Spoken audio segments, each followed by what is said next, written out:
Really?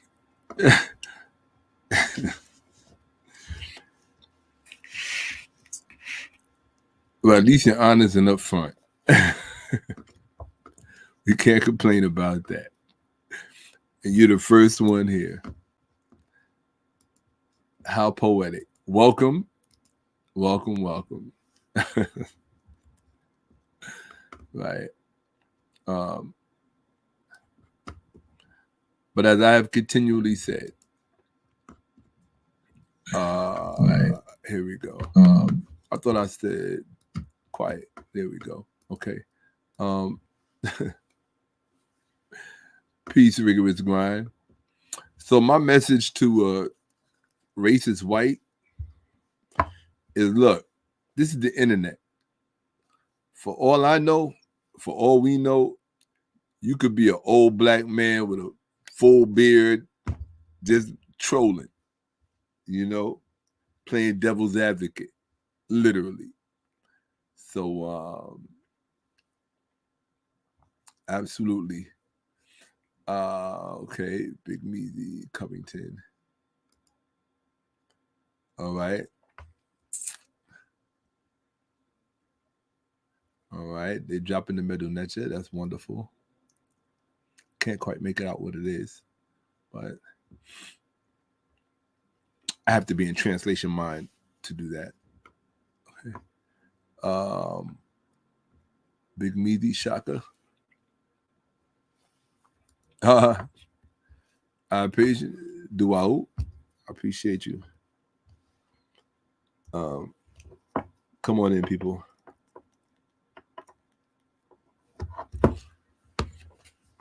See the Kemetville t-shirt behind me? Make sure you go to Shakka-Ahmose.com and get yours. Very important. So this is part 2. We're going to start off from where we left off. I'm not going to be too much into the chat tonight. I just want to get into this presentation, kind of get out, so I can be ready for tomorrow. You know, I got some catch up to do because I missed a few days. I wanted to come back. I tried to do it back to back, but I realized, you know, I don't know if I could do 3 times a week, 4 times a week. I really just don't know. So I just, when I'm ready, I show up. Okay. Here we go. Here we go.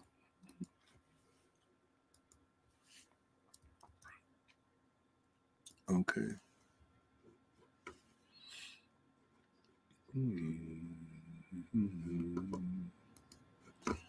Here we go. Hey. Okay. So there's the Facebook one. I pinned that now. There's the YouTube one. I can't pin that. It's so stupid. 1 minute you can pin something, the next minute you can't. Okay.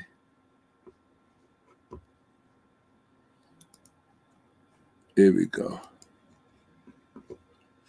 Wonderful. Okay.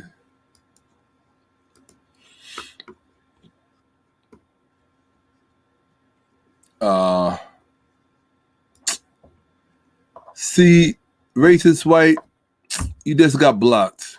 Darn. Yeah, we don't tolerate disrespect here. So you just got blocked. Darn.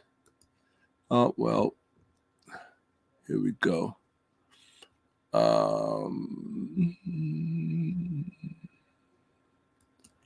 There you go. She is permanently banned. Okay. One thing black people have to learn to stop doing is stop tolerating disrespect. Really. You know, stop tolerating disrespect. It's not necessary. Again,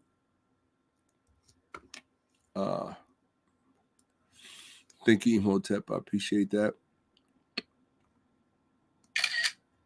Snapshot for the Hall of Records. right? Hetepmod, absolutely. I appreciate that, Shango. Absolutely. For the Hall of Records. There we go. Appreciate that. Hey, I appreciate that, Covington. You hear that? She's got a Kemetville t-shirt and gets compliments every time she wears it. You hear that? That's what's up. That's what's up. Hey. Hey.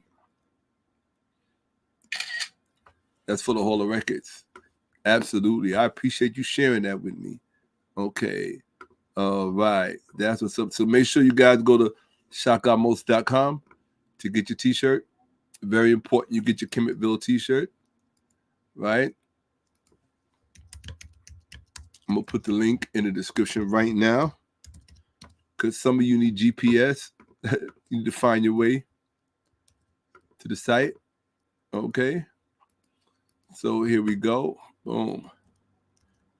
For those of you who want to get your Kemetville t-shirt, your classic tee, while you still can, here you go. Let me help you out. Just go to Shakka-Ahmose.com and make yourself at home. Okay? Get what you need there. Definitely get your t-shirts while you can. Eventually, they will become collector's items. Guaranteed. Okay? It's guaranteed, people. Real talk.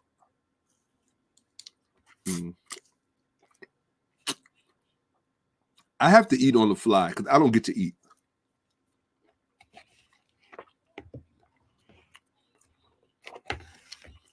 And if I don't eat now, if I try to wait till I'm done,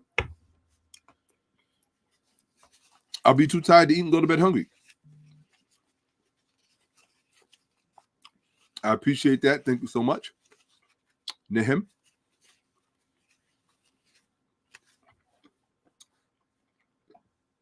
Michael Forrester. Nehem, I appreciate you. Thank you very much. So, if I don't eat, like even while I'm on air, I will not get to eat. I'm going to eat. So, make sure you guys get to Shakka-Ahmose.com so you can get your Kemetville t-shirt while you still can. Don't come to me later. Shaka, I want a Kemetville t-shirt. I can't get it. I'm telling you now, go to Shakka-Ahmose.com and get a Kemetville t-shirt. Okay? All right.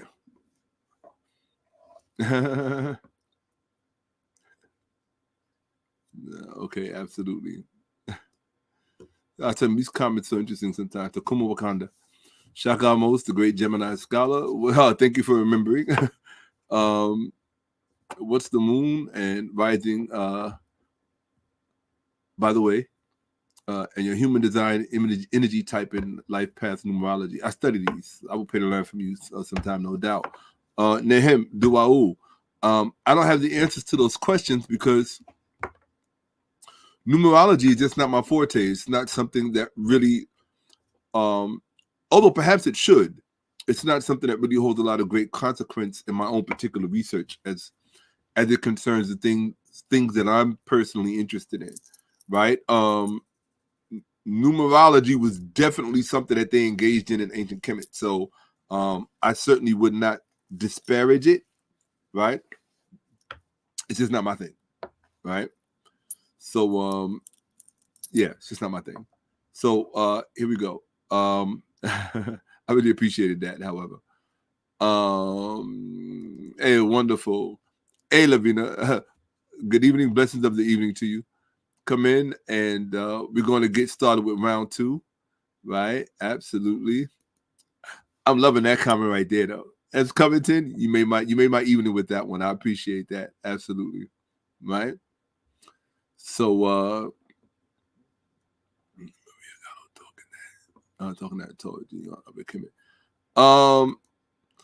I'm not a big fan of Maria Gatto. Particularly if she's the one who came up with her own unique ideas about the term Kemet. But we could talk about that shortly, right? Hi, good to see you, Nell Bender. Absolutely, Kendall Bender, right? Hey, shout out to Milwaukee, Caprice Rosenberg. Welcome, welcome, welcome. Absolutely, blessings of the evening. Living in truth. Prophetic keys, truth. Welcome, welcome, welcome. Blessings, blessings, blessings. Coming in. Let's do some breakdown together. We're going to talk about some things. And I always have to remind people, this is really not a channel for, I'm going to use a term that I don't like to use. I use very basic terms because I'm a very practical person.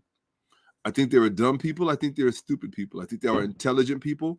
And I think that all of us in some context are each one of those persons. It's just that some persons embody one much more so than the other. And so for those who embody the dumb and the stupid, this channel is not really for you. This platform is not really for you. For ignorant people, yes, because just because you're ignorant doesn't mean you can't learn. But you have to want to learn, and you have to have the desire to learn, and you have to have enough space to learn. If you think you already know what you think you already know, and if you think that what you believe is already correct, that means your cup is filled already to the brim, and your cup is full, and nothing else can be poured in, right? It's kind of like this cup. This cup is almost filled to the top. You can pour a little more in there, right? So this channel is more or less for those persons who already have a penchant for quality information and quality knowledge, particularly when it comes to history, particularly when it comes to Black history, particularly when it comes to ancient Kemet, particularly incorrectly and erroneously and misnomered ancient Egypt, right? So that's who this channel is for. For those of you who don't know me, my name is Shakka-Ahmose. I am the curator of this platform and channel. I am also the producer and creator of the upcoming web series, Kemetville, which is a Black themed web series set in ancient Kemet. And I'm also the producer and director of my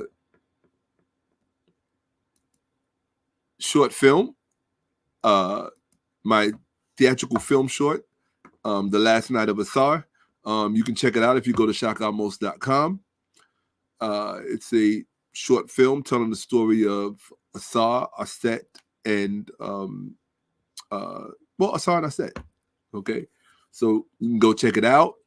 And if you're going to get started, let's get started.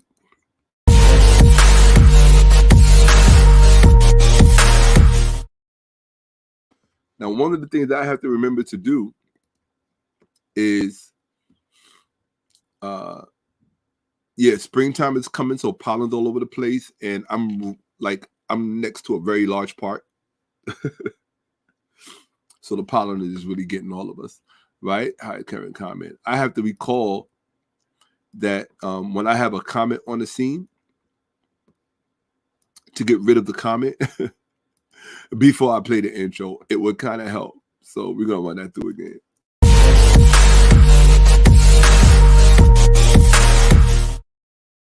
Here we go. All right. Welcome to ATM, a teachable moment with Shakka-Ahmose. Right. Okay. So, based on our brother Katt Williams interview that he did back in January with Club Shay Shay, our brother Shannon Sharpe, he had quite a bit to say, and some of it rested on ancient Kemet, incorrectly called ancient Egypt. And I felt that the things that our brother Katt had to say about ancient Egypt provided a teachable moment. And so, being that that's what this platform is, I made what I think is the prudent decision to address what our brother said and see what light can be shed on what he said, so that we can see where he was accurate and where he was inaccurate. And why is that important? Part of it is important because we as historians and debaters, especially those of us who do it professionally, we could be very antagonistic when it comes to historical facts. Like, historical facts for us are like bars between battle rappers. So, and you know, in battle rapping, the job is to come as hard as you possibly can at the person who you consider to be on the wrong end of the spectrum, right? Your adversary. Well, for those of us who are battle historians, which is what we are, we battle historians, we debate, right? For battle historians, for us, it's no different. So if you step into this lane, particularly on social media, and you start making historical claims, history claims, you have to expect to be drawn front and center and have what you said vetted. Now, with all due respect, forgive me, folks, allow me to comport myself for a moment because the allergies are, I'm just gonna throw some water on my face because I think it will clear it up and assist me with this. Just give me 1 second, please. All right.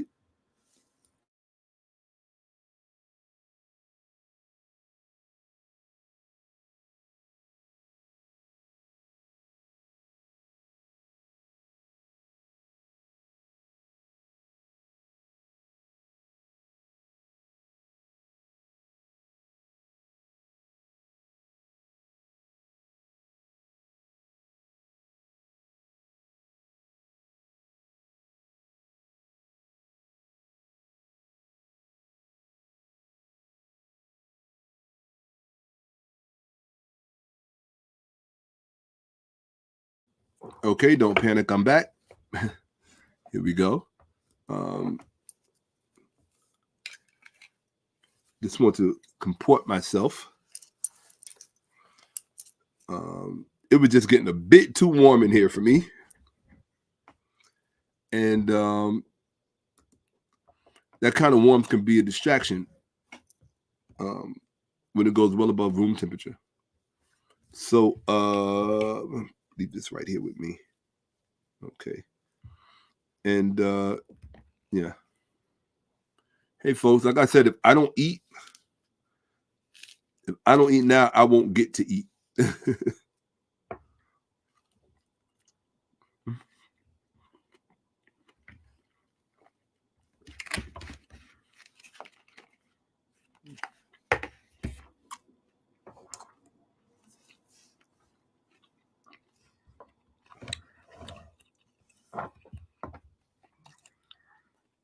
All right.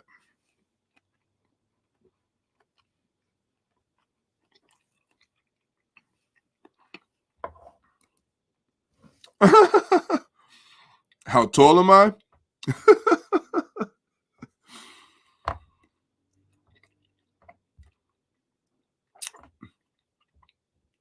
I'm fairly tall. I'm about 6'3". About 6'3". About 6'2.5", 6'3". I think 6'3". Yeah. So I don't measure myself, but I've been roughly 6'3" since I can remember, since I can recall. So yeah, I mean probably since I was 14. I've been 6'3". So I'm 6'3" now. That's a lot. Kind of filled out a lot, you know. Correctly so though, you know. All right. Let's see. Okay. Hey, Lauren. Hey, what's up, stranger? Thought you abandoned me. Okay, good to see you back. How tall am I? Why does it matter how tall? It doesn't matter how tall I am. Why, you gonna challenge me to a game of basketball? Okay. All right. Hey, Flying High, welcome. I appreciate you. Absolutely. All right. The enemy's public. I like that. Hey, all the way from Japan. We're in the house. Everyone hit the like button, subscribe, and share. This is one of the platform sponsors. So anytime you get a platform sponsor in the house, boom. Matter of fact, anytime you get a platform sponsor in the house, right?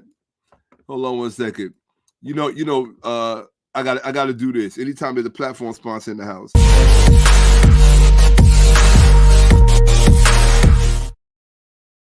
Hey, that was for you, Ndulugani, right? Absolutely. That's one of the platform sponsors right there, Ndulugani. I sent you a message on Facebook. Please check for it, my brother. Okay, sir? All right. Let's see here. Thank you. Hey, what's up? All right, Hassan. I'm glad to be here. Glad to have you here, Hassan. Okay.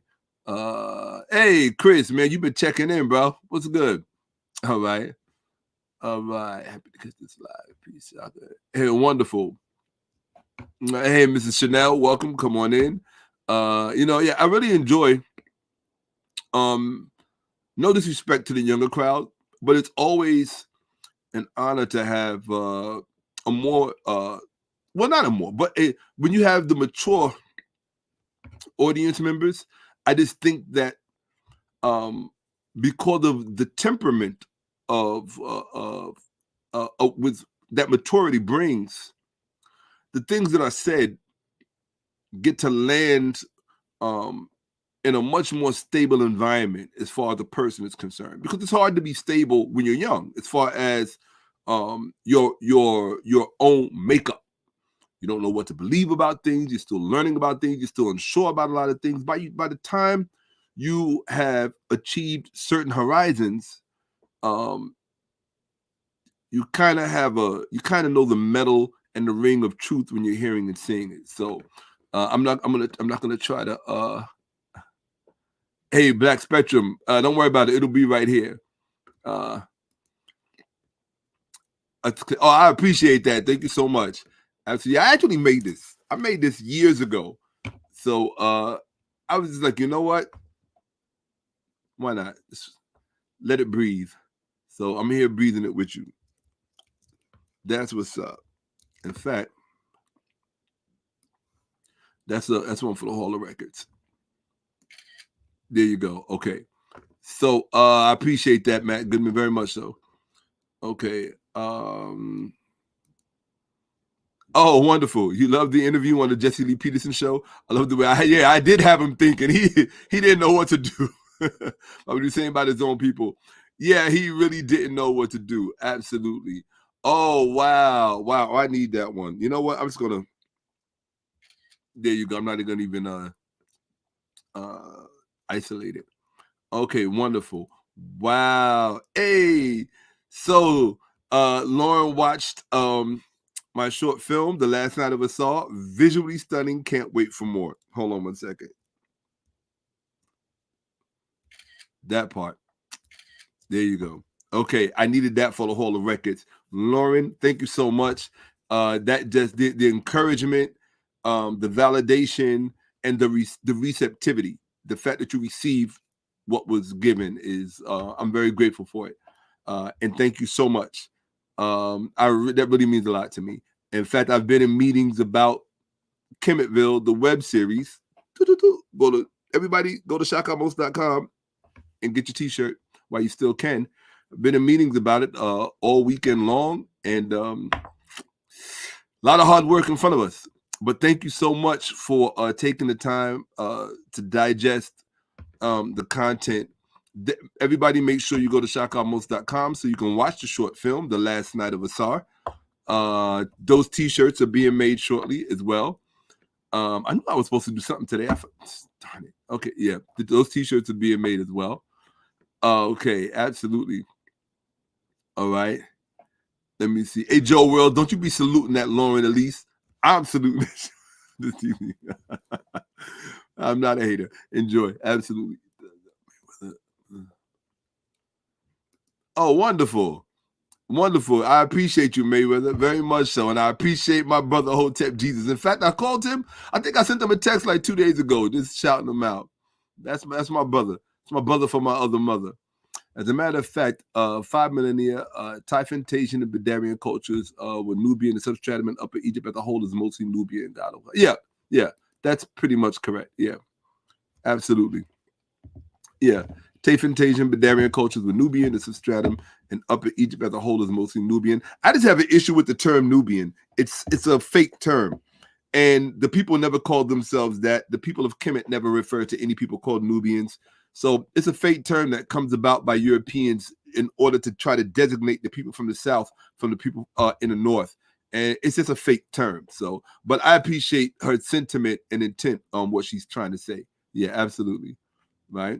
I have some of her work. Someone sent it to me to critique. I have to remember I had an issue with something, but I don't recall what it was.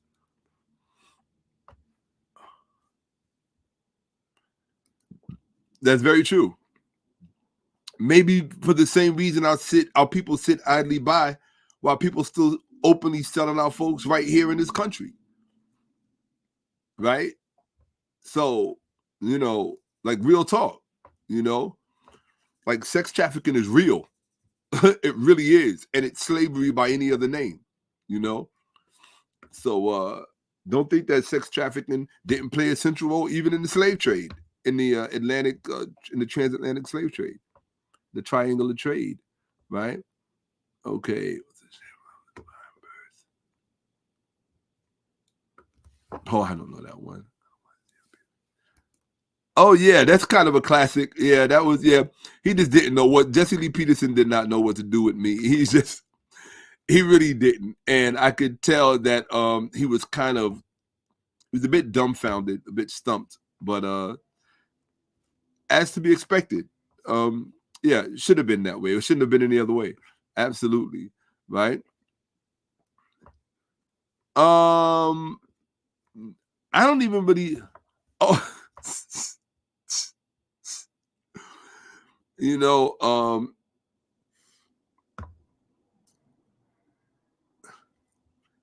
I don't even know how to respond to stuff like that, so I'm just not going to respond to it. Cool. Oh yeah, I'm very familiar with R.A. Schwaller de Lubitz. R.A. Schwaller de Lubitz was in my early years. He was my much early years. I read everything by de Lubitz, and I prefer his wife's stuff to his own, Isha Schwaller de Lubitz. But that work is a bit what's the word? Aloof for my taste at this point in my life.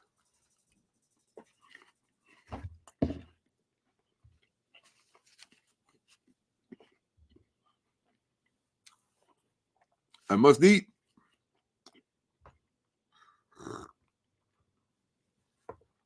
Must eat. Okay. So let's get to it. Let's get to the reason we're here. Oh, and by the way, I got the message from, who sent me that message?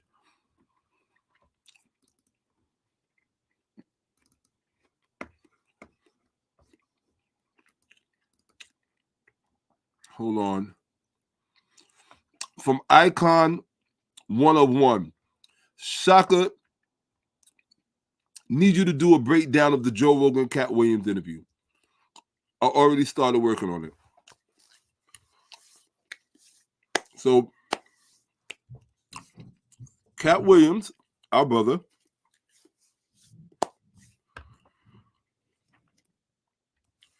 recently did the Joe Rogan show.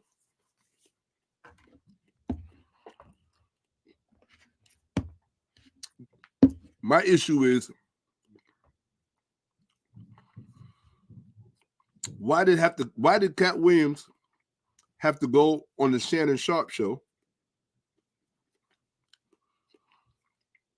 break the internet, to be invited to the Joe Rogan show? Right? That invitation should have went out long before.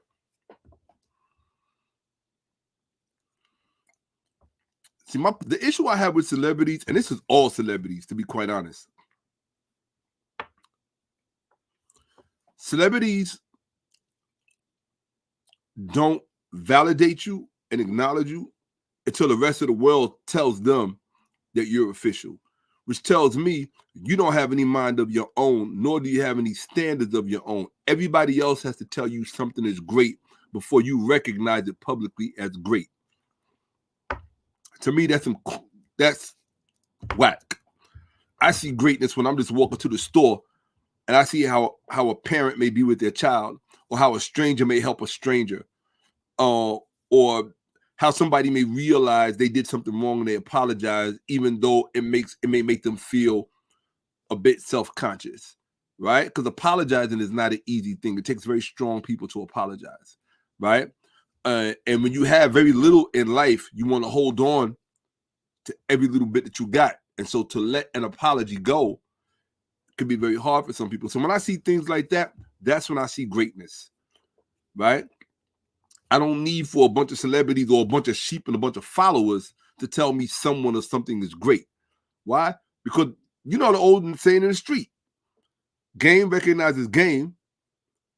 Well, if that's true, then greatness is supposed to recognize greatness. And if somebody has to tell you that someone or something is great and you can't figure it out on your own, then how great are you? You understand what I'm saying? That's simple, right? So, okay, folks, we're going to get right into it. But you're going to let me take one more slice of this orange.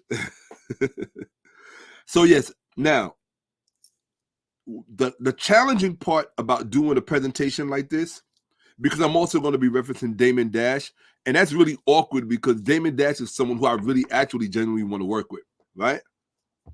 I've always wanted to work with Damon Dash.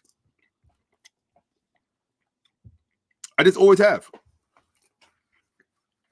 I love his energy.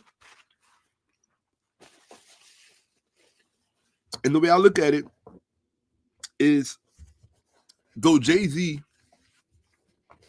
experienced a certain type of success, Damon Dash, because of the role he played with respect to history in music and that whole culture,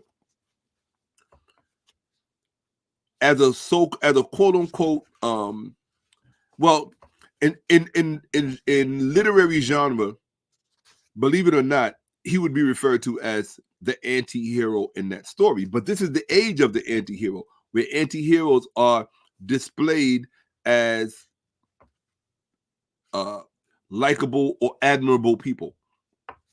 And so to me, I think he, just by virtue of his own persona, forget about achievements or failures or challenges, whatever, based on Damon Dash's own persona, I think he has achieved what I consider to be a folk hero status. And that's not an easy thing to do, because you have to have a certain level of authenticity to do something like that. While there are other people who have probably far more commercial success currently that will never achieve folk hero status, you know? So I may have ventured somewhat in that direction myself, but because it's something about you that resonates with people. And so that's the reason why, particularly with projects that I have going on now. So what makes it delicate is that I'm going to be critiquing people that I also want to work with in the future. And you never know if they're going to see the presentation, if somebody's going to present it to them and say, yo, this brother's talking about you or whatever. And here's the deal. We have a rule in history, and I got to play by the rules because I have a reputation in that lane. And the rules that we play by is nobody gets a pass when it comes to making historical claims. Nobody gets a pass. That's what makes it a precarious game to be in. And if your ego is not built a certain way or under control, you can really feel a certain kind of way, because when you're shown to be incorrect about certain things, it can make you feel less than if your ego is out of control. But the way I look at it, because Damon Dash is someone who I respect, I think he's built strong enough, and Katt Williams as well. I think they're both built strong enough to have their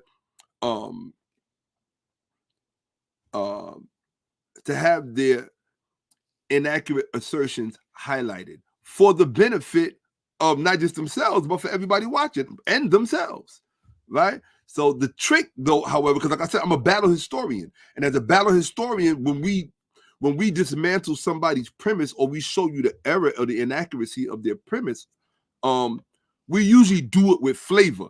Like we try to make the person look really, really, really bad. It's like this person's stupid. This person's historically illiterate. This person doesn't know what they're talking about. However, with these presentations, I'm going to tread a lot more carefully because I wouldn't want to encounter any one of these brothers down the line, a Damon Dash, a Katt Williams, and have them feel a certain type of way about me simply because I went about this in a disrespectful way. And you know that when it comes to battle history, we eat, sleep, and breathe disrespect because it's a competition, right? In rapping, what's the competition? Who could diss the other one better, right? That's wilding out and all that other stuff, right? With history, the competition is simply who knows more. It's that simple. Who knows more? Who's accurate? Who had the better command of the historical record? That is what we judge one another by. Okay, so my only request today to Katt Williams or Damon Dash, should you ever see this and should someone present it to you, if I slip and fall and get a little funky, I just ask that you be large enough and big enough to give me a pass. Okay, all right. So, and if you don't, I respect it and I understand it. Right? It is what it is. So that said, I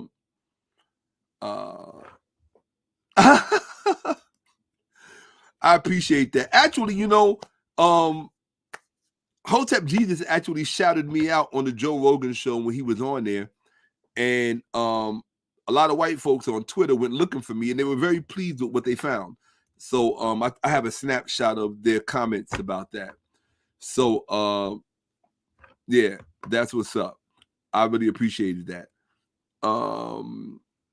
In fact, let me see if I can find that. Right? Where would that be? I think that will probably be in my. Would that be in keepsakes? Yeah, here it is right here. Okay, I'm gonna share my desktop with you. Right? So I'm gonna show it to you. Present, share screen. I always have to remember, get rid of the comment first. So as you can see, the person here has Shakka greater than Rogan, and I appreciate that, Punisher 6. That's a very, very thoughtful thing for you to say. In fact, hold on. Before I make that disappear, my browser, what? I don't know. Okay, cool. Hopefully everything is cool. What's going on in my browser?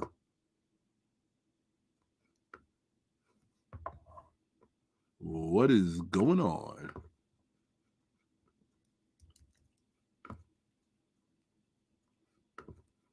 Okay.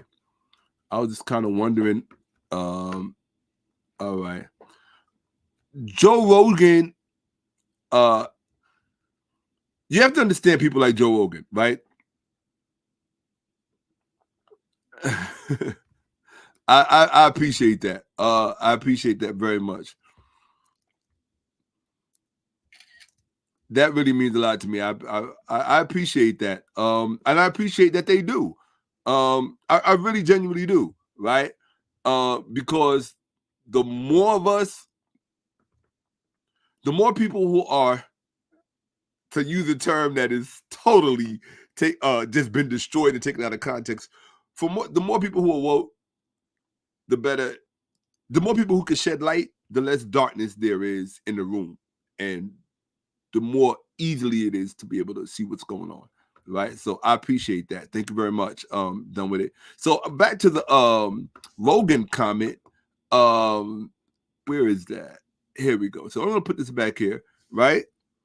And I'm gonna share my screen to show. Yeah, here we go. To show, because I'm gonna share now. Present, share screen. Entire screen. I'm on Firefox, so I can't get funky with it the way I would if I was on Chrome. Right? Allow. So as you can see, let me come right here. Right? Okay. You should be able to see my desktop. Hold on one second. Hold on. Right? So here we go again. I can't stand this thing. Here we go. What is this thing? You are sharing your entire screen. What does this do? All right, I don't know. Here we go. I got rid of it. So this person said, Lady Waters said, listened at Vibe High and at Joe Rogan. Oh, listened to the at Vibe High and Joe Rogan podcast yesterday at work. Now I'm happy to sit down and watch it with my laptop so I can properly educate myself. LOL. And then Zenigata said, replying to Lady Waters at Vibe and at Joe Rogan, when you get to the part he starts listing authors, you can write it down and share it. I only remember Shakka-Ahmose, and he's great so far. So that's what happened from people watching the Joe Rogan show who got my name because of Hotep Jesus shouting me out. Thank you, brother. And so I just wanted to share that. I just wanted to share that with you. I thought that was pretty cool, and I will always be grateful to Hotep Jesus for shouting me out like that. For those of you who want to know what this is, blueberries, blackberries, raspberries, grapes, and water. That's it. Okay. Let's do it. Oh, someone sent me a message, or they left a comment rather on part one of this. They said, can somebody please tell me when Shakka-Ahmose gets to the subject matter? Because so far, all I'm hearing is I and me and da-da-da-da. And to that person's perspective, they felt that that was an exhibition of some form of mental illness because I had the audacity to speak about myself to my followers, my audience, and to my subscribers. I had the unmitigated nerve and gall to engage you and indulge you about myself. And so I had to explain to the person that people who show up here don't just show up just for the subject matter. They appreciate the messenger as much as they do the message, which makes this a very intimate experience just for myself. So if you need something a bit more surgical with respect to the timing, then you're probably better off on another platform. Here, I'm a bit more intimate. It's like, are we hanging out? Yeah, we're hanging out, but you know what my prime directive here is. My prime directive here is to make the masses, if I can, less ignorant. That's it. Less ignorant. Nothing more, nothing less. So, so here we go. I'm gonna hide that. Hide it. Okay, cool. And okay, we're gonna close that. Yeah, make sure you head over to Shakka-Ahmose.com. For those of you who need to take a look at it, let me just share my screen. I'm going to share my screen anyway. Let's see, present. Man, I cannot wait to be able to get back on Chrome browser so that I can use StreamYard appropriately, right? So there you go. There you go. Okay, so this is the website, Shakka-Ahmose.com. For those of you who don't know, go to the website, please. And make sure you grab a t-shirt. Make sure you watch the trailer for the film. Yeah, make sure you grab a t-shirt. Make sure you watch the trailer for the film. And make sure you watch the trailer for the web series as well. And make sure you buy both t-shirts. And also make sure you book 30 minutes with me so that we can have a one-on-one chat. So here we go. A question and answer period. So bam, there we go. So we're going to pick up from where we left off.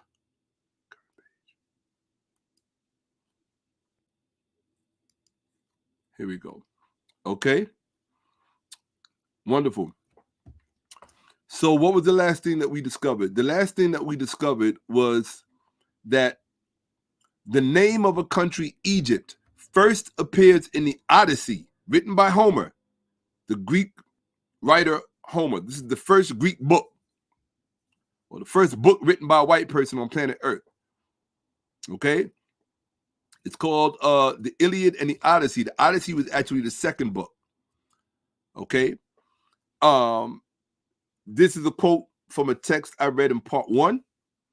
And in this text here, The Winnowing Or New Perspective in Homeric Studies, Dr. Margalit Finkelberg,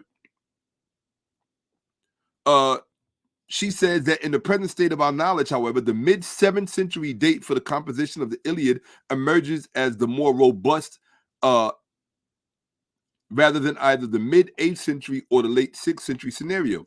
So what does that mean? That means that there was no country on planet Earth that was officially referred to as Egypt until the mid-7th century. Right here, the Odyssey. Right? So Encyclopedia Britannica will try to give you a late 8th century date for the Odyssey, but it's false because the cutting edge study puts it at the mid-7th century, right? The Encyclopedia Britannica, an old scholarship, outdated scholarship, is going to put it at the late 8th century to the early 7th century BCE, whereas the cutting edge scholarship is going to put the origin of the name Egypt as a country at the mid-7th century BCE. Now, if there is no country on earth, let me just stop and say this. This is for the, everybody knows what I mean when I say the stupid people in the back. Hold on one second. I always have to remember how to do this now because here we go. I have to say this for the stupid people in the back. Okay? If there is no country called Egypt written anywhere, no official country called Egypt until the mid-7th century BCE, right? In fact, let's go to the Middle Kingdom. That should put us at, hold on one second. Let's see how many years, right? So that's, let's say 2180. That should be around the Middle Kingdom, right? 2180. Okay. And it's, I think it's what, 725, right? Mid-7th century is going to be BCE is going to be maybe, what is that? About, let's say 835, right? That's 9th century. 735. It's 6th century. Yeah, 835 should be the mid-7th century. Okay. Let me see. 635. I think it's 635. That should be the mid-7th century. Yeah, 635. 635. Exactly. So, if there is no Egypt until the mid-7th century BCE, you cannot take the name Kemet, which is in existence for 1,545 years before the mid-7th century BC. You cannot translate the name Kemet into Egypt when there was no place called Egypt. To do that, you have to be psychologically confounded, historically illiterate, and I can't even say that you have a poor methodology. You have no methodology. You understand? That's like translating some ancient Lakota word or Apache word and translating that name that they have for this land and translating it to mean America, when there was no place called America at the time of that writing. You can't do that. That's not how translation works. That's how politics works. That's how racism works. That's how colonialism works. That's not scholarship. That's scholarship. Okay? So let's get back to the presentation. We can stop with the mind games. Here we go. All right. Oh, I'm in the wrong one. Present. I said present. Oh, I'm still sharing. Am I still sharing? Let's see. Stop screen. Okay. Here we go. Yeah, I was still sharing. Okay, my bad. All right, share. Here we go. Oops, my bad. Present. Yeah, I have to get used to doing this on Firefox, which I hate. Okay, let's do it. Because StreamYard is Chrome friendly. It's not Firefox friendly. Okay, so again, all right, the Odyssey in the text, right? In the text, as the name of a country, Egypt first appears in the Odyssey. Okay? In fact, let's double check that real fast. Let's see if we can. Here it is right here. It's in the book right here, right? Ake Enshide, an etymological safari to Aegyptos, page 128, right? It says, where is it at? Let's just say it here. Right? Let's see. Right here. As the name of a country, Egypt first appears in the Odyssey. Right? As the name of a country, Egypt first appears in the Odyssey. That is a definitive statement. We've got it from Gardner. We've got it from about how many different sources, right? So we don't have to keep revisiting that. If the name Egypt first appears in the Odyssey, your job as a student of history is to know, well, when was the Odyssey written? The Odyssey is written in the mid-7th century BCE. Okay? It's the sequel. Actually, it's the sequel. The Odyssey is the sequel to the mid-7th century BCE. Therefore, the Odyssey is the late 7th century BCE. Okay? It's the late 7th century BCE, which is why I chose 630 something, right? About 635, right? So, about 635 BCE. So, that's when you first get a country called Egypt. Now, let me make sure you guys are seeing me the way you're supposed to. Always have to double back and make sure. Okay, yes, my camera's where it's supposed to be. Okay. Present again. Oh, I'm still sharing. Great. Awesome. Here we go. Okay. I don't like this thing up here. Thank you. Okay, and presentation mode. All right, folks, moving ahead.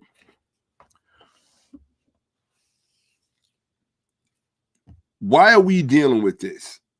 We're dealing with this because I told you there's certain things that I have to prepare your mind for you to understand the rest of the presentation.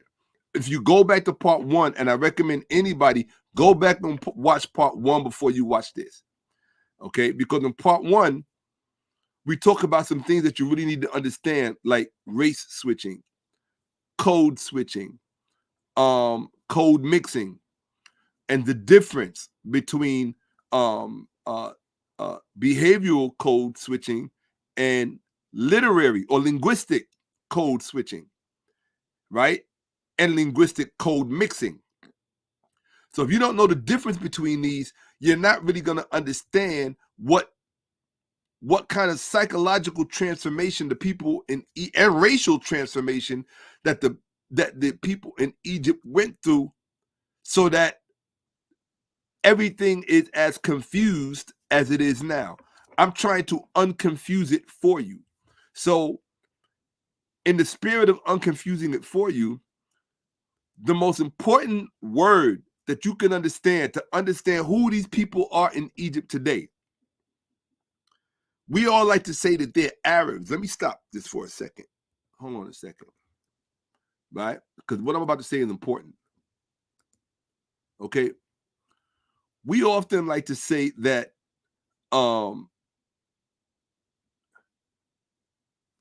right? We often like to say that the people in Egypt today are Arabs. We like to say that. And the Egyptians are constantly telling you, no, we are not Arabs. We speak Arabic. We practice Islam because it was imposed upon them, you know, brought with the caliphs and the sheiks and the Ottomans and all that stuff, the Turks, right?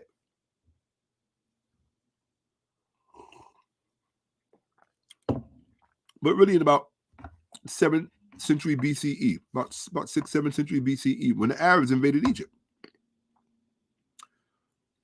Christianity was no longer the dominant religion, right? So if you're going to say that they're Arabs, then are you claiming that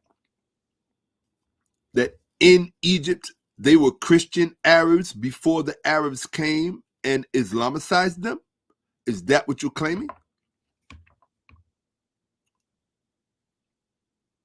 I don't have a problem with you claiming that. You just have to document it. Because if I wanted to document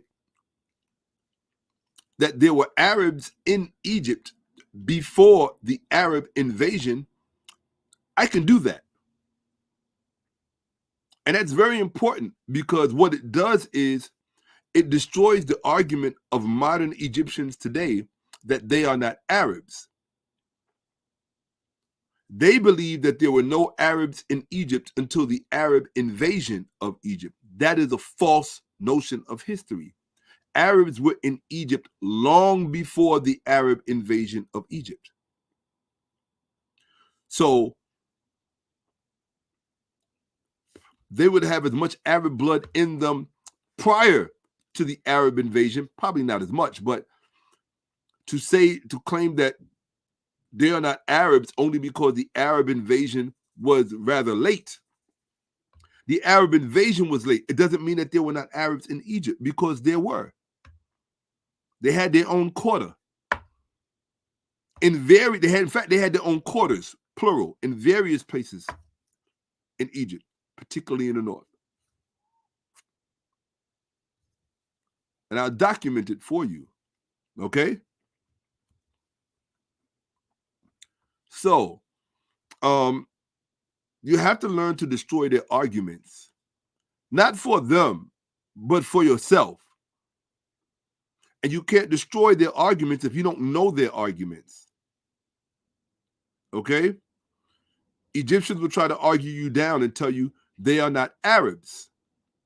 And if you accept that statement that they are not Arabs, then it only leaves you with the imaginary choice that they want you to make. That they are therefore, well, it's not an imaginary one. It only leaves you with the option of designating them Egyptian, their favorite word. But it's incumbent upon us to understand, why are they so attached to that particular word, Egypt? That's important to understand. Because if you are as patriotic as you claim to be Egyptians, you wouldn't subscribe, because you claim to be the natives, you would not subscribe to the term Egypt. It's a foreign colonial imposition term. It's from the Greeks. It's from Homer and the Odyssey. So if you are claiming to be Egyptian, then you are therefore also claiming some type of Greek ancestry as well, or some type of Greek identity. You can't separate that word Egypt from Greek. It is a Greek word. Aegyptus is a Greek word.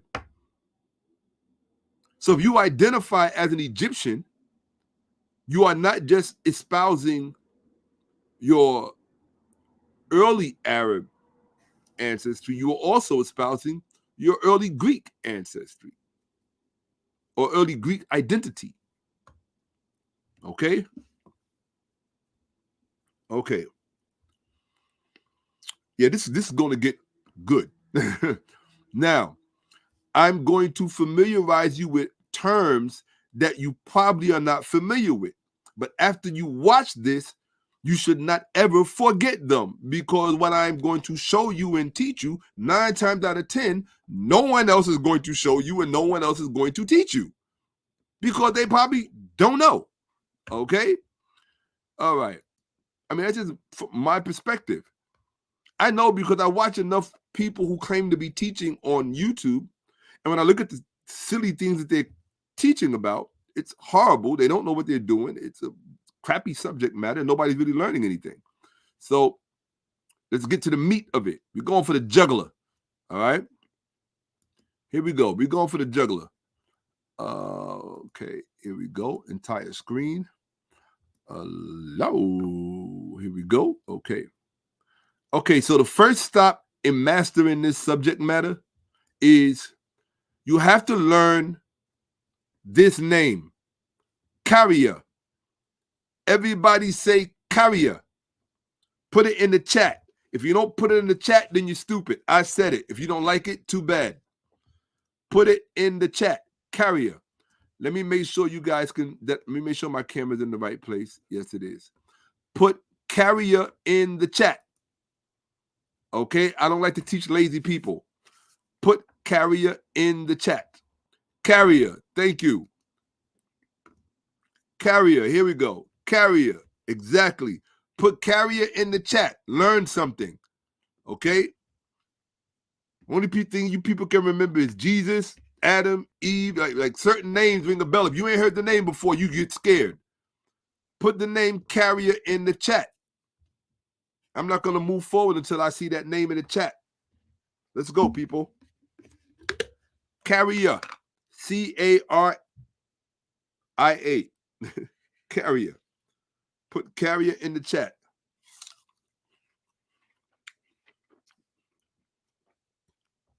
This is so good. Mm. Mm, mm, mm.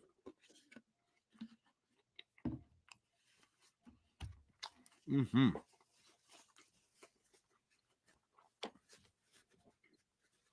It's so good I almost choked.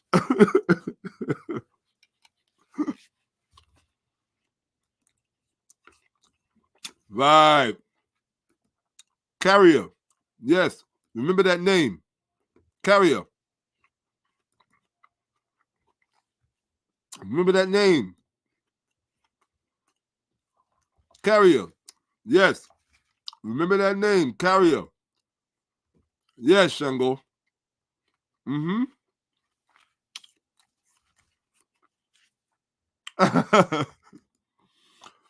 Shaka, Mr. Caught your shit for free almost. Not for free. Let's get rid of that. That's how we end up losing great things. This is not a free presentation. I expect all people of goodwill and who are committed to our well-being to look up at the top of the chat on YouTube, and you'll see my Cash App.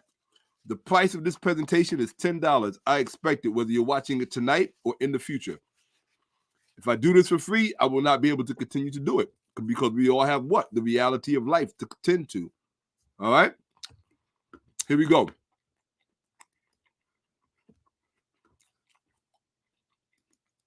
Remember this name. Carrier. Okay? Remember the name Lydia, Carrier, Asia, and Asia Minor. Most of you graduated from high school, if you graduated from high school, with no knowledge of geography. Okay? The region we are looking at is this region here called Turkey today. In fact, they changed the name from Turkey. It's now called Turkiya. But here, Turkey or Anatolia. This was the first. This is the original Asia. Before the rest of that continent was called Asia, this was the first place on earth called Asia. Today they call it Asia Minor, but it is the original Asia. In this region, these became colonized Greek islands out in these waters and on this mainland. This whole area was colonized by the Greeks. Okay? So these became Greek city-states. And the Carians, Caria, these are the Carias. You can look at them and pay very close attention to the shape of their noses. You see how the nose points down and the nostril flares up? Pay attention to that. See how the nose points downward and the nostril flares up? Don't forget that. Okay? These are the Caria. If you want to know who these people are in Egypt today, you have to really start with these people. Okay? Let's go. Now, in order to understand, Benjamin, thank you, Nahem, in order to understand how the Caria came to Egypt or came to Kemet, how did the Caria end up in Kemet? Look at them and don't forget their faces or their images. You're going to see them again. Okay? These are the Caria. Don't forget them. The reason you don't want to forget them is because they were conscripted into the army of Lydia. Lydia is right here. They became the greatest fighters in the Lydian army. And it was the Lydian army that sent them into Egypt. But the most important thing to understand, and this is the most important thing to understand, is that they did not invade Egypt. They were invited. The one thing you cannot call them are invaders. They were invited. And you have to know who invited them. Most of you are historically illiterate and ignorant of history, because if it's not something spasmodic or dynamic or some dramatic, crazy thing, well, actually, this is the real drama. But you don't recognize real drama. That's why you don't understand it. If you don't have flashing pictures in front of you, these were the people, the Caria, when they were conscripted into the Lydian army, right here in Asia Minor, right here. They were invited into Egypt. Who invited them? That's what's important.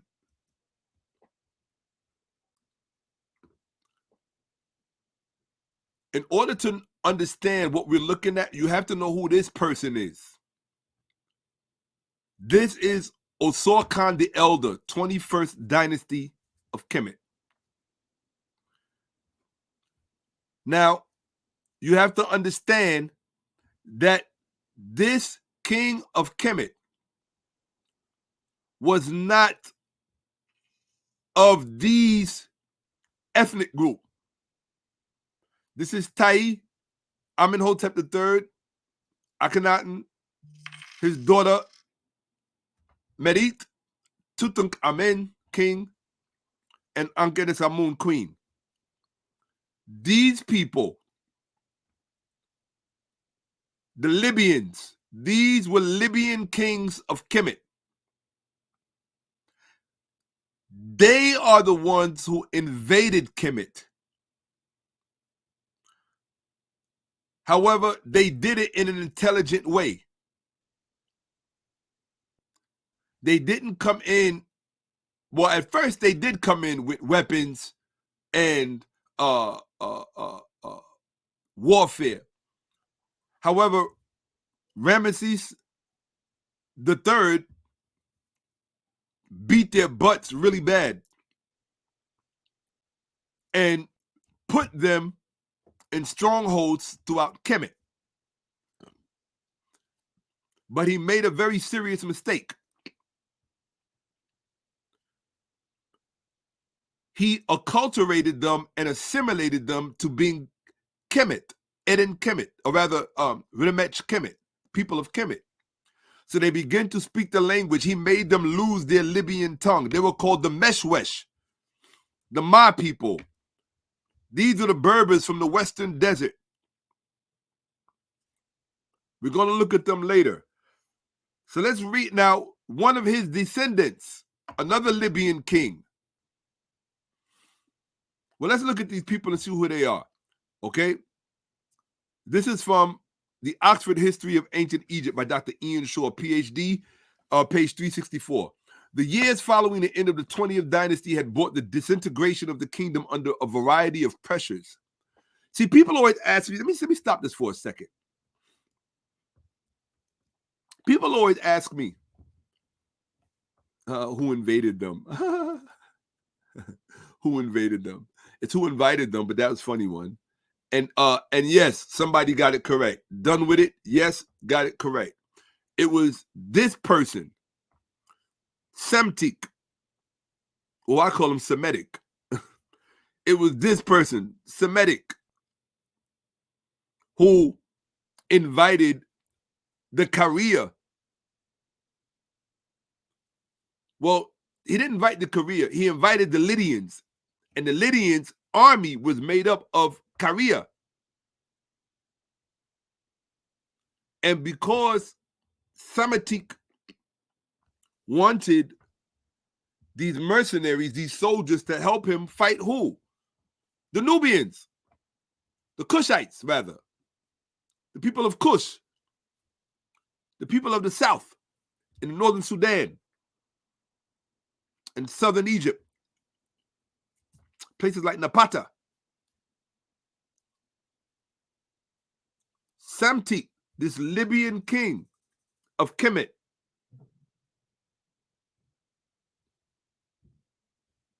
they were the invading dynasty in the 21st dynasty with Osor Khan the Elder, who I just showed you. People always ask me, how did Kemet fall? This is the bloodline and the lineage that you have to look at, know, and understand. Okay? It's part of it. One day I'll put a diagram up on the screen so you can see exactly how Kemet fell. Why is that important to know? Because if you don't know, people who are not students of history are liable to repeat its errors. And because Black people are so historically illiterate, and white people know it, Black people are so historically illiterate that we are doomed to repeat the errors long before we get close to any solution. So you have to become intimately aware of the errors and the mistakes of history so as not to repeat them. Okay? Okay. So let's get back to it. Here we go. And yes, it was Semitic. Yes, the Libyan invaded Kemet, but not, again, they were not successful through warfare. They failed when they invaded through warfare. They succeeded because they came up in the military and they became nobles. And as nobles, they were able to marry into the throne. They were able to marry the native families, the native women. It was through marrying the native woman of Kemet that they ended up acquiring the throne. Okay, let's continue. So we're going to see who Osorkon is, because without understanding the lineage of Osorkon, you won't understand anything else. Okay? Okay. You'll be stuck on stupid, and that's no place to be stuck on. Okay? Allow. Because remember, at the end of the day, 1 second, at the end of the day, let me allow this. At the end of the day, what is the question that we're answering? The question that we're answering or addressing, the statement we are addressing, is something that our brother Katt Williams said. He said, like when they tell us Egyptians are not black. And he said Egypt is in Africa. As long as Egypt is an African, Egyptians are African. So we are getting to the bottom of this through real history, to see through the historical record, which most people are ignorant of, to see if that is an accurate statement. Is our brother educating people, or inadvertently and unintentionally miseducating people? I don't think he would on purpose miseducate anyone. He's doing the best he can with what he knows. So I'm giving him a pass. But just because I give you a pass, don't mean I ain't gonna spank that ass. Now when it comes to history, y'all already know how we do. Okay. Okay, so let's do this. Oh yeah. Absolutely. All right, so let's rock this. Here we go. Present, and yes, they are doing that. Okay, share. Here we go. Entire screen, and let's rock. Okay, so let's see who Osorkon is. The years following the 20th dynasty had brought the disintegration of the kingdom under a variety of pressures. Talking about Kemet. The weakness of the last Ramesside rulers provoked the collapse of centralized government. The government of the power of the priesthood of Amun-Ra at Thebes created a formidable rival to the royal authority. Okay? So there was a beef. And the beef caused the priesthood of Amun-Ra to be at beef with the office of the king, or the pharaonic office. So there was a split. And now read this part here, that's why I have it in yellow. The infiltration of the country by Libyans rapidly led to their ascendancy in the social and political hierarchy. You have to understand, this is what brought the Cushites in to fight this. Okay? Quote unquote, and you have to put quotations around it. Foreigners, the Libyans, had through ascendancy, not through warfare, through their ascendancy through their what? Libyans rapidly, what it says, infiltration of the country by Libyans rapidly led to their ascendancy in the social and political hierarchy. Not surprisingly, vigorous Libyan princelings had experienced little difficulty in getting their hands on the royal office, thus creating a sequence of dynasties of varying efficiency. These are the Libyan dynasties. You cannot be ignorant of this part of history and run around saying that Egyptians are black. Because then you think an Egyptian and Ramech Kemet are the same thing. These are not Egyptians. Stop using that dirty Greek word for these people. Get some history under your belt and stop being stupid. It's 2024. Oops. Here we go.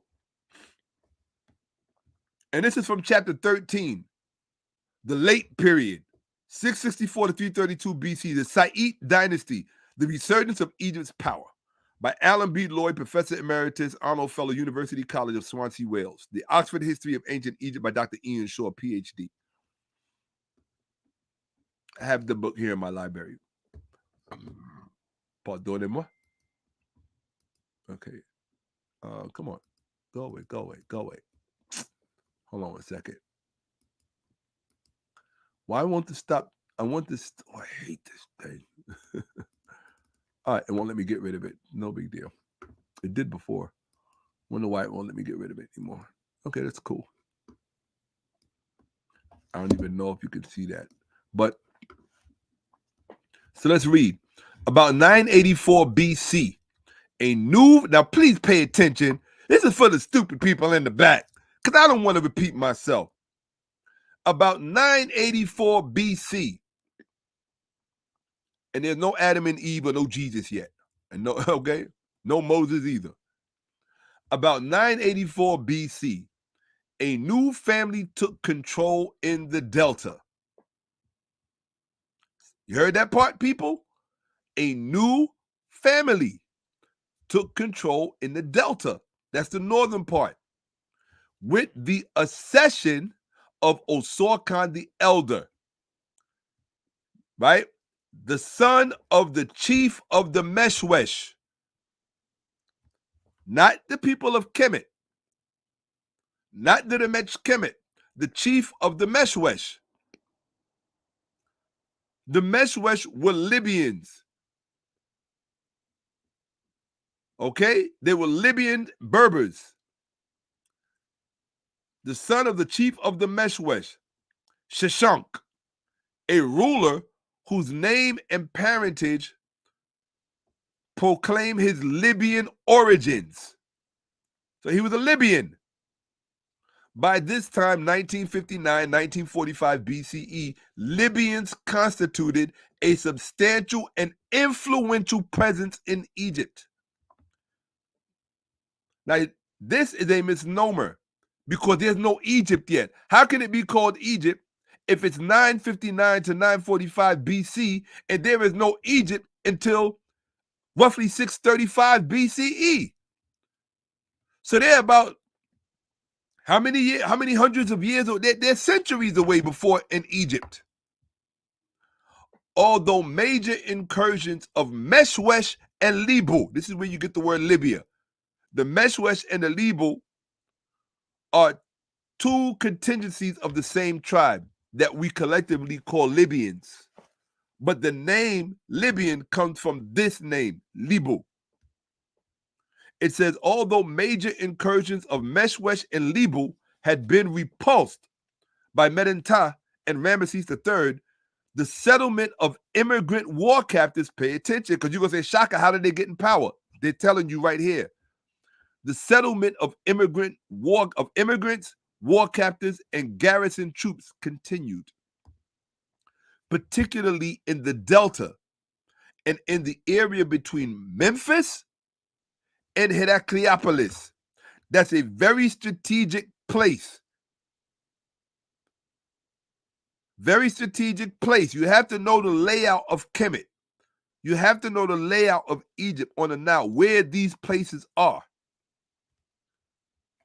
Okay? It has been suggested that by the end of the New Kingdom, listen, the Egyptian army was almost entirely made up of Libyan mercenaries.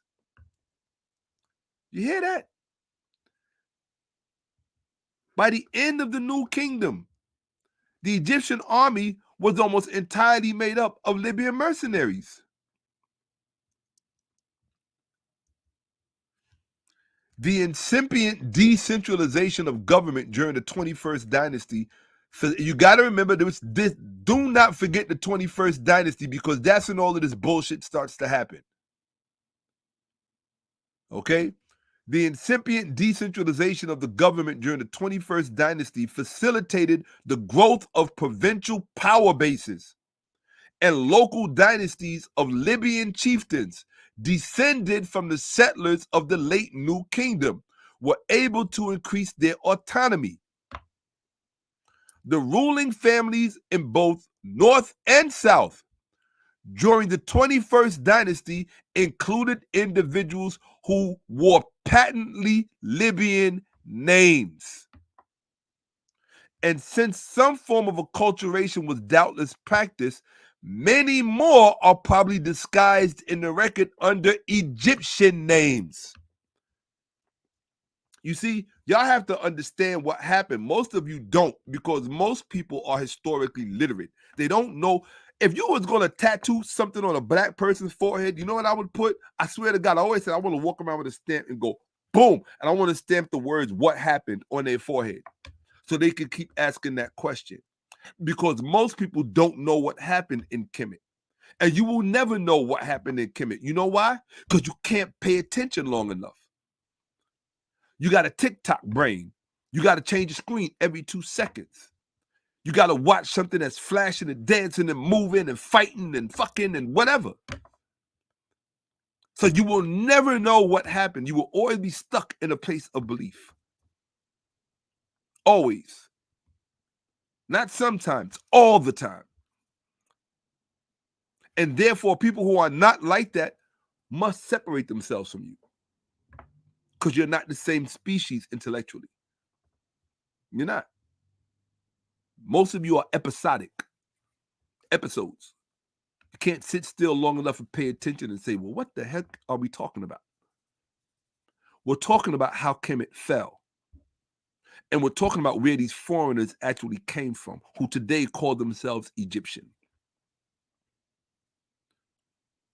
Most of them don't even really know their true history. Because the one thing you're going to find, the more you talk to Egyptians, you have to remember, Egypt is a third world country. People forget that. Egypt today is a third world country. All you have to do is just do a drive-by through Cairo. Look at all of the garbage and how ghetto it looks. And people begging everywhere. At the pyramids, they're begging. At the Sphinx, they're begging. In Cairo, they're begging. At the airport, they're begging. You can go to sub-Saharan countries where there's not that much begging at airports and public places. But yet, because of their light skin and white skin, they think, and their imaginary history about Egypt and Kemet, which they conflate and confound, they think that there's something special. And they're not. I remind them of that all the time. Okay? I don't know why you're so protective of Egypt. Egypt was no friend. Kemet, right? Kemet was no friend to Allah or Muhammad or the Quran. So why do you care about Asar and Aset and Hathor and Ta? Huh? And Anubis, Ampu. Why do you care about that? Because you are fake. That's why. You're fake and you are liars. You lie to yourself and you want the rest of us to. Excuse me, people.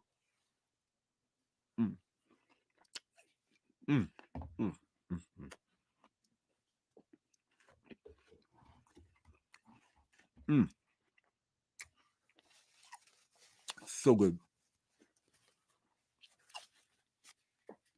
You know what this is? You know what that is? It's so good. It's so good. It's a homemade organic peanut butter. You dip your organic Fuji apples in them.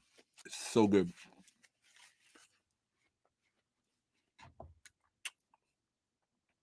Shout out to TC Atkinson and Brace Pangea. She's the one who got me do that. But she used honey roasted peanut butter. I don't use that. I make my own using raw cashews and walnuts, blend them up, put in water to make it pasty, then add honey and cinnamon. Oh, you will be so happy.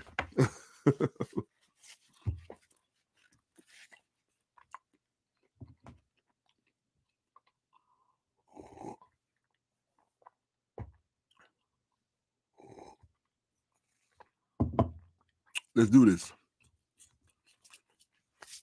Okay. Hey, Chinzera, another sponsor. Uh-oh. Anytime we get sponsors of the platform that come in, you know what we got to do. You know what we got to do. Okay? Hold on one second. Oh, first I got to get rid of the comment. I got to remember that. Right? Hold on. Let me hide the comment. Right? This is always in celebration when we get a sponsor of the platform that comes in.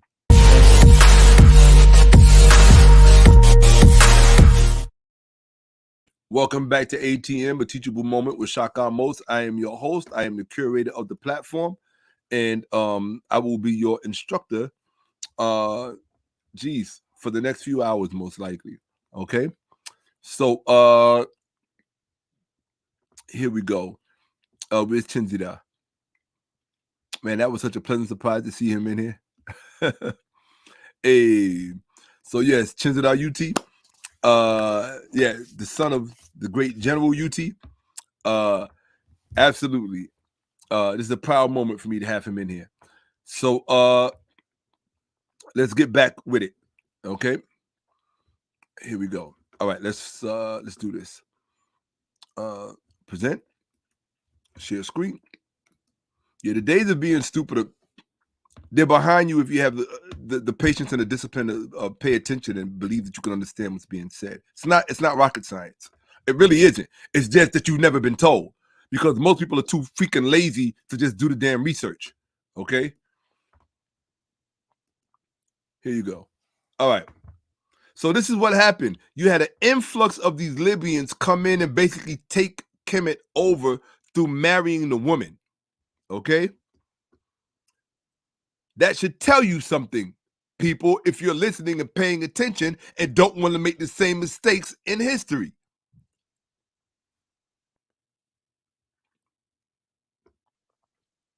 Okay. Right, and they're telling you that since some form of acculturation was practiced, that there were many more Libyans in the north and the south, more than we realize, because many of them took Egyptian or Kemetic names. So because they took Kemetic names, you don't know how many of them are there. There are people that you're looking at in that period of the 21st dynasty, headed toward the third intermediate period. You think you're talking about native Kemet to you, and you're not. You're talking about foreign Libyans. It was therefore only the culmination of an established trend when at the end of the 21st dynasty, the throne in Tanis, that's in the north, passed to the chief of the Meshwesh, Shishunk, King Shishunk I. Right here, this is a Libyan. This is not a Nubian, not a Cushite. He is a Libyan from the Western Desert. They're African. They were African people, but they had mixed so much with foreigners before they even came to Egypt at this time that they are a very mixed group of Africans, but they are native Africans. And they have been a part of that society almost since the beginning, but they were on the bottom of the society. They were considered like the Hicks because they were out in the desert. And they would come in and they would trade with the native people. So they had stores and storefronts in Kemet, and they were also involved in the police forces and in the military. So they were always a part of the tapestry of Kemet, but they were not ever in the upper echelon. They were not a part of the nobility or the royal families. Not until this period. Okay? It's almost like being African Americans in America, and you've been a part of America since day one, but you was on the bottom, and then finally Obama comes, right? So for the Libyans, this hold on a second. For the Libyans, what the heck happened? Where's my? Oh, it took a second. This is their Obama. I always joke around with my students when I'm teaching. This is their Obama, because you got to remember the Libyans were on the bottom the whole time. These people were on the top. They're not Libyans, okay? But the Libyans did contribute to the culture. It's from the Libyans that they got mummification. It's from the Libyans that they got certain parts of their diet. Okay? But the Libyans are not Didamet Kemet. Okay? So this ruler, Shishunk, when they finally got the throne, it says it was therefore only a culmination of an established trend. At the end of the 21st dynasty, the throne in Tanis passed to the chief of the Meshwesh, Shishunk, King Shishunk I. He belonged to a family that settled at Bubasti, whose members had through what? Judicious marriages. The members of this family through judicious marriages with the royal family and links with the high priest at Memphis. You always got to, these high priests at Memphis were always a problem in Kemet because they would do anything to hold on to power. And they would make deals with anyone to hold on to power. That is the same priesthood that made deals with the Ptolemies that Cleopatra claimed as her legitimate lineage to Kemet. It was these people, the same people who sold out to Ptolemy under the Ptolemies. And it was through their marriages to the families of the high priest at Memphis and the royal family as well that they became highly influential in the Delta. Shishunk was the nephew of the earlier Tanite king Osorkon the Elder. So these are the two main ones you want to know that started off the Libyan dynasty. Osorkon the Elder and his nephew Shishunk I, mentioned in the Bible. Okay? Psamatech I. Now this is one of their descendants. That's why I show you the Libyan side lock. Okay?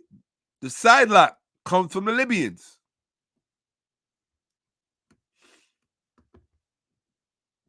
Psamatech I, or Semitic, as I call him. Semitic I, 664 to 610 BC. Greek military and financial resources. Psamtek, now listen, Psamtek, who is his uncle? Shishunk I. Who is this is his great uncle, or great uncle, right? Because they're hundreds of years apart. But Psamatech and about 200 years apart, 300 years, about 2 and change, right? And this is his great uncle, Osorkon the Elder of the 21st dynasty. These men who started off the Libyan dynasty, these foreigners sitting on the throne in Kemet, this is their great descendant. He is the one who invited in the Carians, the men of Caria, in Asia Minor, in the Greek city-states. He is the one who invited them in order to fight the black people of Kush.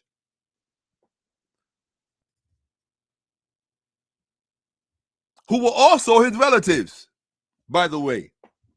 That's why you got to be careful when you mix blood. When you mix blood, you mix loyalties. And when you mix loyalties, it'll come back to bite you in the ass.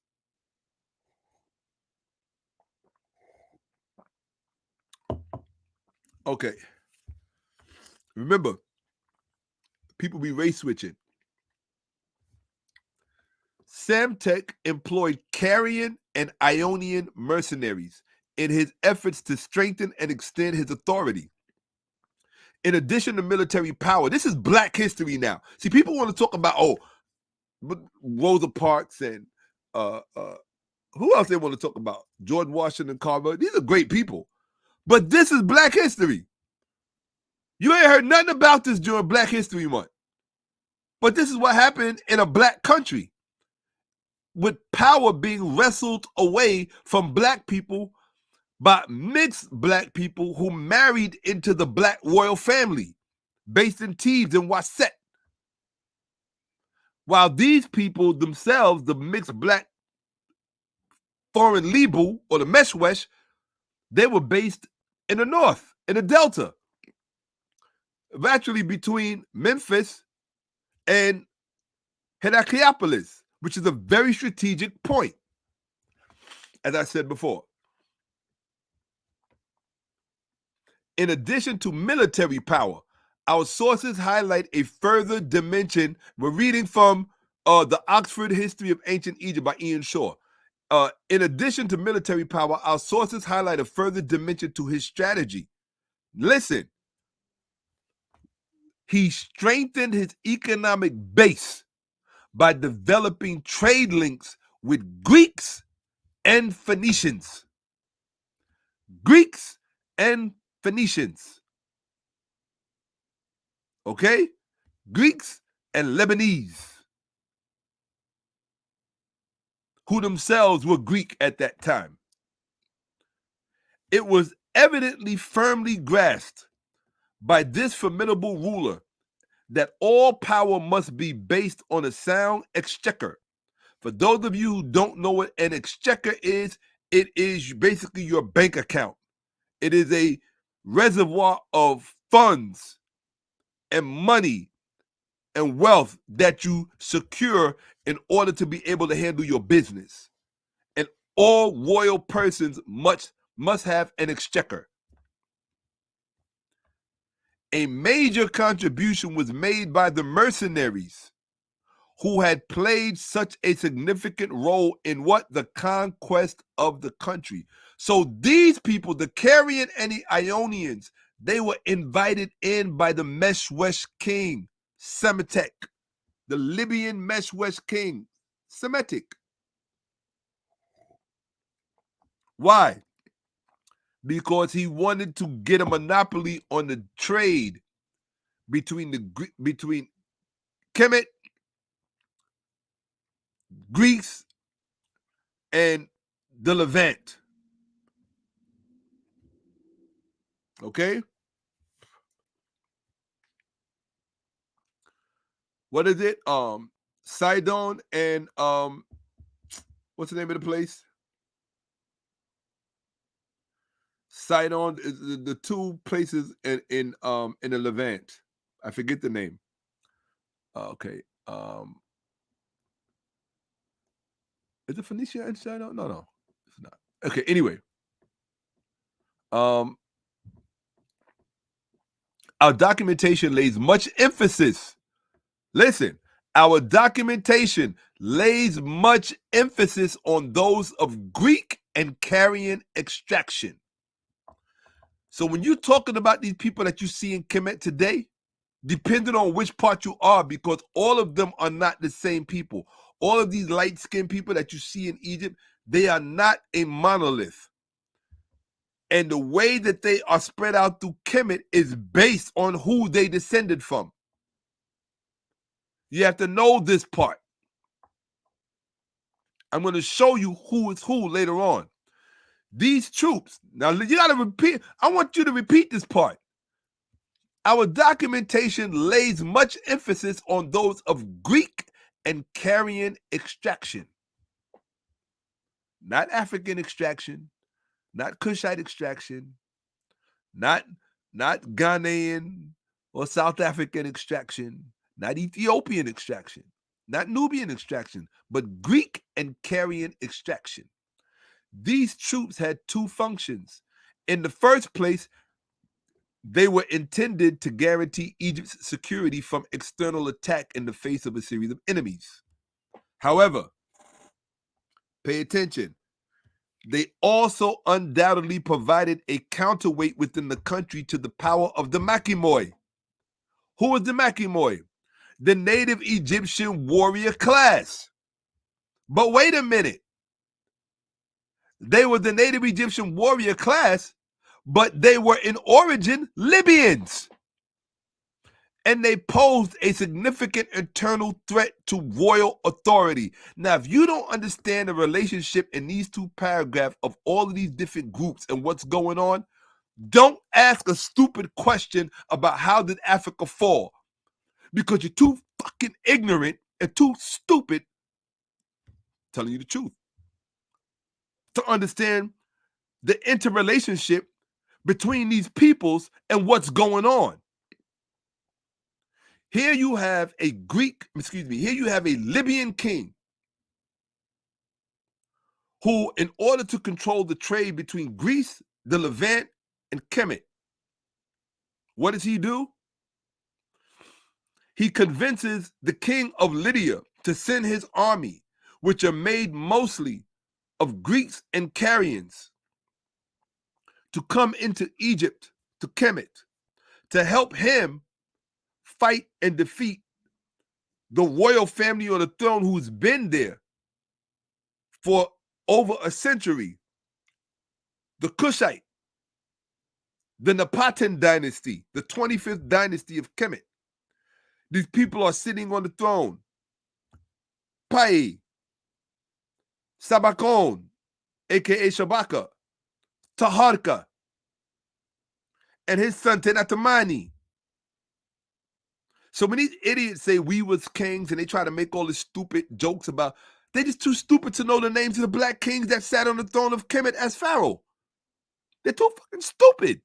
I told you. Look, all white people are not created equal. You have miseducated white people and you have highly educated white people.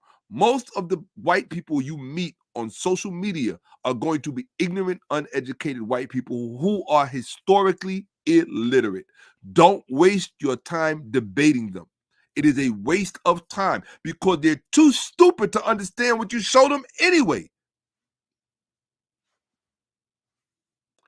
Just like, I hate to say it, the ignorant, stupid, uneducated black people, many of whom are too stupid to understand what you're showing them.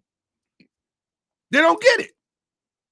They have no reference to say, oh, okay, that's what that is. They just don't know.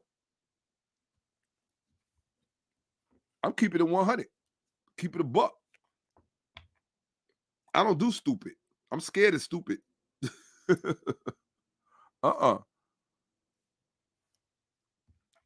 At least not when it comes to history. I do stupid in other areas, but not history, no. I don't play around. No. I know this stuff better than you know your own bedroom. And that's a fact. That's not an opinion. Okay? I'll keep it 100 with you. You got motherfuckers out here still stuck on the emerald tablets and the book of Enoch. I'm like, dude, emerald tablets and book of Enoch, that was like kindergarten, right? Before you found out that both of those were full of shit. That's not real history. The book of Enoch is not real history. The emerald tablets is not real history. That shit is legendary folklore, mythological bullshit. And if you don't know much, and if you're new to those texts and those books, then you're going to think that you are reading something important. But I mean, it's important because it's a stage in your growth. But don't confuse where you are in your growth with the absolute of what there is to be known. That is the epitome of foolishness. And you have a lot of people out here that want to be perceived as well-read and as bibliophiles. It's one thing to be a bibliophile. It's another thing to be well-read. They're not the same thing. You could be a bibliophile. I'm a bibliophile. But I'm also exceedingly well-read. I didn't say well-read. I said exceedingly well-read. The difference. Right? One of the things you're going to learn, you're going to have to learn about life. You have a lot of people who are celebrities, and a lot of people who are wealthy. A lot of people have access to all kind of corridors of power and the third. Being rich doesn't make you right. We kind of equate the two. It's like the Greeks who equated that which is beautiful with that which is good. Because something is beautiful is therefore good. That's bullshit. You got beautiful plants that will take you out. You got beautiful animals that will take you out. You got beautiful females that will dispatch you. I'm sure you got beautiful males that will dispatch you. Okay? We all watch the 48 Hours and the Forensic Files, right? So beauty on planet Earth, that's why, you got to remember what they wrote about beauty in the Sebayets of ancient Kemet, right? They teach you how to process beauty. so that it doesn't bite you in the ass, okay? Because humans are susceptible to beauty, okay? As human beings, it's part of our, that's right. This is the most important word you're going to learn tonight. Career. The career, right? So it was Semitic who invited the career in. Much respect to you. That's right. Career. Oh, Lauren's paying attention. Career, that's right. Marquise, career, that's right. Limitless power, career, that's right. Amun, career, that's right. Joe's world, career, that's right. Jason, that's right. Career, that's right. Career, yep. Fidel, career, yep. Done with it. Career, yep. Absolutely. These are people who are paying attention. Troy, oh, absolutely. I'm looking forward to working with this brother, right? Shout out to my brother and shout out to the crew, right? Career, that's right, Mike. Absolutely. Living in truth, career, that's right. Don't you forget it. And the next time you're telling someone and you're teaching someone, you force them to confront the words. You can't teach what you don't know. How you going to teach something if you don't know the words to use? Then you're going to have to make shit up. Then you're going to have to pretend you know something. And then you're going to want to change the conversation because you didn't have a command of the subject matter. It's your fault. Don't be lazy. If I'm putting it on the screen for you, all you got to do is just, whoop, all right, I got it. Log it away. Somebody's only supposed, always remember, somebody's only supposed to show you something once. And if you're on point, you're on game, that's it. Okay? Career, exactly. Yes, I'm in career. Yes, career. I'm putting this career on the screen because you're going to see. Yes, Robin. You're going to see the role that these people played. You're going to see who they are. Later on, they became known as Mempho-Hellenites or Helleno-Memphites. They became known as Helleno-Memphites. Helleno meaning Greek. So people who were of Greek origin but socialized in Memphis or in Nebuchadnezzar, the White Wall, the capital, the first capital of Kemet. They were raised there because it was a trade center. Remember, I told you that area that the Greek and the Carian occupied between Memphis and Heracleopolis. That's the area that became the trade area. So in this trade area is where foreigners were allowed to settle. And the key foreigners, the dominating foreigners, were the Carians.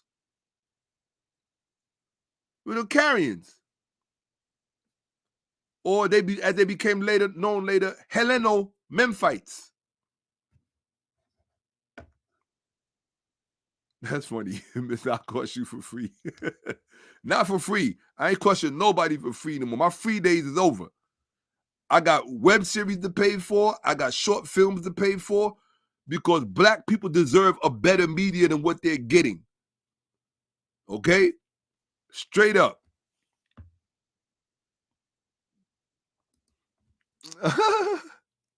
You hope at 50 you can look at youthful?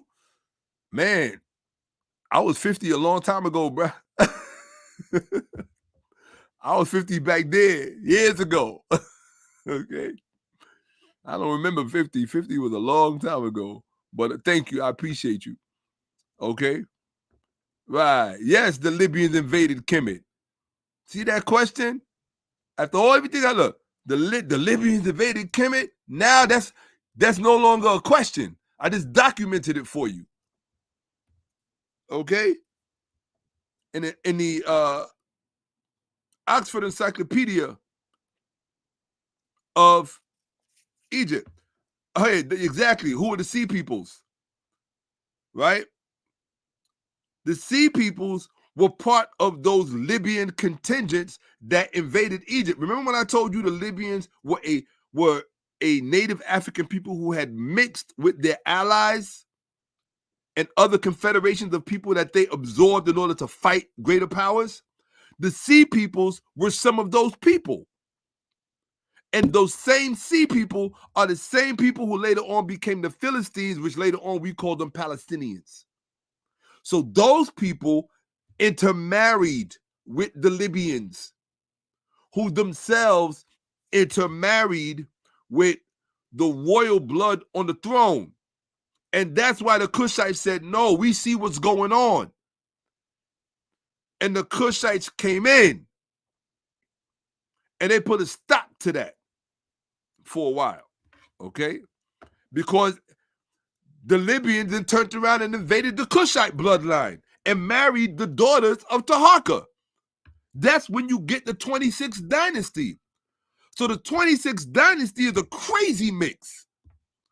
It's native Remech Kemet mixed with Libyans who themselves are mixed with sea peoples, from Palestinians you see today, right?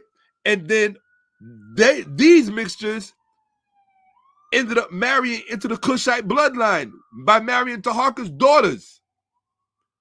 The only way you could get to the throne was through marrying the females and the bloodline. It was matrilineal. It was a matrilineal society. You got to know this stuff. I sleep, eat, and breathe this stuff. Yeah, I could be doing something worse. I could care about the Jets and the Giants and the Cowboys and all this other shit that don't mean nothing to me, right?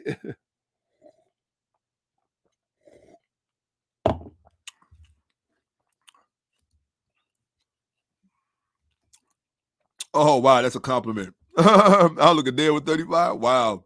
I don't remember 45, but thank you. Hell, I don't remember 55. Shit. Keep it 100. Okay? Okay. So let's do this. Yeah, 55 is behind me, 54, 53, 52, all them numbers are behind me. Okay. So let's do this, people. Present. But I appreciate that. I really genuinely do. Okay. You got to keep your telomeres long. I try to tell these people all the time. Okay. The human body is an amazing thing. All right. So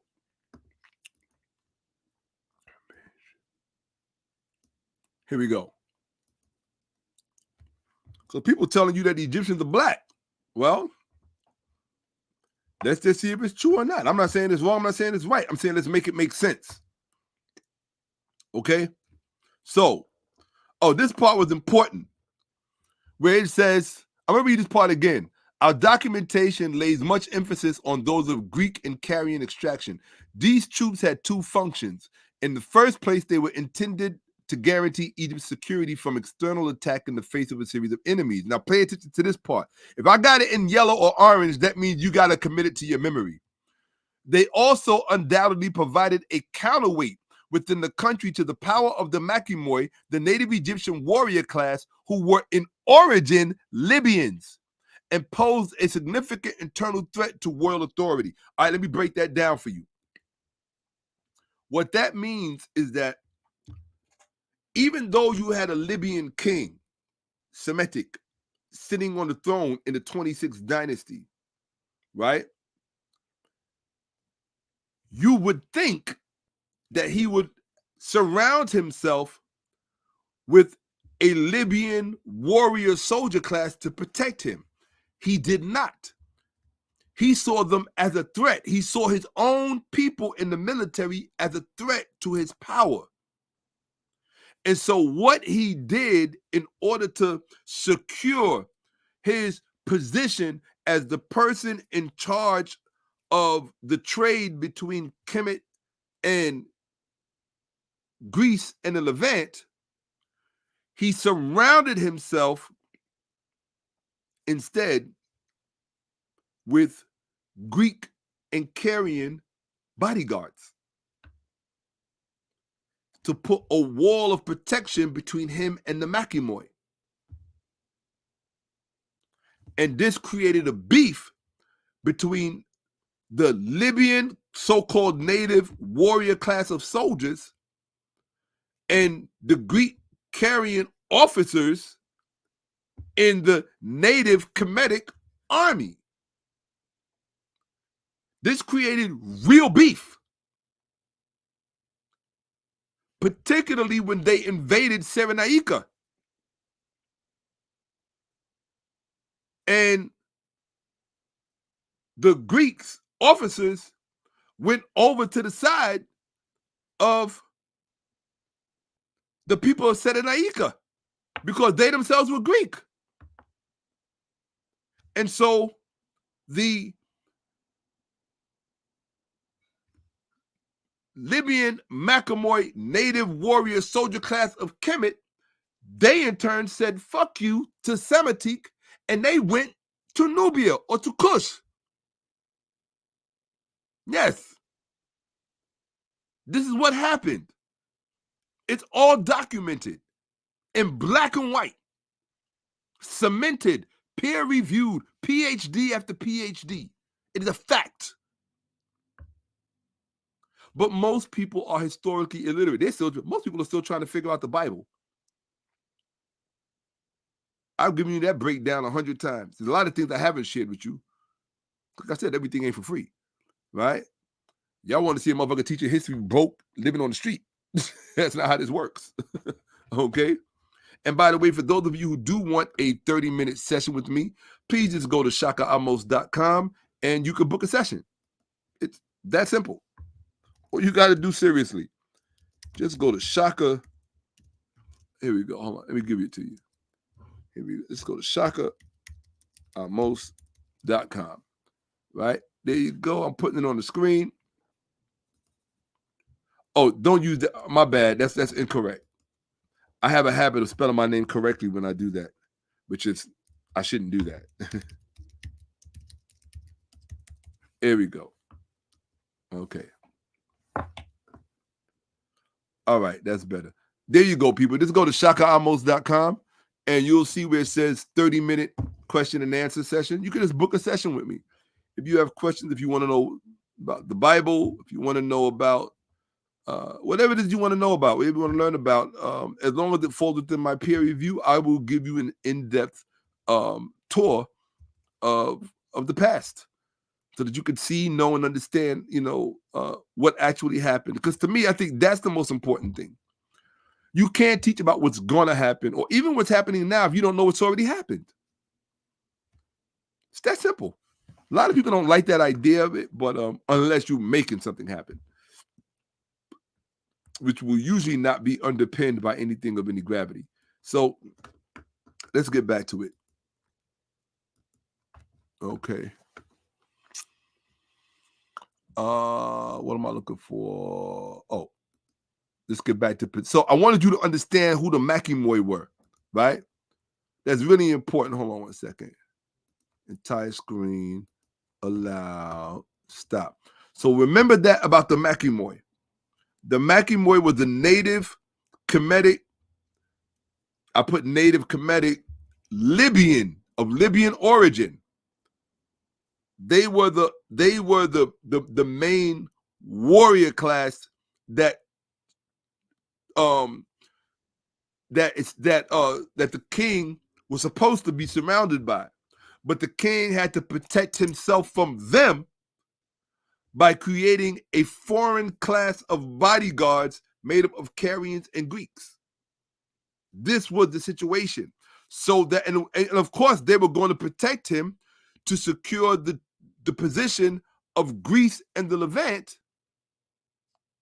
or at least Greece and, Phoenicians, right? And Asians, right? The Carians, the Korea, right? They all had to secure their position, so they were going to protect this king. So now he's what you call a despotic king to some degree. Why? Because his loyalty is not to the people. His first loyalty is to his what? His exchequer. His exchequer. And you couldn't be mad at him because without money and without wealth, what could you do? That's why I don't teach for free. Because if you teach for free, you won't be teaching long. You be out somewhere begging somebody to help you pay your maintenance or pay your mortgage or whatever it is that you're doing. So I tell everybody, this is not a free presentation. Go to the top of the chat where you will see my Cash App, $ Shakka-Ahmose, and pay your bill. Pay your bill. That's what you got to do. Okay, there you go. For those of you who want to show your appreciation, it is $ Shakka-Ahmose, $ Shakka-Ahmose. That is the Cash App. The link is in the description and it's at the top of the chat. Now, everyone please report to Cash App and pay your $10 fee. Thank you very much. Okay, we use the trust system here. I trust that you are going to pay your fee, and you trust that I am going to continue to teach at the level which I am capable of teaching at. Okay, that's fair. Okay, I don't take you for granted. You don't take me for granted. That's what we do. All right, where am I? I want to hide that comment. Okay, hide the comment. And it's also in the description for those of you who want to know.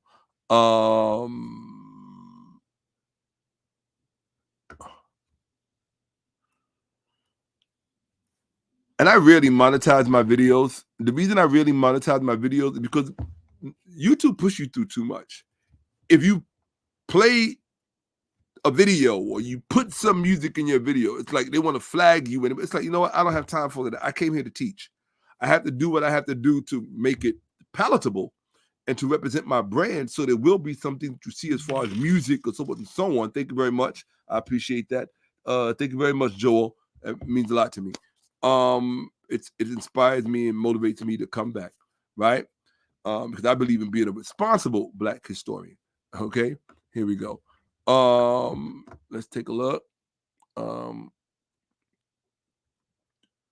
Where are we?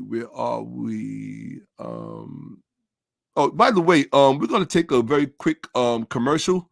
For those of you who have yet to see my short film, my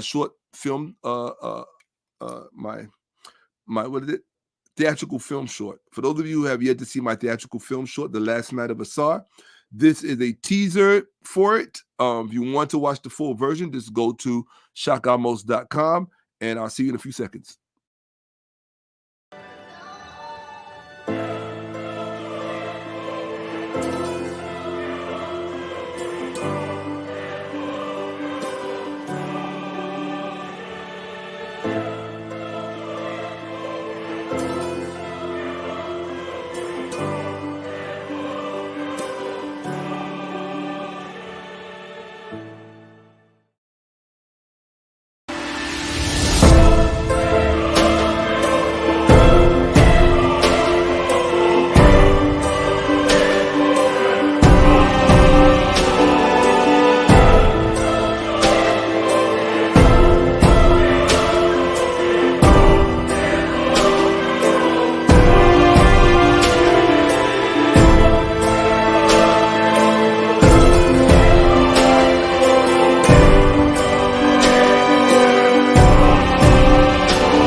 That is the teaser for my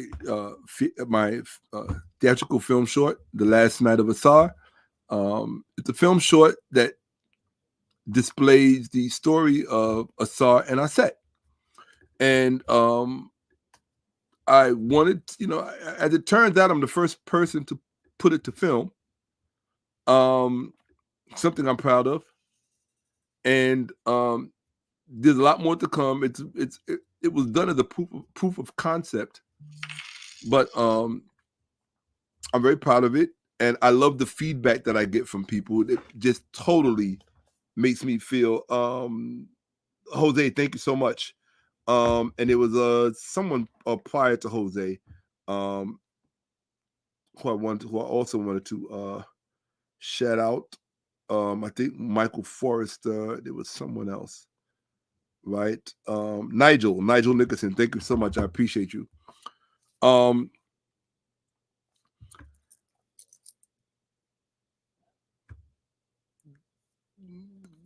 Creating that film, well, it means I have a lot more work to do. And with your help and your support, and I'm just reaching out to certain individuals to see if I can partner with some larger brands out there so that the web series can be done on the right level. For those of you who have not seen the trailer for the web series, it's simply the trailer for the web series. This is it right here. Just take a look. Right.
Is here for Kemetville.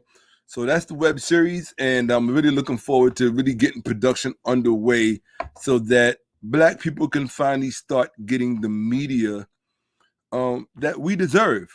I don't want to name any names, but certain Black Hollywood is not going to give it to us, and I don't know if it's too much fear, lack of expertise. We have enough expertise amongst ourselves. I know that Hollywood would not ever find anyone with more knowledge on the subject of ancient Egypt than myself. So I know I'm going to be an asset to anyone working on a project concerning ancient Egypt. And we have to stop thinking that because people are white, they're right.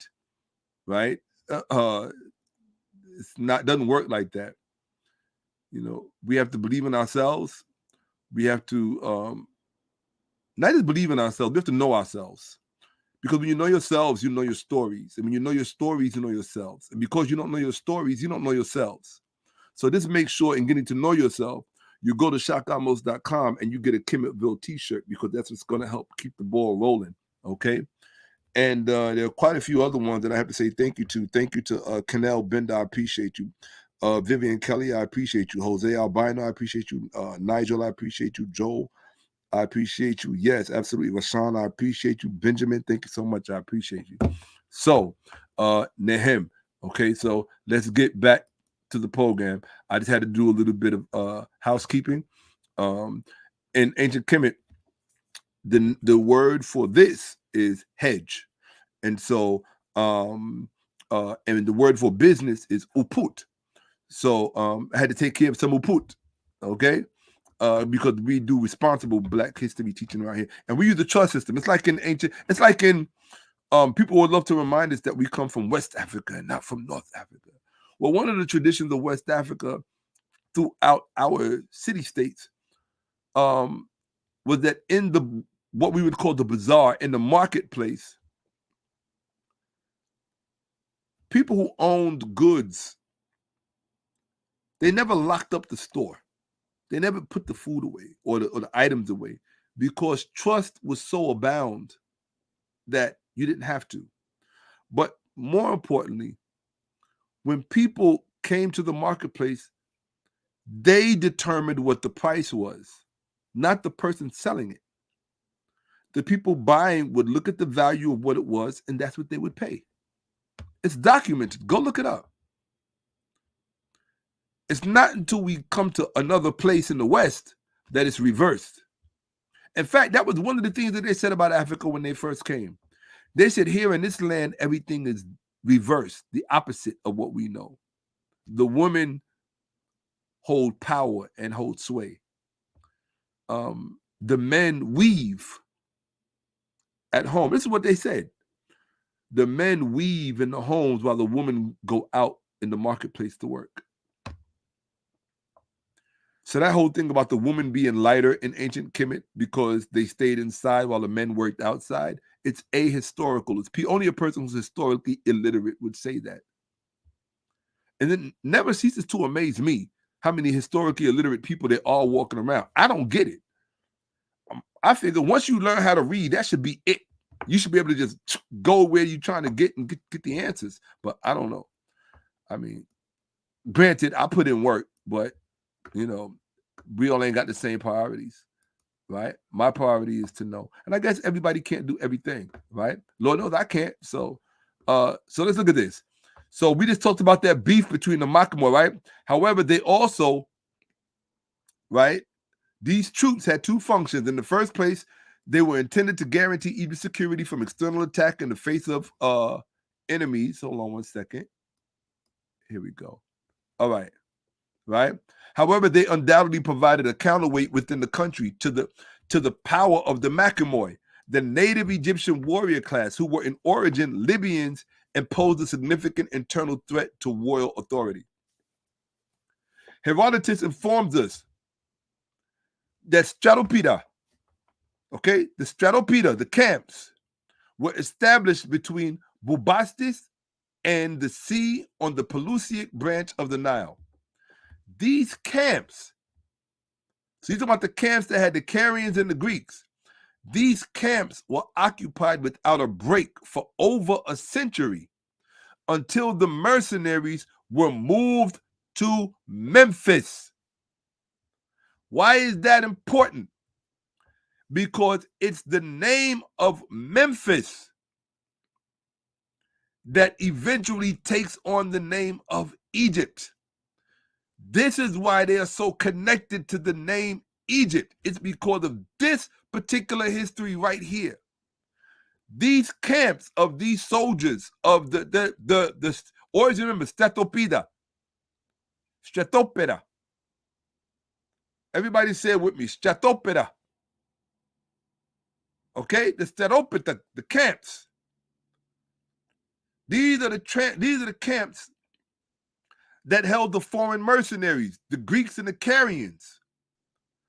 And they were there for over a century without a break. See, it says without a break. These camps were occupied without a break for over a century until the mercenaries were moved to Memphis. Okay?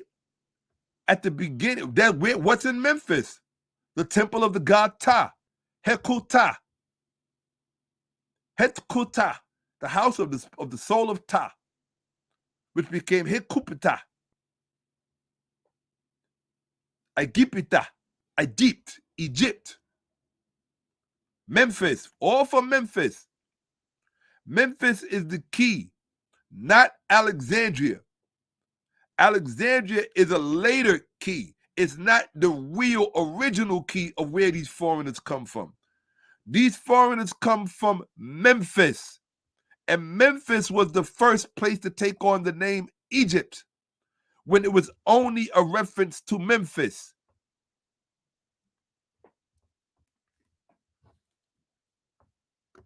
Okay? They were moved to Memphis at the beginning of the reign of Ahmose II, 570 to 526 BC. That's the 6th century BCE. The troops were pulled out of the camps at the beginning of Ahmose's reign. What? As a result of an anti-Greek backlash. Did you hear that? So that means between Bubastis and the sea on the Pelusiac branch of the Nile, the natives had a beef. Well, I won't call them natives. The Libyans, who now had a native status. They were really mixed now. These Libyans who had mixed in with the native Kemet, they were anti-Greek. Okay, so as a result of the anti-Greek backlash, the troops were pulled out of the camps and given their own quarters in Memphis. Okay? Let's read. You got to learn. This is your history. You want to know what happened? You want to know how you were removed from Kemet, how foreigners came to be in that land and claim your identity? Like how they try to claim it today? You got to know this history. You cannot start with Arabs. Starting with Arabs is too late, but this is something important that you need to know about the Arab connection, because I'm going to document it for you later. Hold on one second. I'm going to give you the Arab key before I even show it to you. The Arab key, right? The Arab key. Oh, I appreciate you, Hotep Asar, right? How do the knowledge of the native Egyptians compare to our teachers' works? All depends on which teachers you're talking about. If you're talking about Dr. Theophilo Benga, excellent. If you're talking about who else?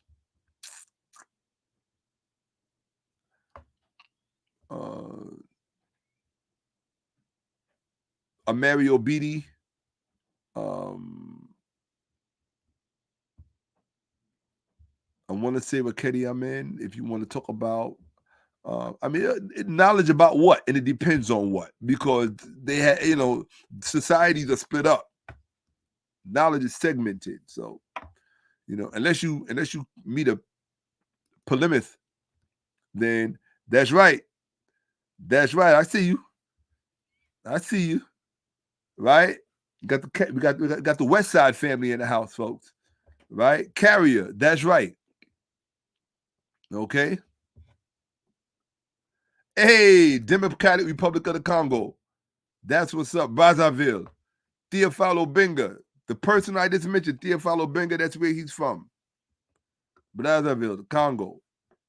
Hope I got that right, because I know it's split up.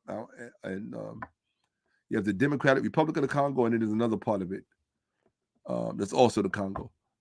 Right? Okay. Absolutely. Okay. I appreciate you. Uncle Johnson there. Very much so. Hey, I had to throw that one up there. $ Shakka-Ahmose. That's what makes it happen. Okay. And those Arabs came in and ran those Romans out. Now watch this. Let me explain this to you about the carrier. I'm gonna show it to you later. What you end up finding out is that when Semitic, the Libyan king sitting on the throne in the 26th dynasty in the late period after the Black Cushites fall, right? And remember, the Black Cushite females are married into that family because they married to Harker's daughter. Very important. Daughters, plural. So that Cushite blood was running all up through those kings in the late period. Okay? That's why you have an Ahmose II. They're mixed, but these are mixed black people. They're not other people. They're black. They're just mixed black. It's like when you go to Trinidad, when you go to Guyana, or certain places in Africa, Ethiopia. Those are black people in Ethiopia. They're just mixed. Do you know, I'm going to tell you something. A lot of people don't know this. In genetics, in the field of genetics, when they get to a certain stage in the phylum of the haplogroups, and this is going to freak out a lot of Ethiopians, and I'll show you the documentation. The classification for African American is actually Ethiopian because we share similar admixture. Most people don't know that because they don't have a classification in this particular juncture of the phylum for the haplogroups to designate African American. So they designated Ethiopian because it was set up for their particular admixture, and it correlates very much so with ours. So when they're doing the STR markers and this, that, and the third, and all of that, we African Americans are classified as Ethiopian in the field of genetics. A lot of people don't know that. I'll show you that documentation. Okay. So that must make some Ethiopians freak out, right? But I actually love the fact that quite a few Ethiopians have married African Americans, and vice versa. African Americans have married quite a few Ethiopians. So as usual, our bloodlines are mixing, and look, but we've always mixed. Always. That's nothing new. You know? I've had a few Ethiopian interludes myself. Okay. So and highly grateful. Very, very grateful. Those are the kind of memories that keep you running on fumes. Here you go. Off of fumes, right? So let's see. Shout out to my Amhara, my Tigrinya, my Tigray, to my Omoro. Okay. So here's the Arab connection that I'm going to document for you in a few minutes. When the Carians came in and when the Greeks came in, they had to come across the Levant and particularly across the Sinai. It was the Arabs in the Sinai, the same Arabs who are there today called the Bedouin. It was the Arabs in the Sinai who joined part of that army, and that's how they ended up in that region. They only came into that region prior and slightly as slaves. The first Bedouins came into Kemet as slaves. Yes, the Arab ancestors who were called the Bedouin, they came in as slaves first. It's documented. Read Black Athena by Dr. Martin Bernal out of Cambridge University by way of Cornell. Or out of Cornell by way of Cambridge. Read it. It's documented. They're in black and white. And he gives the source. So I laugh when they call us slaves. It's so funny. People who themselves were formerly slaves laughing at us calling us slaves. It's funny. But it's also a testimony to how stupid and ignorant they are about their own history. So I don't see them as a threat. And I speak truthfully about them, right? I have no respect for them. And the reason I have no respect for them is simply because I agree with Marcus Garvey, the Honorable Marcus Garvey. Respect those who respect you. And what did he say? What's the other part of that statement? Disrespect those who disrespect you. We don't owe these Arabs or these Egyptians any respect until they respect us. When they respect us, then we will respect them. Until then, no, not at all. I will disrespect them every chance I get. I will wake up just to disrespect them. Their men, their women, and their children. Yes, because that's how they see us. No respect. They want our money from tourism. That's how they respect us. That's it. Okay? So let's get back to find out what happened. If I had you all in the audience in a live auditorium, I would make it every time I get ready to start teaching again. I would say 1, 2, 3, and the whole audience has to say what happened, because that's the one. Everybody else want to talk about everything else except that. Do you know why? Because they don't know what happened. So because they don't know what happened, they want to get in conspiracy theories, and they want to do all kind of mythology and guesswork and talk about all things that don't require any documented proof. Why? Because they haven't done the homework.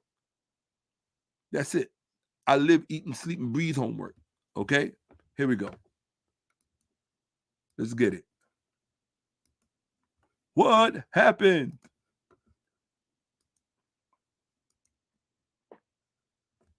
Okay. So, now remember what happened right prior to this? Remember, there's an anti-Greek backlash by the native Kemetic Libyan origin soldiers.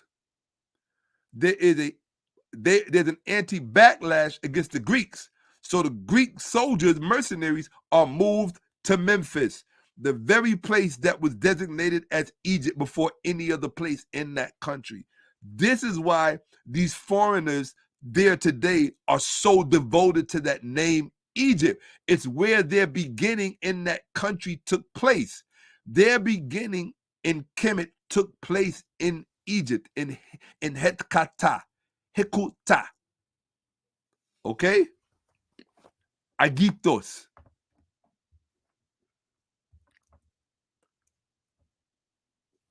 Arabs were present, but Arabs were not dominant. The dominant were the Carian and the Greeks. Right?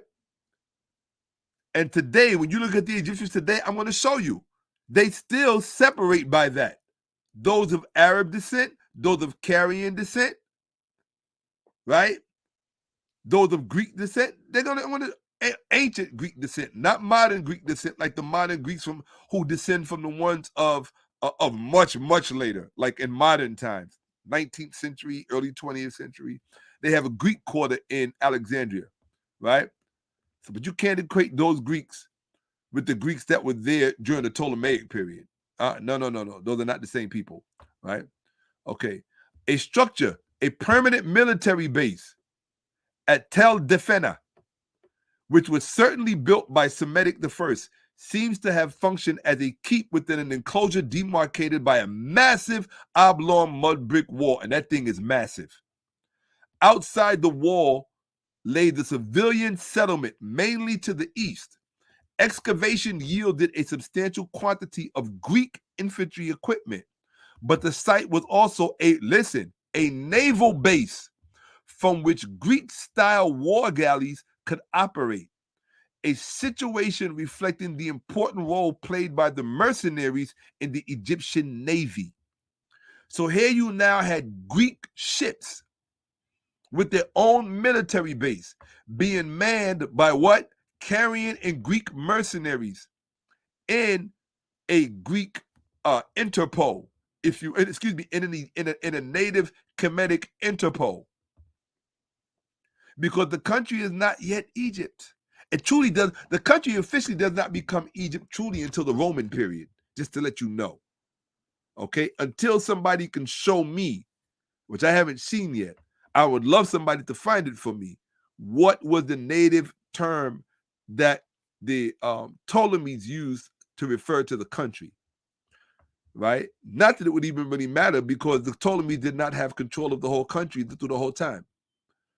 They only had control of the north and maybe Middle Egypt. Okay? Not surprisingly, the preference shown to these, listen, people, so I don't have to repeat myself. Your pastor didn't tell you this, your teacher didn't tell you this, your mama didn't tell you this, your daddy didn't tell you this, your husband, your wife, and your kids, and your best friend, and your hairstylist didn't tell you this. Not surprisingly, the preference shown to these foreign troops was far from welcome to the Makimoy. Did you hear that?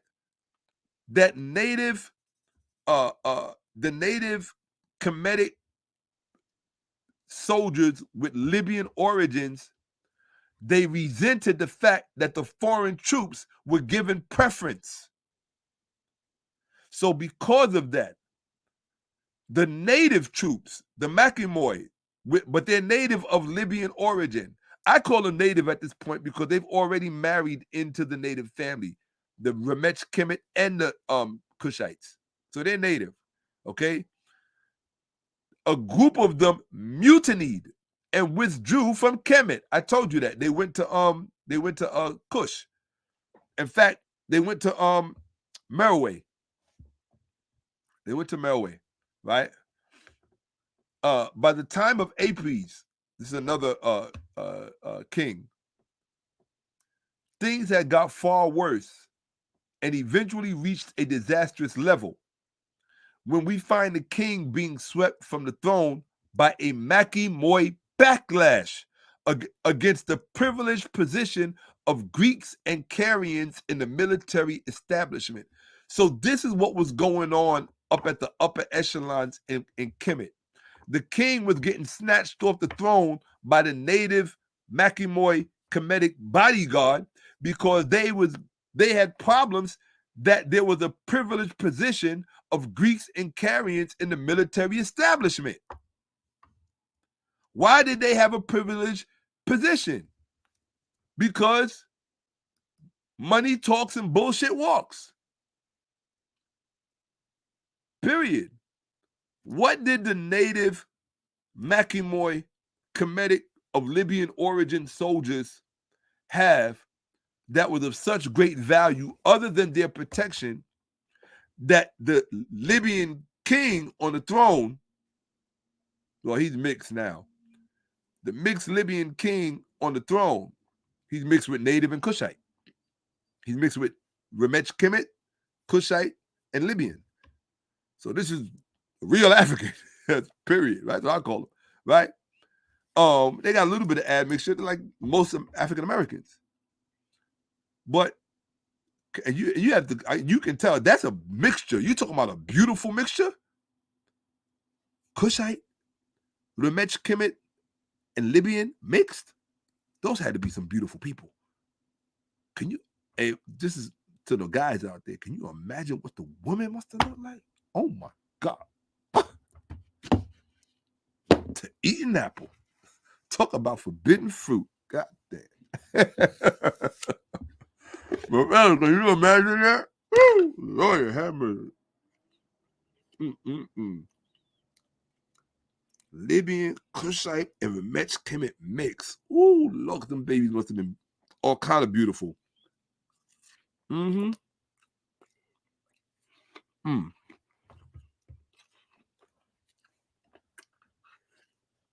One thing for sure, they didn't look like no damn Arabs.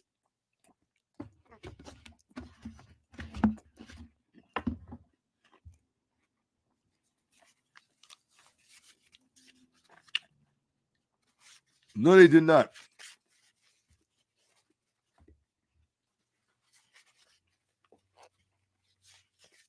I needed that.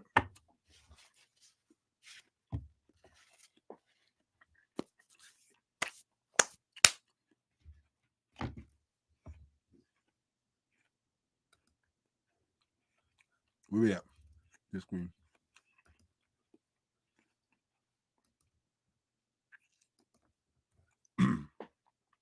So they beefing. Basically, they beefing.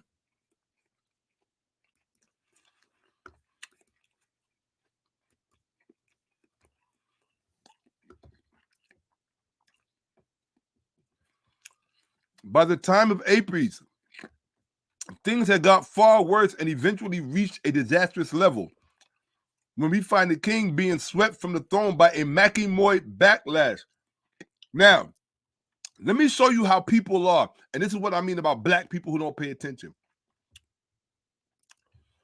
If I were to stop you all right now and ask you, who are the Makimoi? Who can answer? Put it in the chat. This is how white people beat you. You hear a word you never heard before and you get scared. You get too scared to remember what it was, what the word was, and who it was talking about and what it meant. Your mind should be like a steel grip, like a steel trap. You hear something, you grab it, you don't let it go. You process it until it becomes a part of you. So then it's living history because you can spit it back. It's a part of you. Okay? Who was the Makimoy? I done read the word Makimoy at least 5 times. Let me see in the chat. Somebody tell me who the Makimoy was. Let me see. Let me see who the smart one is that's paying attention. Okay. Okay. All right, Jabino 59. Anybody else? All I got is one person who remembers who the Makimoy are? No. I knew somebody was going to say this. They were not Libyan soldiers. They were not Libyan soldiers. Well, they were of Libyan origin. They were Libyan origin, but they had mixed with the Remech, Kemet, and the Kushites. So at this point, they're just native. Okay? They are native with a Libyan slant. Okay? So, all right, I'm going to accept Libyan soldiers, but I'm also going to, this is the best answer right here. I like this. Libyan descent, warrior class king soldiers. That is who the Makimoy is. Okay? Yes. Very good. They were the honor god in the 26th dynasty in Kemet. Yes. Thank you, Joel. Well said. And they were beefing with the Carians and the Greeks, because the Carians and the Greeks was being treated like, you know, we the officers. Okay? Okay. I don't know if I would agree with your other statement, Joel, as far as the Magi and Arab Templars. I don't know if I would agree with that. We would talk about it though. All right. So let's go. And you would have to document that very well. Okay. Let's get it. Okay. Let's get it. We ain't here to play. We here to do this way black folks are supposed to do it. Okay. Remember, we don't do stupid on this channel. Here we go. So what do they say? Right? It says at the time of Apis, things had gotten far worse. Things that got far worse and eventually reached a disastrous level. When we find the king being swept from the throne. Now think about that. The king is being taken off the throne by a Makimoy backlash. That means those Libyan soldiers that honor God in the 26th dynasty, well, they're way past the 26th now. Or they might actually still be in the 26th dynasty. It all depends on when Ahmose comes in. So yeah, they might still be in that dynasty. By a Makimoy backlash against the privileged position of Greeks and Carians. You're always going to come back to this word, Carians. And it's always going to be in the company of Greeks. Greeks and Carians in the military establishment. These people played such an important role in the pivoting change of Kemet that brought about Egypt as a reality. You follow? That you have to remember this word, Carians. The spark that lit this powder keg was a disastrous defeat sustained by a force of Makimoy. Remember I told you? The Makimoy got defeated when they went against the Greek city of Cyrene, right? Trade was also greatly encouraged in our textual sources, right? Forgive me. Trade was also greatly encouraged. In our textual sources, Greek relations play a major role, although it would be as well to remember that most of the sources are themselves Greek. Doesn't mean they were lying. Within Egypt itself, we hear of trading stations. Listen, you can see how colonization is slowly taking place with the help of the king. All of a sudden, you're in Kemet, but the name of trading places, right? The name of the trading companies. What happened when they colonized America? How did they do that in Africa? Through trading companies. It was the same thing with the Greeks in Kemet, but they were invited in. They did not invade. Within Egypt itself, we hear of trading stations such as the Wall of the Milesians. Think about that. And islands bearing such names as Ephesus, Chios, Lesbos, Cyprus, and Samos. Do you know how ironic that is? That the Greek isle Lesbos, which gives its name to the term lesbian, that same name was transplanted and superimposed on a geographical area in Kemet in Africa. Think about that. By a privileged class of Greek and Carian traders. Think about that. Merchants. With the assistance of the king. Think about that. That's some deep shit. Politics and economics. And remember, economics rule politics. It's not the other way around. Economics rules politics. If you think it's the other way around, you're a fool.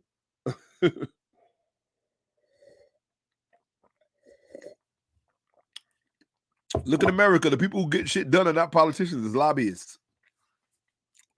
You don't believe me? Ask the Koch brothers. Okay? All right.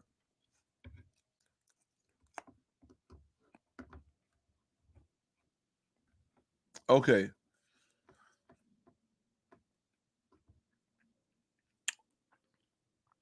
That's right. Carrier.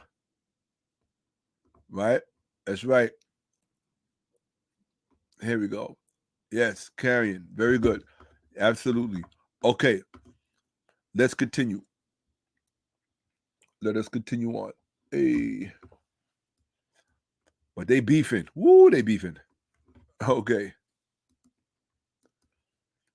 Here we go. See, this is Black history. And you want to know why you don't know shit about your history.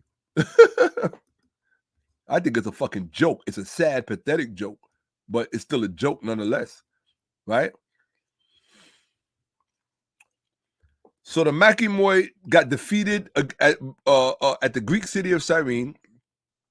The Greeks are playing a major role. They're instituting geographical regions in Kemet in Africa, and they're renaming them after Greek geographic areas and islands, right? And they're not even real islands. That's why they had to be put in quotation marks, right? Bearing such names as Ephesus, Chios, Lesbos, Cyprus, and Samos. These are Greek names. But their precise relationship to the crown or other Greek centers in the country is quite unclear for the earliest period. However, so it's about Greek centers in the country of Kemet. However, by far the best documented, the best documented trading center is Nokrati, established on the Canopic branch of the Nile, not far from the capital Sais. See that? So the biggest trading center was not far from the capital. Who's in the capital? That's where the king is. And with excellent communications for internal and external trade. It's business. They came in through business. The Libyans came in through marriage, and the Greeks and the Carians came in through war and business. But it was all leading towards business anyway, because the only reason these foreign mercenaries were brought in was so that Semitic, I call him Semitic, so that Semitic could do what he needed to do business-wise. That's their own, it's business that brought them there. Although the city was founded by Milesians in the mid or late 7th century BC, right when the name Egypt comes into existence, the late 7th century BC. Don't you think it's ironic that the country becomes Egypt right at the same time that these people are in Kemet setting up and renaming everything? They didn't just rename the country, they were renaming everything in the country. So when you use the term Egyptian, you're using a foreign word and a foreign name. You're using an exonym. Although the city was founded by Milesians in the mid or late 7th century BC, members of other East Greek cities were also firmly established there. Yes, people, Kemet was getting, as we would say, gentrified. Okay? Kemet was getting gentrified through Greeks and Carians. And Carians were honorary Greeks. And they were renaming everything in the country after their homelands, after their city-states. This is what was going on. Everything was there was a renaming process. So we can't use any of these names to talk about anything related to us or anything related to the natives of that country. Don't you ever refer to King Tutankhamun as an Egyptian, ancient or otherwise. Don't ever refer to Ramesses II as an Egyptian, ancient or otherwise. You would have to be historically illiterate to do that. You would. You'd have to be stupid. Okay. Okay. Okay. All right. So let's rock. Let's get unfrozen. Oh, by the way, I saw the Disney film Frozen. I liked it. Allow. Here we go. Presentation mode. Okay. So you got all of this Greek during this period all over Kemet. It is I call it the Greek infestation. That's what it was.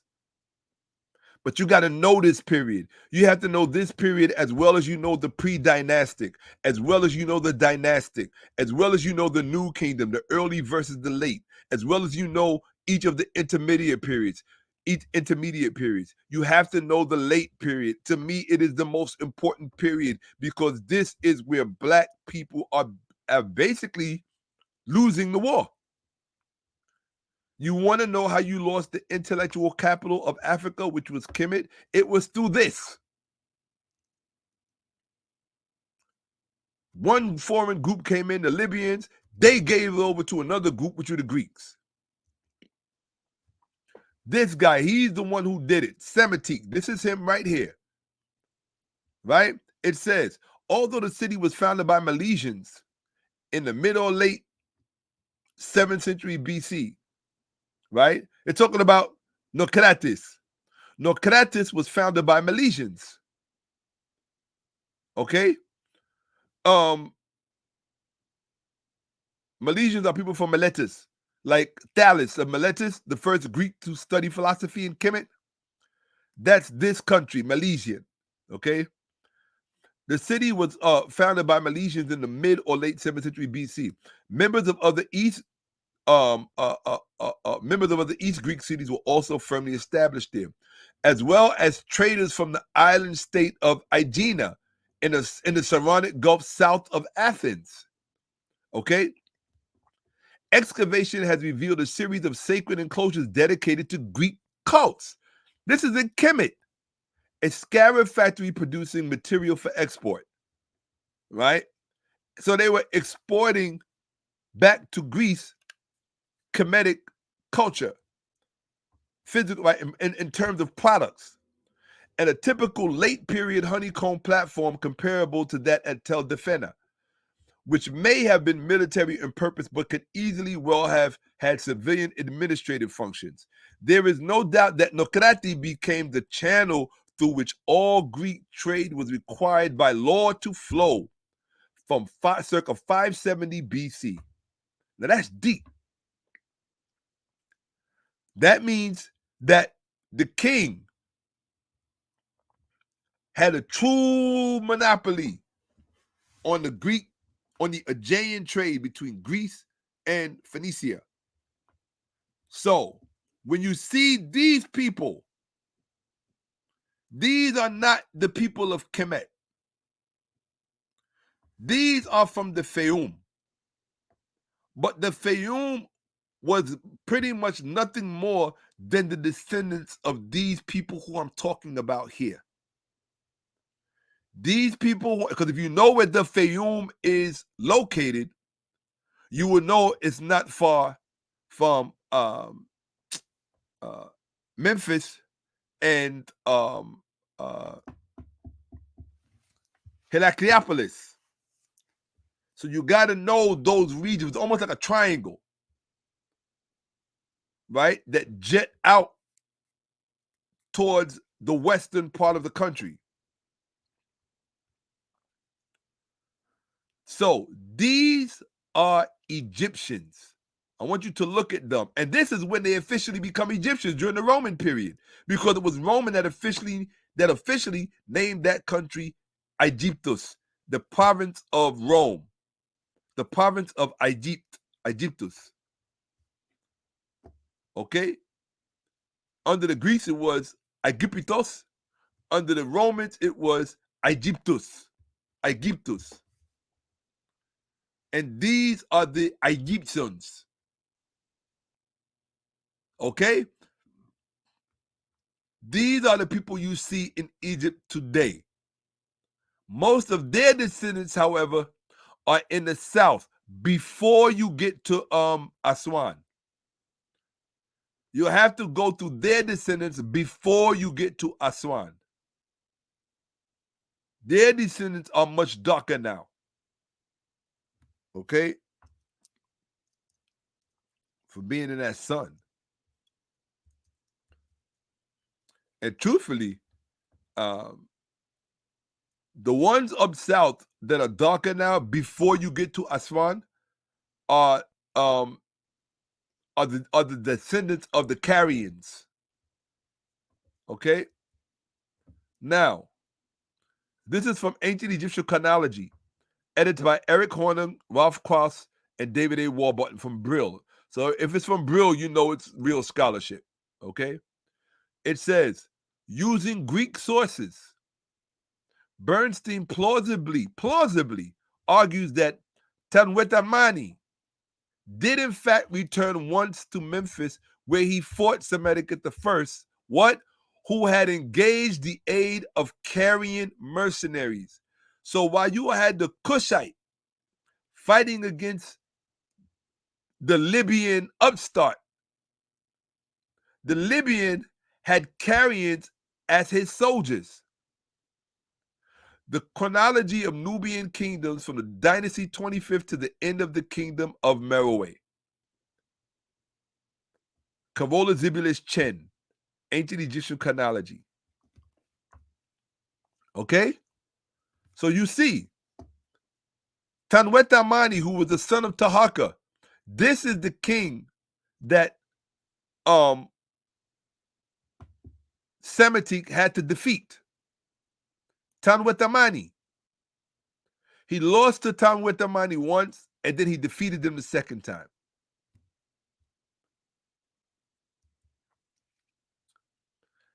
The Assyrian, this is Professor Dr. Anthony Spalling, a PhD. This is from the Journal of American Research in Egypt. He's a PhD from Yale University, University of Auckland, New Zealand, Classics and Ancient History Department. Semiticus, King of Egypt 1. I love this text. It's one of the, I love this text because of the detail in it. And I tell you, white people know Black history much better than Black people will ever know it. That's the truth. Don't be offended by it. They colonized it. Dr. Clark said that. He said they did not just colonize history. They colonized information about history. So now we're going to see how the Carians ended up there.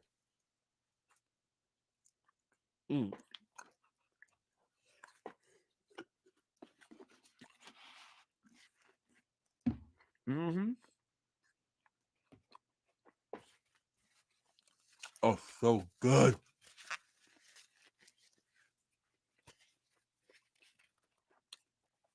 That peanut butter, man. With the honey and the cinnamon, it's crazy. With the Fuji apple, oh my God.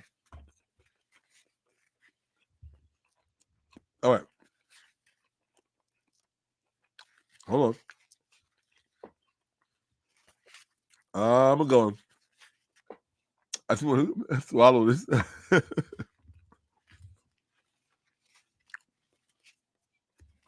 All right.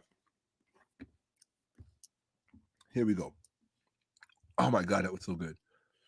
If y'all could taste this, y'all would bug out. All right. The Assyrian sources. Oh, this is from Semiticus, King of Egypt. Part 1, page 134 by Anthony Sparlinger, PhD. Yale University. Classics in Ancient History Department at University of Auckland, New Zealand. The Assyrian sources follow the account of Ashurbanipal's second invasion with the affair of Gyges, king of Lydia. This is the king who conscripted the Carians to be in his army. So you got to know, where were they before they got to Egypt? They were in the army of King Lydia, of the king of Lydia, King Gyges, or Gyges. As well, so the Assyrian sources follow the account of Ashurbanipal's second invasion. Ashurbanipal was the king of Assyria at the time, right? The Assyrian sources follow the account of Ashurbanipal's second invasion with the affair of Gyges, king of Lydia, as well as dealing with some small diplomatic activity in the northwest of Assyria. Ashurbanipal might have what? Deported people from Kemet to Egypt at this time. Okay? So what does that mean? Hold on one second. And listen to this. In return, some rebellious Egyptians, they are unspecified, were placed in Kemet. What does that mean? Let's break that down. We don't gloss over shit. What that means is that the Assyrians had a policy of shuffling people around and switching demographics. They would switch demographics like how we play three-card Carly or three-card Monty. And that's what they were doing in Kemet. They were emptying out Kemet of rebellious niggas, and they were sending them to Kemet, right? Which is in the Levant. And then they were sending people from the Levant, they were sending people from Kemet into Kemet. That's what the Assyrians were doing in the late period, in the 26th dynasty. Okay?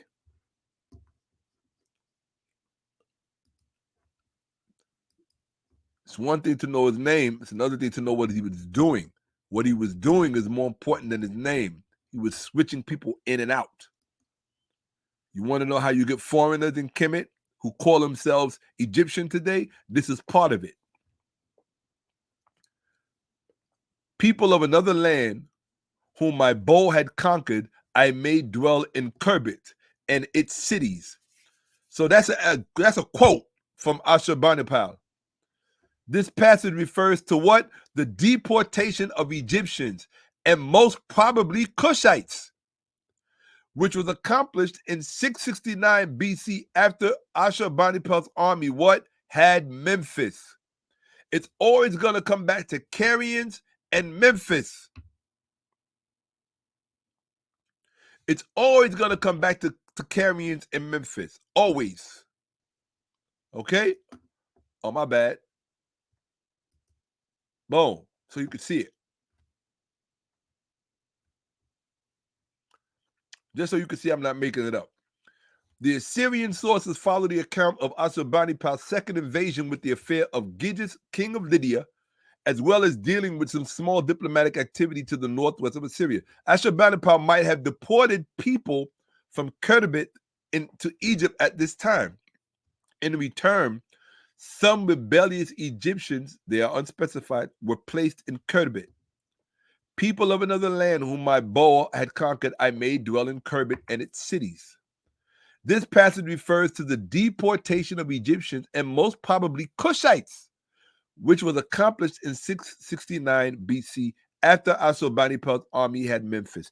So you got to understand this demographic policy that was underway. The scribe of Prism A is a certain part of the tablet that they're reading from, specifically states that he, Gyges, this is the king of Lydia in Asia Minor, who conscripted the Carians. He did what? He placed his trust in his own strength and then became overbearing. So he sent his troops to the aid of Tusamilki or Semitic, the king of Egypt. This is how the Carians got there. They're telling you in the tablet. This is primary evidence. It's carved into the tablet. They're telling you that Gyges sent his troops to the aid of Semitic, the king of Egypt, who had overthrown the yoke of my kingship. So let me explain this beef to you. This is how we know this is what happened. This is Black history. Y'all think you know Black history and you don't. You know stupid shit that stupid people say to you. They're on CNN, NBC, all these other supposedly pro-Black news stations. They're not giving you real Black history. They're giving you they got you focused on Donald Trump. That's what they got you focused on. The same shit CNN talks about, that's what they want to talk about. Everybody is always focused on what the white man tells you is important, but your history is never important. That's why you never get it. The Grammys is important. Beyonce and country music is important. Shout out to Beyonce and country music, because I love country music. And the Black history at the Grand Ole Opera, nobody talks about.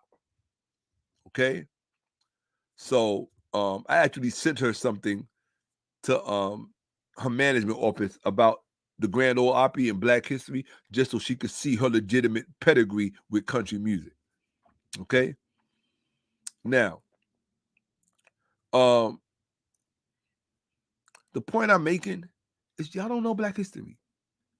So what I just read to you is the king of Assyria, who is pissed off because, well, he's commenting about it. I know he's pissed off. You know he's pissed off. Why? Because of what he's talking about. He's saying the king of Lydia overstepped his bounds and sent his Carian troops to help Semitic fight the Cushites. See, let me explain something to y'all. Right now, the number one thing on this planet is war. You don't believe me? Go to Ukraine.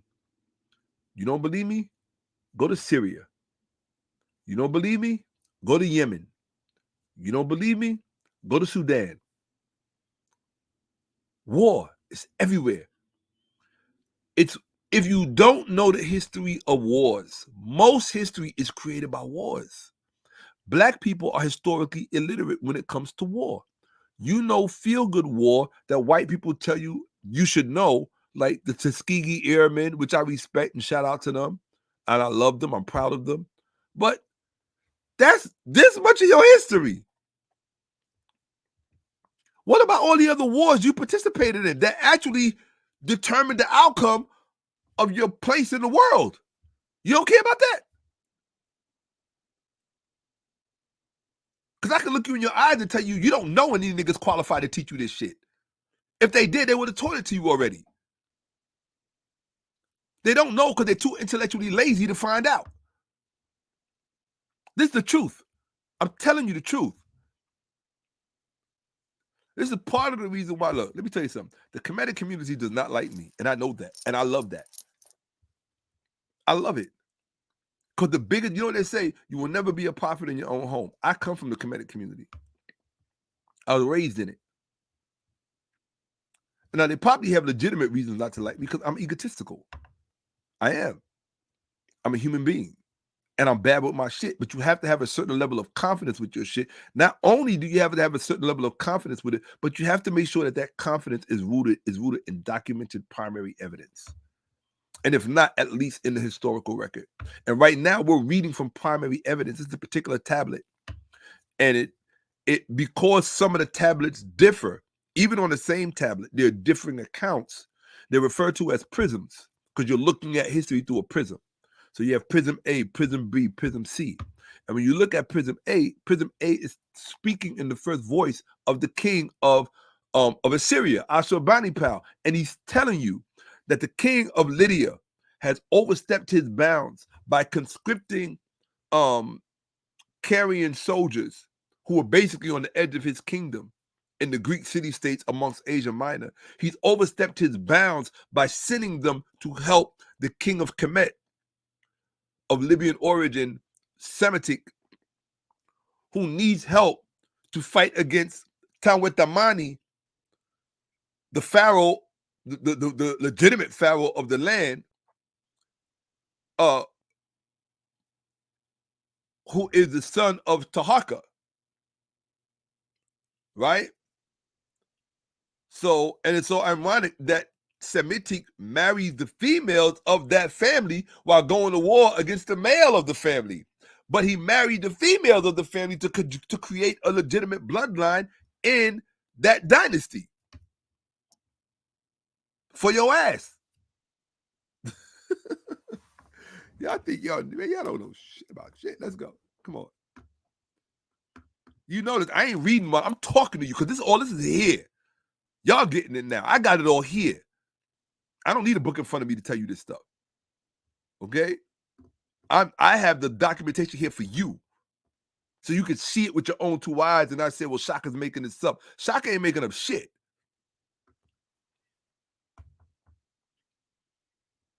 Okay? Receipts. Thank you, Jay. I appreciate that. Hall of Records. A sheets. Okay? Night school session. That's right. Okay? So, was this just Greek nationalism or early Greek racism supremacy in this gentrification? You mentioned years ago that studying the founding of Alexandria would prove insight into my... Oh, no question. No question. Yes. No, Greek nationalism had already started. Early Greek racism, supremacy, and its gentrification. No, Greek nationalism already started. How you think that's how Asia Minor got colonized, right?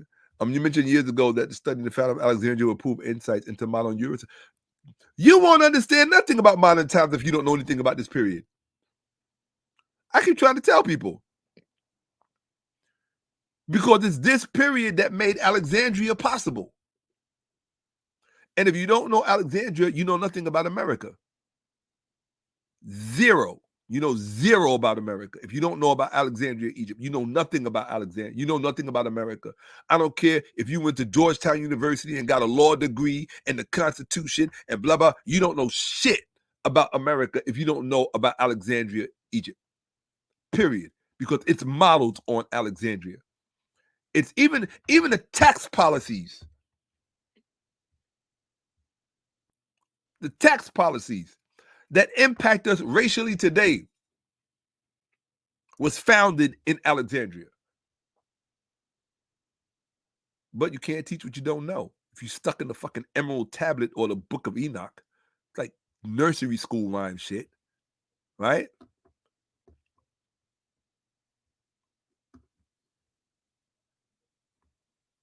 I would tell them you don't have to read the book. You don't have to read the Emerald Tablet. Read the Kabbalion. It's better. I mean, it's from the same Hermetic literature, right? But you got to be careful. And this, if Katt Williams was here, my brother, I would love to give Katt Williams, if you ever see this, I would love to give you a private class in history so you can really start to know some shit, bro, about real history, not this legendary bullshit from the Hermetica. The Hermetic text is corrupted Greek interpretations of shit they themselves didn't understand. And what they did not understand, they made up, and they made sure that it would sound real good, right? So when you deal with that Hermetica stuff, right, it's an attempt. You got to remember, the Hermetica is Arabic literature. Well, the Emerald Tablet is Arabic literature based on Hermetic literature, but Hermetic literature is nothing but, it's Hellenized literature. You don't ever put your trust in Hellenized literature. Hellenized literature is a fucking joke. Hellenized literature is what, as historians say, Hellenized literature is what put the mist over true history. Oh, shit. Okay? That's what Hellenized literature is. It's what put the mist, the veil, as they call it. Hellenized literature is what put the veil. Why? Because the Greeks were too proud to admit that they didn't know shit. And nor did they understand what they were learning. They were too proud.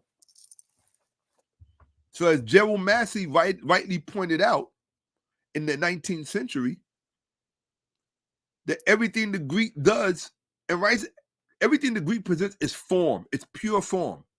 It's no substance. It's just form. So you can't rely on the Hermetica as if it's some native Kemetic literature. It was an attempt. But they didn't have the key. The Greeks did not have the keys. They really didn't, right?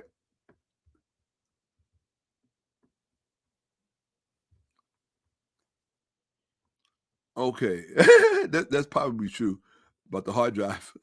Yeah, right? So let's go. So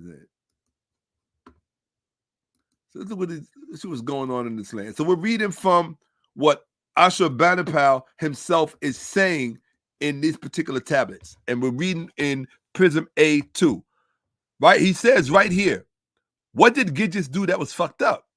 He placed his trust in his own strength and then became overbearing. So he sent his troops to the aid of Semitic. They use a Assyrian name for him, Pisamilki, or Semitic, the king of Egypt. That's why we know who he's talking about, who had overthrown the yoke of my kingship. So the person who overthrew the yoke of his kingship was Semitic. Why? Because it was the king of Assyria that came to help. Not help. The king of Syria, of Assyria, the king of Assyria. It was the king of Assyria that fought Taharka and then fought his son, Tamwetamani. However,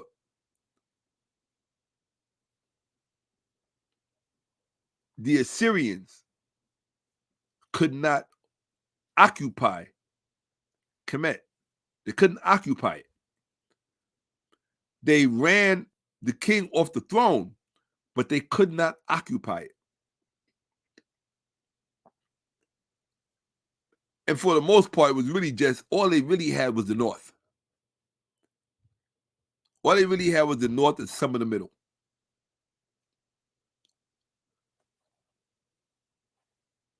So what did the king do because he couldn't occupy it? He took the princes of the north who had been marginalized from power by the Kushite dynasty, the 25th dynasty, and he put them in power under his kingship. So what you had in the north was a bunch of Kemetic kings or princes who were under the kingship of Ashurbanipal, the king of Assyria. Okay? When Semitic came to power, because Gidges of Lydia sent him the Carians and the Greeks as his mercenaries, he took off the yoke from Ashurbanipal and said, I'm king of Egypt. I'm reestablishing myself. Thank you, Ashurbanipal, for putting us in position, but we got this. And he did that with the help of Gidges, the king of Lydia, who was the one who sent him the Carians and the Greeks to help Semitic defeat Tamwetamani. But not only to defeat Tamwetamani, to also wage war against the other princes of Egypt in the north so that he could be on top and they could be chilled the fuck out. This is your history. Don't look in the mirror and say, oh, I'm proud to be black and blah, blah, blah. But you don't know shit about what happened in the past with your country, your people, and what some of their last wars was about. You need to study the last great black wars of Kemet. This is one of them. This is one of them. There's another important one you need to talk about, which I'll teach you about at another time, hopefully, which is very important. Let's go. Yeah, most people don't know history. They know TikTok conspiracy bullshit. That's what Joe Rogan and all the rest. They dumb motherfuckers. Days along. Dumb, super dumb. And I'm saying that because you haven't had the decency to contact me and invite me on your show so you can have some real knowledge, motherfucker. Well, since y'all ain't going to invite me and I'm not a celebrity, so I can't get with the celebrity class, I'm just going to tell y'all a new one. Period. Hey, look, I got to shine. I got to shine for what you shine for what you're good at. I got to shine for what I'm great at. Right? If you get to shine because you're the best comedian and you get to shine. See, the problem is too many people want to shine in every single lane. That's a problem. And I take resentment to that when there are those of us who have really sacrificed to learn the things that we've learned and know the things that we know for posers, fakers, and phonies to try to step in our lane and act like they got something to teach and when it comes to this stuff. No, you don't have anything to teach when it comes to this stuff. Stay in your lane. That's my perspective. That's my perspective. Stay in your lane. I'm not saying you can't make a contribution, but there's a respectful way to make the contribution. You understand? Not coming in and grandstanding, no. No. I won't tolerate it.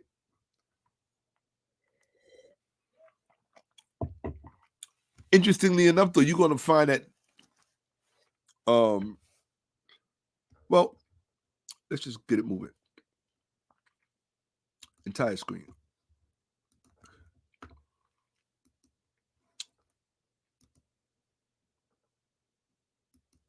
So he says what he says, that Semitic has overthrown the yoke of his kingship.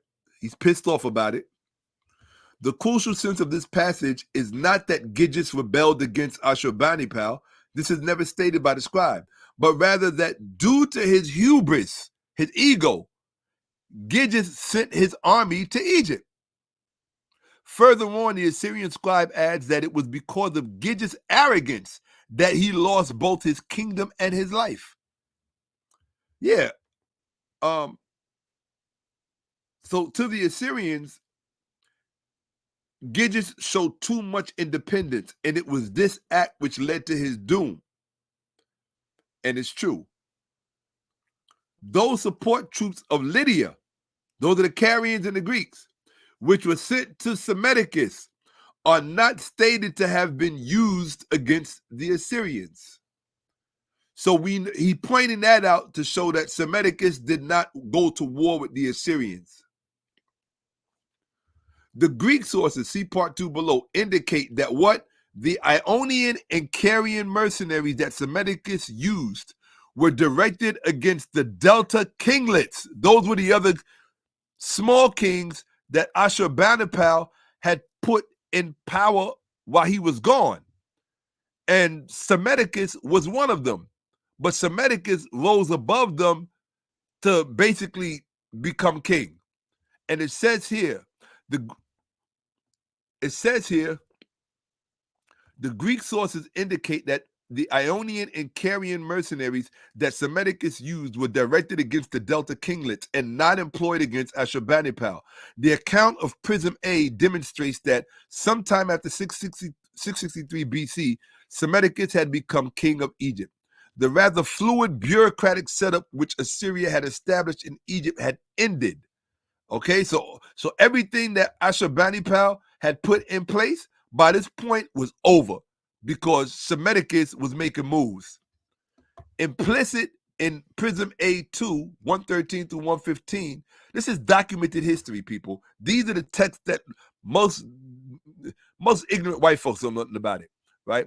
Implicit in Prism A2, 113 through 115 is a break between Semiticus the first and Ashurbanipal. So there was a break between them.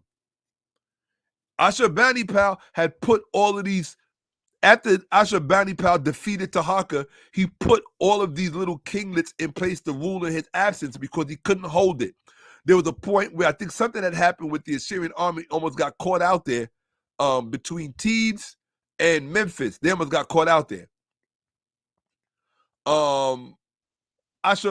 Ashurbanipal, a revocation, right here. It says implicit in Prism A2, 113 through 115 is a break between Semiticus I and Ashurbanipal, a revocation of the Adu agreement which the two powers had signed. See, this is war. You can't think you know your history if you can't break down a war like this, the anatomy and the physiology of a war. That's your fucking history, you dumbass. You want to know everything and walk around like you got a high IQ and you're so brilliant, but you can't tell me shit about this war that actually determined the rest of your destiny. Bunch of dumbasses. Yeah, I said it. I spent too much time around Dr. Ben. Right? This alliance was some type of superior.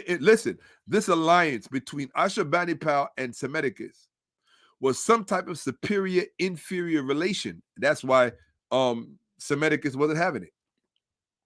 It appears more likely that the Assyrian king was angered not over Semiticus claiming to be king of Egypt after ending the local native opposition, but instead by his revocation of that Adu agreement. Okay, so there was an agreement between the two of them, and Semiticus went back on the agreement because he wasn't going to be an inferior in that relationship. I mean, come on. You know, it is what it is. Right? The Assyrian monarch was a realist, and he understood that in order to maintain some type of control over Egypt, he had to rely on the local Egyptian kinglets. Semiticus said, fuck them, he put them in order. It is significant that the most precarious situation that the Assyrian faced in Egypt was when her army, right here. This is why he couldn't hold it. This part right here. It is significant that the most precarious situation that the Assyrian faced in Egypt was when her army was between the Delta and Thebes, precisely at that moment when the Delta kings tried to forge an alliance with Cush. Now tell me that shit ain't deep. Tell me that shit ain't deep. Wait until I show you there's a presentation I'm going to give that has been documented by universities on how historians took the most dynamic parts of our history, the parts that you would want to see in a movie and in a film. They took it and they, on purpose, they edited it out of history. I'm going to show you that documentation because I spend most of my time recovering that documentation. That's why I'm in the film lane now, so you can see the things you're supposed to see. And the world can see our history the way they're supposed to see it. You understand? But Oprah ain't gonna come and help me. Tyler Perry ain't gonna come and help me. Antoine Fuqua ain't gonna come and help me. Lee Daniels damn sure ain't gonna come and help me. Denzel ain't gonna come and help me. Ain't none of them gonna come and help me. So I'm gonna have to do it step by step, eat by eat, every Cash App by Cash App. And when I start my fundraising on Indiegogo, y'all better show out. All of y'all. I got 101 here. Hit the likes, hit the subscribes, and share. Because if the algorithm don't see the likes, people won't, other black folks who need to hear this and see this won't know this is going on. Oh, you didn't hear me? I'm gonna say it again. Please, this is your brother Shakka-Ahmose. I'm asking you on behalf of my platform, ATM, a teachable moment with Shakka-Ahmose. Look how far and stretched out this teachable moment. We've been on here, what? How long? 3.5 hours. We got about 30 minutes left, I think. Okay? All right. Okay. Oh, I don't know what the hell they're talking about. Okay. Okay. See, I'm going to ban this person. Hey, look, I appreciate that, Hotep, but don't recommend that I do a video about some stupid shit that some stupid person got into. See, this is what I mean about low intellectual shit.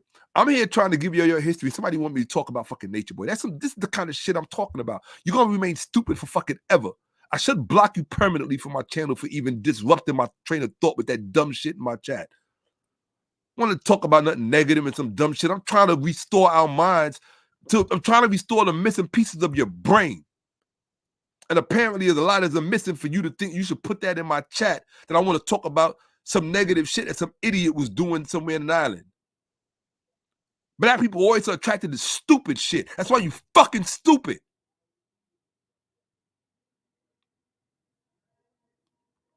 That's why white people love to show studies from Stanford University saying white people and Asians got higher IQ than black people, because dumb niggas want to come in my chat and tell me to talk about Nature Boy. The fuck is wrong with you? Burn you permanently from my channel for that shit. You permanently banned from my channel for that. Come in my channel with some dumb shit. I'm sitting here trying to restore black people's minds and brains, and all you want to talk about is drama. Because you're too afraid to do real research to look at the real drama. Drama that's so old, 5,000 years old, is still kicking your ass. Because you want to talk about some dumb YouTube shit.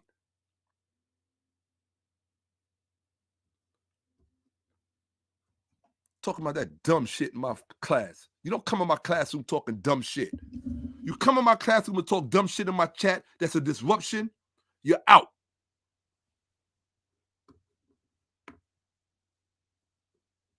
I don't play that. I take that personal. You come in here to raise the IQ or get the fuck out.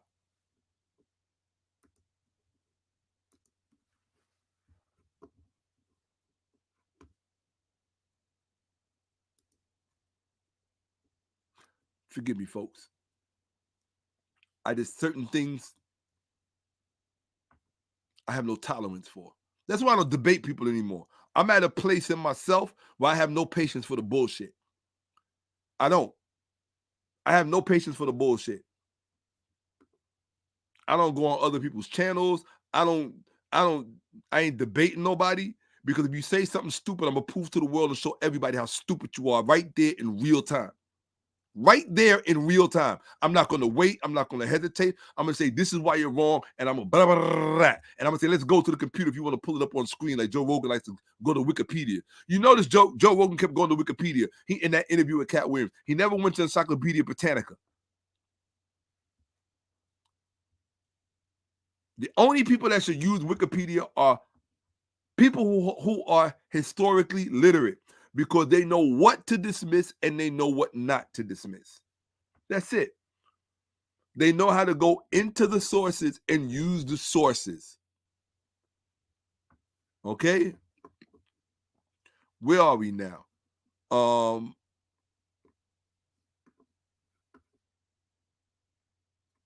me take me off. Yes. Semitic miscalculated. He could call on Assyrian help and thought they didn't want anything in return. Well, hey, you know how it goes. But the people who miscalculated, with all due respect, Undulugani, was really Ashurbanipal and the Assyrians. Because look at what they just said, right? Look at what they just said. The only time that the Assyrians got caught out there, right? Or the worst time when they got caught out there is when they were between Thebes, Waset in the south, the scepter, the place of the ruler of the scepter, Waset, right? The home of Amen and Montu, right? And Memphis. Why? Because the kings in the north, them Libyan kings, they was trying to strike a deal with the Cushites. They were trying to align themselves with the Cushites to get rid of the Assyrians. And the Assyrians turned around and said, look, we'll give you, we'll leave, give y'all the powers, y'all just got to report to us. And what did the Libyans do? They said, okay. Okay. And they used that opportunity to marry into the Kushite family on the throne of Kemet in the 25th dynasty. Where are we now?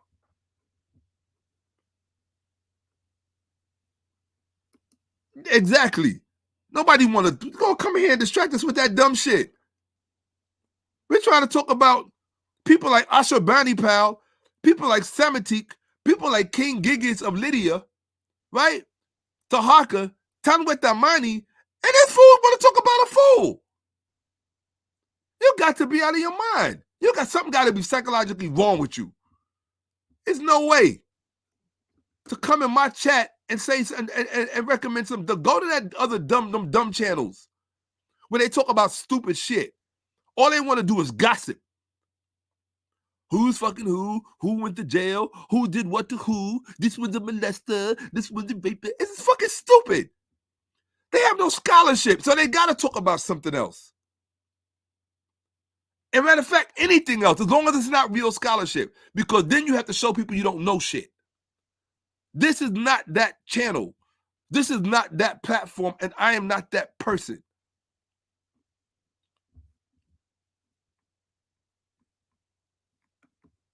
Okay.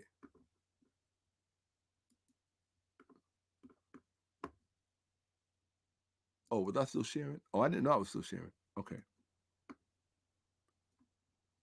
Tick me off. All right. Present. Now that just like certain things like that's a no-no.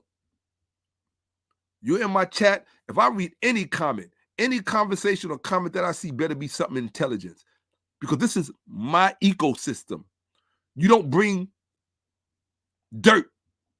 That's like walking into my home and you don't bother to clean off your muddy boots. You're just gonna walk in my house and just walk in every room.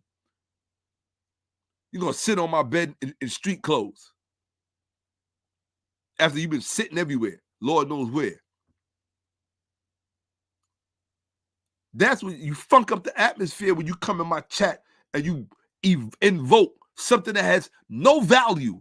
The whole purpose of this channel is value. You understand? What you get here, you can't get anywhere else. You want to talk about some dumb shit that nobody could benefit from. Okay, anyway, I'm good.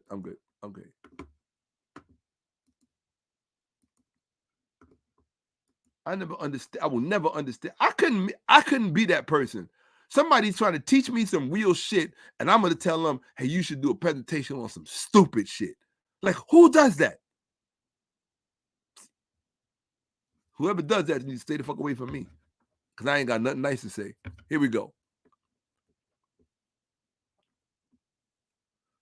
So we're looking at what happened. That Ashurbanipal was really pissed off about, like me, he was really pissed off about Semitic breaking that I do agreement. That's what an I do agreement is. It's something y'all both agree on, right?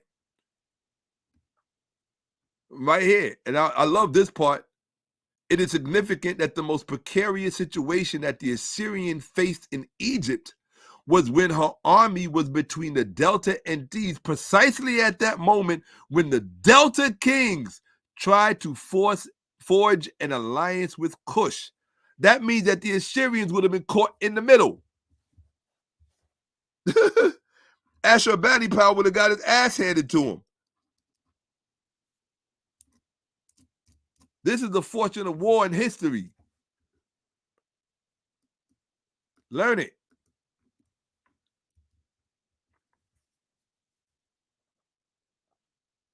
Uh-oh. I didn't realize that stuff got on my keyboard like that. Oops. Anyway. Ashurbanipal was angered by Sais crushing the other Egyptian kings who were allied to Assyria, namely Pakuru of Perseped and Saruludari. Okay, so these were the other Egyptian kings that Ashurbanipal had put in place in the Delta so he could rule through them. And Semiticus came and changed that with the help of the Carians and the Greeks sent to him by Gigas, the king of Lydia. To recapitulate for a moment, Semiticus I had received confirmation of his rule over what? Sais and Memphis from Ashurbanipal. Everything is always going to revolve around Memphis, not Thebes, not Alexandria, not even Heracleopolis or the famous. No, Memphis. To recapitulate for a moment, Semiticus I had received confirmation of his rule over Sais and Memphis from Ashurbanipal. He had fled to Syria when the army of Tanwetamani, that is the son of Taharqa, had invaded Lower Egypt. So even though Ashurbanipal had defeated Taharqa, one of the last kings of the Kushite 25th dynasty or the Napatan dynasty, but his son Tanwetamani invaded Kemet again when Ashurbanipal had left. He went to go war again with these Libyans, which was the same thing they did when they first came on the throne. The Kushites were all the Napatans. The Kushites were always trying to keep the Libyans off the throne. The Libyans were always trying to get back on the throne. Okay? The quick dispatch of the Assyrian army to Egypt forced the Kushites to abandon their conquest and flee to Thebes. Thebes was always a black stronghold. Semiticus returned to Egypt, probably with the Assyrian army. You heard that? Semiticus returned to Egypt, probably with the Assyrian army, and succeeded to the throne of his father, Necho I. Undoubtedly, Ashurbanipal renewed the Adu agreement that he and Necho I had fixed. Within the first 2 years after the sack of Thebes, 664 to 662 BC, relations between Egypt and Assyria underwent no change. Lydia, meanwhile, aided Egypt, an act in itself not directed against Assyria. Yeah, Lydia was just trying to help out Egypt. Semiticus received Carian and Ionian mercenaries who enabled him to defeat his Egyptian foes. So Semiticus, who was supposed to be an Egyptian, receives Carian and Ionian, which means Greek. He received Greek soldiers to help him defeat his own people. Basically, you're looking at Egypt when it's in a state of civil war. The Greek historians who preserve a historical account of the first few years of Semiticus, hold on one sec. Yeah, a lot of people don't realize that this is almost like the Civil War in America. What do I mean by that? A lot of people don't know that when the North and the South went to war against each other in America, Europe tried to intercede and help the South through giving them all kind of weapons. And it was the Germans and I don't remember who else. Pretty sure it might have just been the Germans. But yeah, it may have been the British too. I don't know if it was the British too, but they were helping. So it's the same thing. It's a civil war in the country. You come in and you try to offer trade.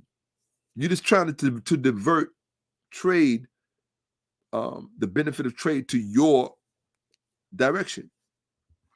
That's what war is for. Okay? Okay. All right, we're almost to our juncture, people. Almost to our juncture. Entire screen. Allow. We're almost to our juncture. Come on. Because we got to be able to know this history before we can determine who's black and who's not in Egypt. You can't make conclusions about shit you don't know about. Okay? And it's one thing to say that they're not black. Okay, I don't have no problem with that. But then you got to be able to say who they are. Okay? It's like people who say, I don't believe in the Bible. Okay, then tell me what you do believe. So I can see what you're comparing what with what.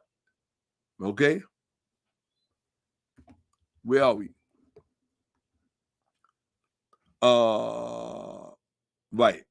The Greek historians who preserve a historical account of the first few years of Semiticus rule are all agreed on one point, namely that he had to overcome his Egyptian rivals who contested the sovereignty of the land with him. So that's a beef. It's a civil war. And that's a civil war located only in the north first. He has to first overcome all those kinglets. Both Diodorus and Herodotus then return to complementing each other. The former notes that, Diodorus notes that, for 2 years after the end of the Kushite rule, no one king held power in Egypt. The word used for this period is, i.e., a state of civil war, the Greek term. Okay. The local kinglets set up a 12-man rule, a dodarchy. Say it again, the dodarchy. The dodarchy was a 12-man rule of kinglets. This is what Semiticus had to fight against. He came out of it and he had to fight against it. He had to overcome it to become king. It was after 2 years of anarchy that the dodarchy was instituted.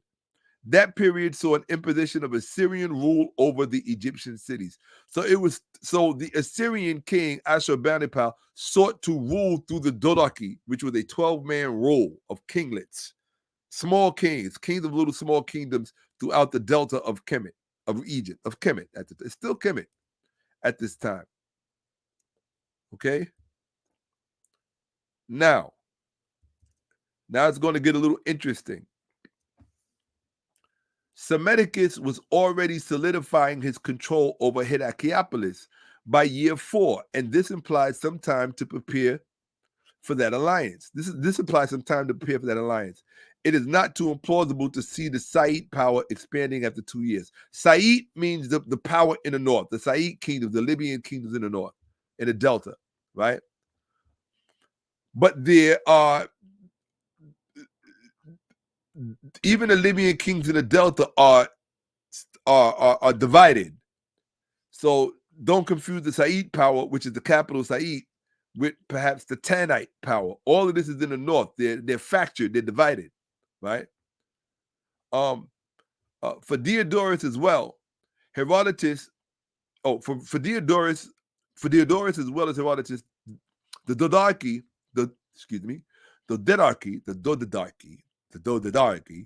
right?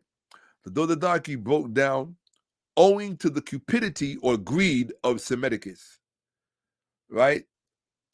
The Said king had Psammetichus, he unsuspectingly fulfilled the words of an oracle, possibly of Ptah of Memphis, which promised the king of Egypt to what? The one who poured a libation from a bronze vessel. Stop.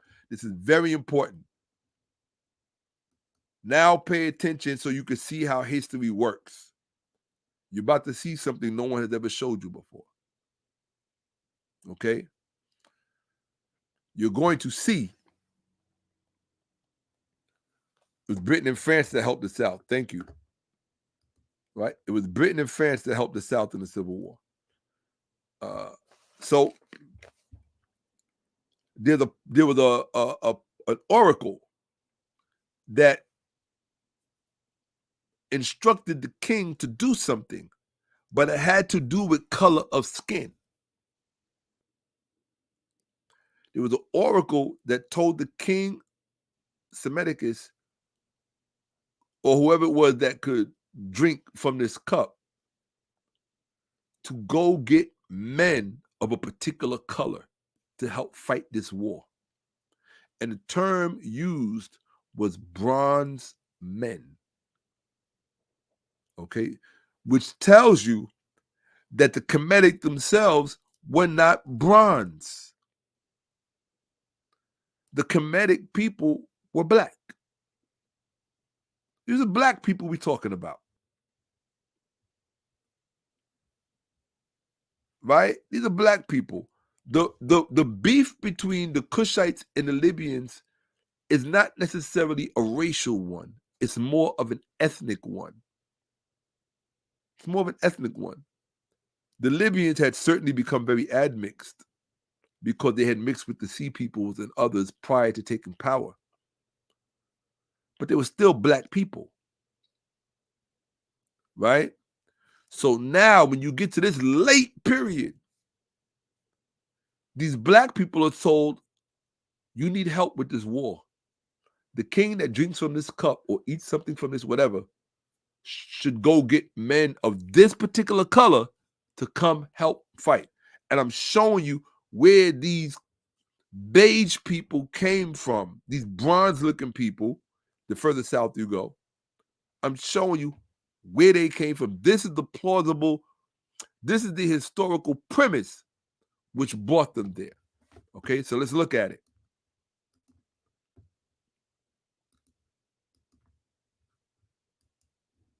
And you're going to say, Shakka, ain't nobody showed me that before. And I'm going to say, go to my Cash App and say thank you. Here we go. Now listen. The Said king had unsuspectingly fulfilled the words of an oracle, possibly of Ptah of Memphis, which promised the kingship of Egypt to the one who poured a libation from a bronze vessel.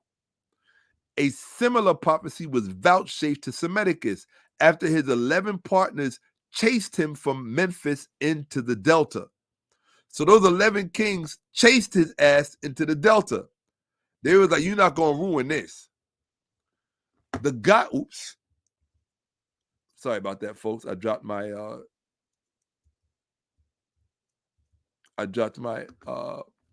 mouse. The goddess of Buto, a key city in the Said domain and important for later connections in Upper Egypt. Oh, you're going to see how shit really works when we talk about that connection. Also promised the crown of Egypt to Psammetichus. You hear this? The goddess of Buto also promised the crown of Egypt to Psammetichus if he did what? If he would employ bronze men from the sea. This is bronze. This is bronze. This is bronze. These are the Carians.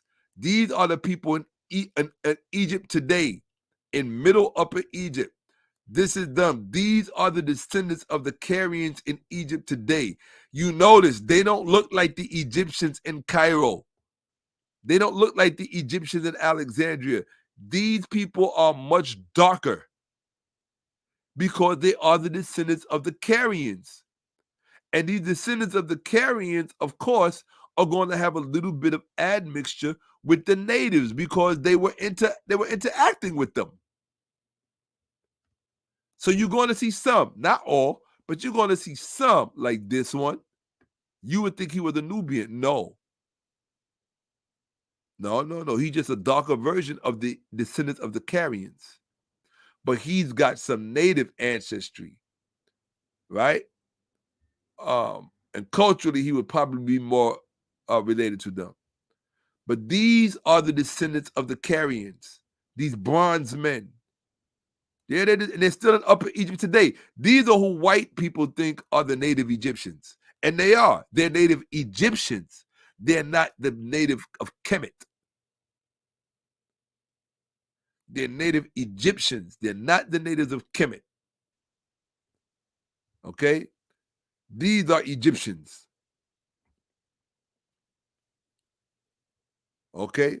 These are Egyptians. These are modern day Egyptians. If you go to Upper Egypt and Aswan, these are the people you find. Egyptian, Egyptian, Egyptian.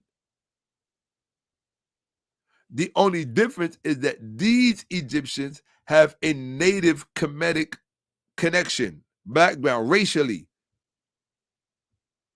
They're black, like the people of Kemet. These people are not black. These people are not black. Although some of them may have, sometimes you'll see some, like this brother, with some admixture, or even this brother, right? Okay. We all got uncles in the South that look like him. Okay. So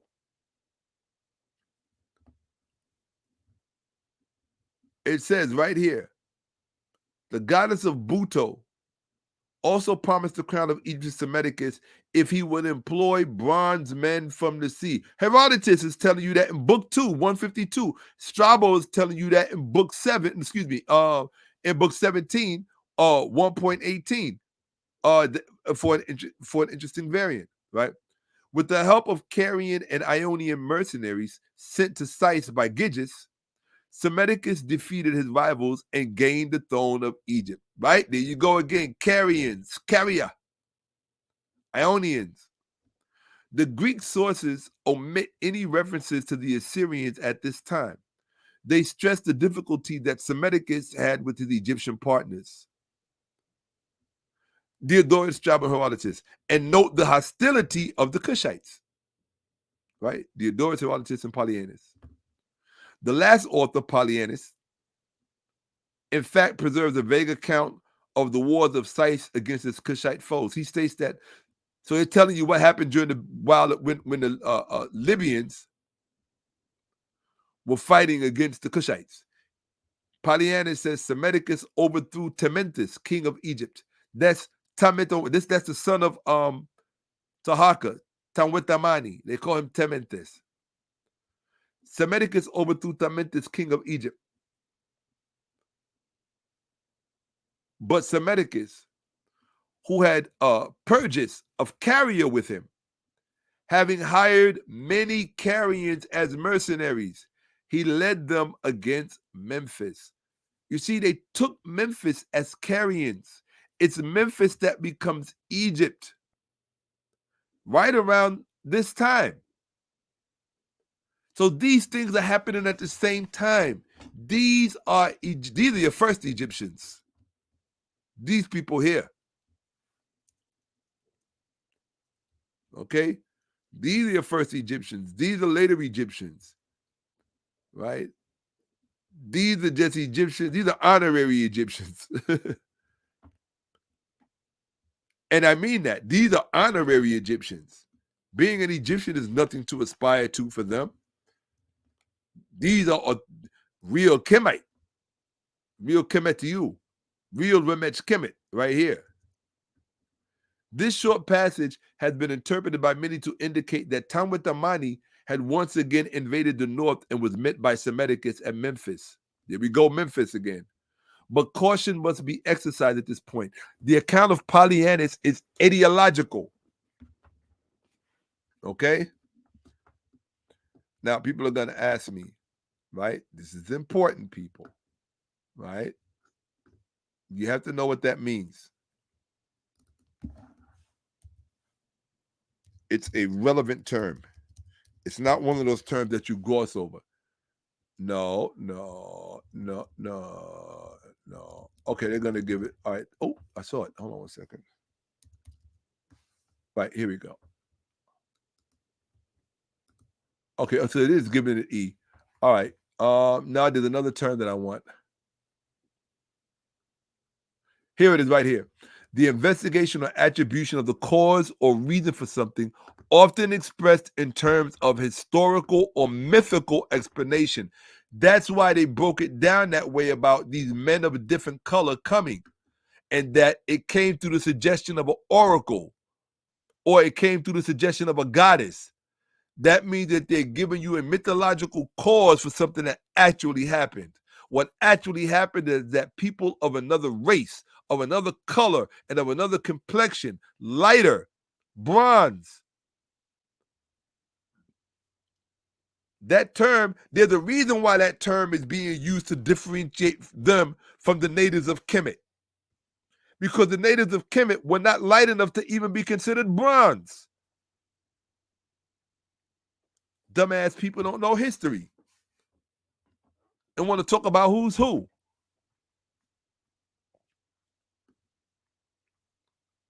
The account of Polyaenus is ideological, since it refers to what? A quarter of Memphis, which was later named in honor of the Carians.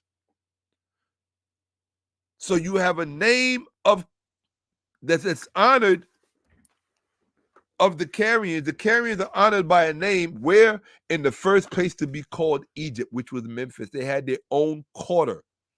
Amasis later removed the Greek mercenaries from Pelusium and transported them to Memphis. We read that earlier. Okay, that's the same Ahmose II. After the oracle of the bronze helmet had been fulfilled, Psammetichus fled into the swamps of the Delta. At that time, he lost Memphis and later had to regain it by force. A suspect version of Diodorus adds that, are you listening? That Arabians were among the mercenaries of Psammetichus. This is where you get your first Arabians coming in. So now you got Carians and Arabians fighting in the same army, coming into Egypt or coming into Kemet. Well, it's become Egypt now, 7th century, right? Mid 7th century, or actually late 7th century. So now you get your first, these are your first Arabians coming in that are not slaves, because prior to that, they come in as slaves. But now at this point, they're coming in as military. Okay? They're coming in as military. Yes.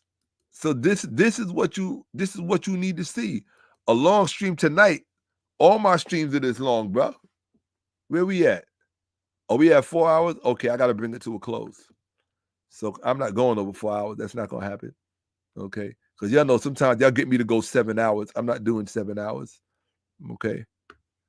All right. Because then I'll be too tucked out. I'll be too tucked out for tomorrow. Right? Okay. So exactly. Exactly. We ain't got no time for that negative bullshit. It's too much learning to do. It's too many facts that you don't know to be trying to learn about some facts that are meaningless.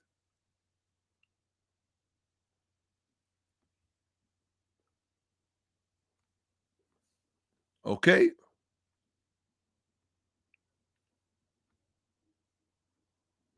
I don't know who that zesty comment is for, Ost Bar, but as long as it ain't for me, he all right.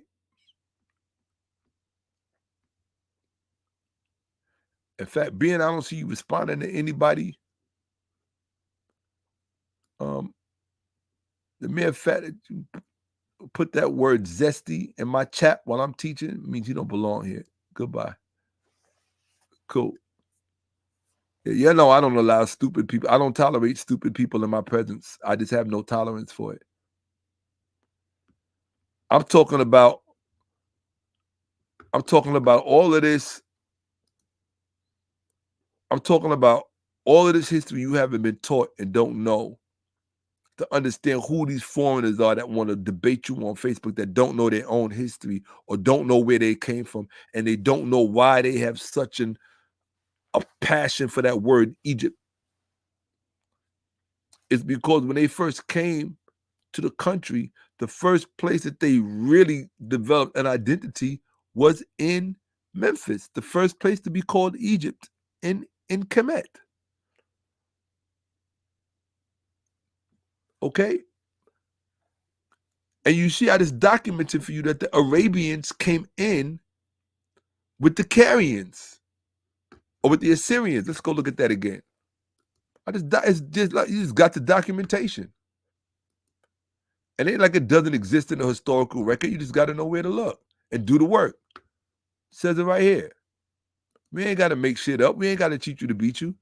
A suspect version of Diodorus adds, I don't care the fact that it's suspect, it just adds that Arabians were among the mercenaries of Psammetichus. And there are other sources, so I'm not worried about the fact that this one is a suspect version of Diodorus. You'll read in other sources that Arabians were among the mercenaries of Psammetichus.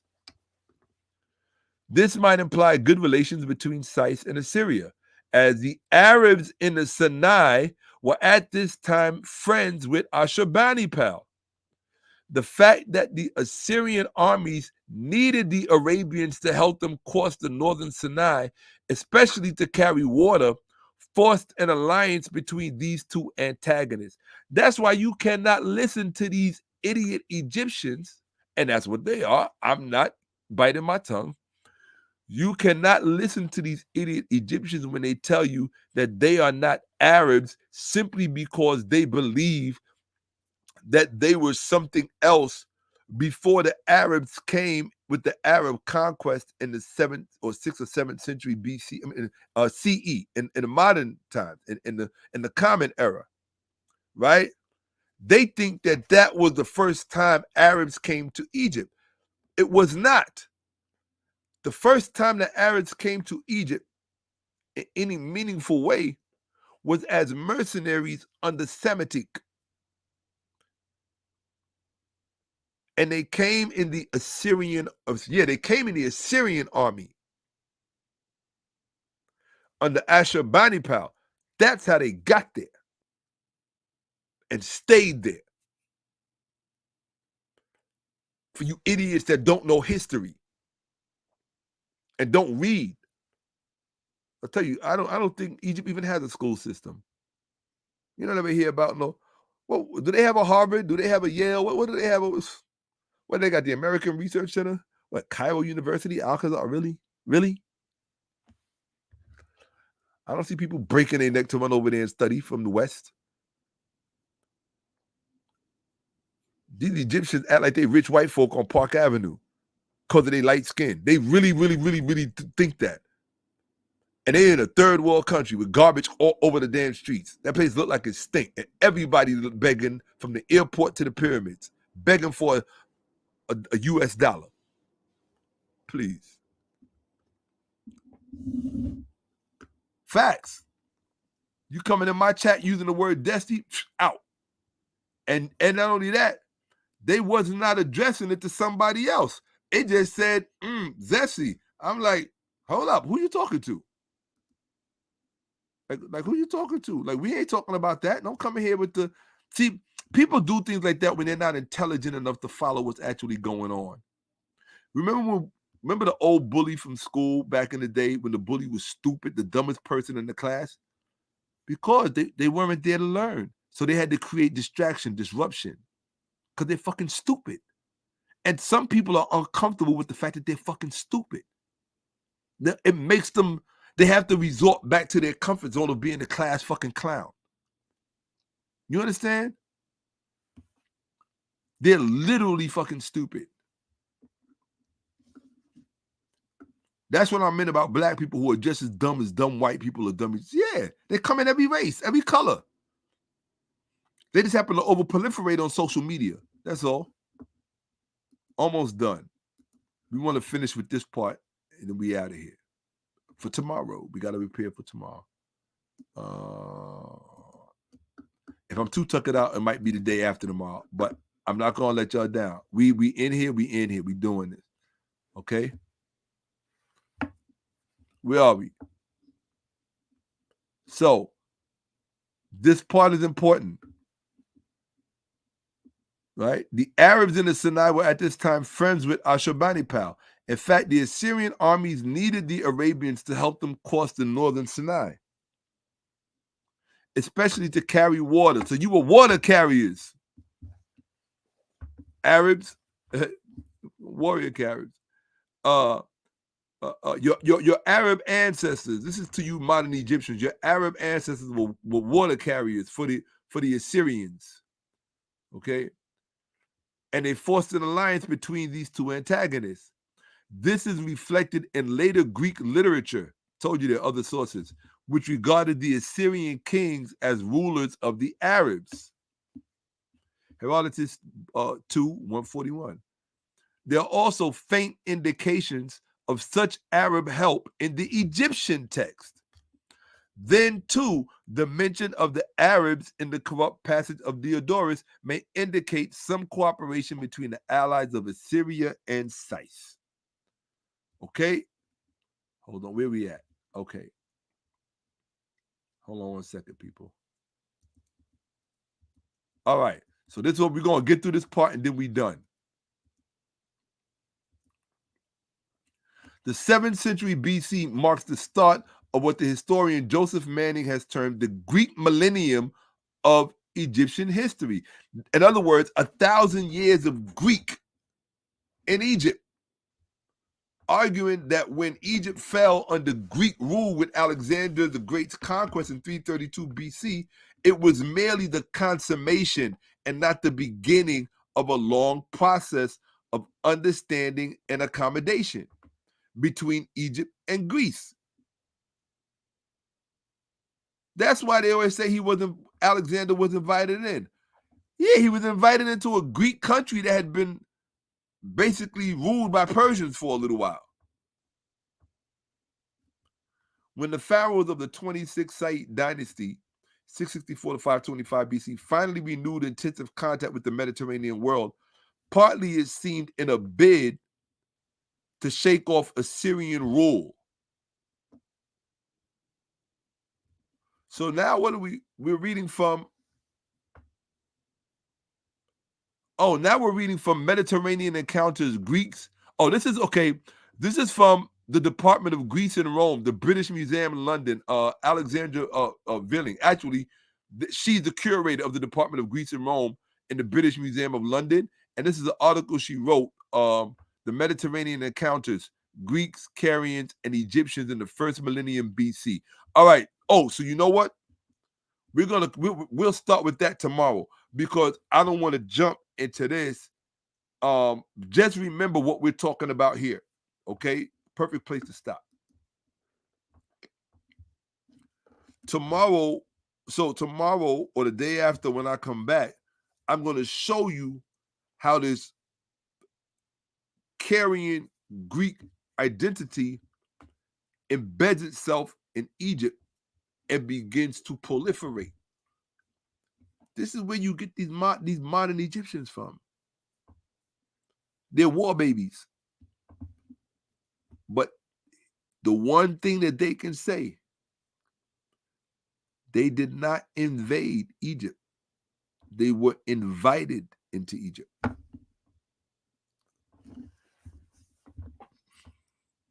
Well, that's kind of not true. They did invade Egypt. They invaded Egypt with Ashurbanipal. And it's Ashurbanipal that struck an Adu agreement with Necho I, Semitic's father. And that agreement created a bunch of kinglets. And Arabs were a part of that force that forced the Delta Dodedarki, or the Dodedarki and the Delta, to sign that Adu agreement, or to participate in it, to acquiesce to it. Okay? This is Black history. If it's too hard for your brain, go watch some other channel with fake-ass scholars, wannabe scholars on it. Yeah. Or watch some TikTok videos, man. Egypt and aliens. And I watched that interview with Joe Rogan and Katt Williams, and we are all fans of Katt. But I have never heard that was literally the dumbest conversation I've ever heard in my life. And I realized that that's when the Joe Rogan show is just about a bunch of dudes smoking weed, tripping. It's a trippy show. It's like, ooh, come trip with us over some I don't know. It's a revelatory show. Like, ooh, like revelations. Look at this revelation. We're having this revelation together while smoking weed. And somebody please explain to me why Joe Rogan is so obsessed with African culture. Why is he so obsessed with ancient Kemet? And why is he so obsessed with the Great Pyramid?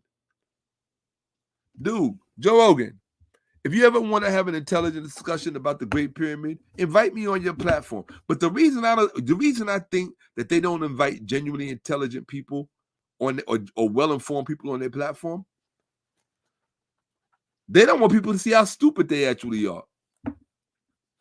Or I don't want to say stupid. They don't want people to know how ignorant they are, how uneducated they actually are. They really don't. So Joe Rogan would not ever have somebody like me on his show. He'll have a David Icke or Graham Hancock, one of these people, right? I'll take them people serious. Some people ain't doing real scholarship. Oh, you can't explain. You can't explain. Everything out of Joe Rogan's mouth is, oh, you can't explain. No, motherfucker, you just stupid and you don't know the answer. The answers are there. You gonna tell me all the millions you got, you ain't got nobody in your circle that could get the answer to them questions? What you doing with your money? I'm just saying, and I like the Joe Rogan show. I actually like Joe Rogan. He's what I call an unassuming racist. An unassuming racist is a person who, number one, has convinced themselves that they're not racist. Number two,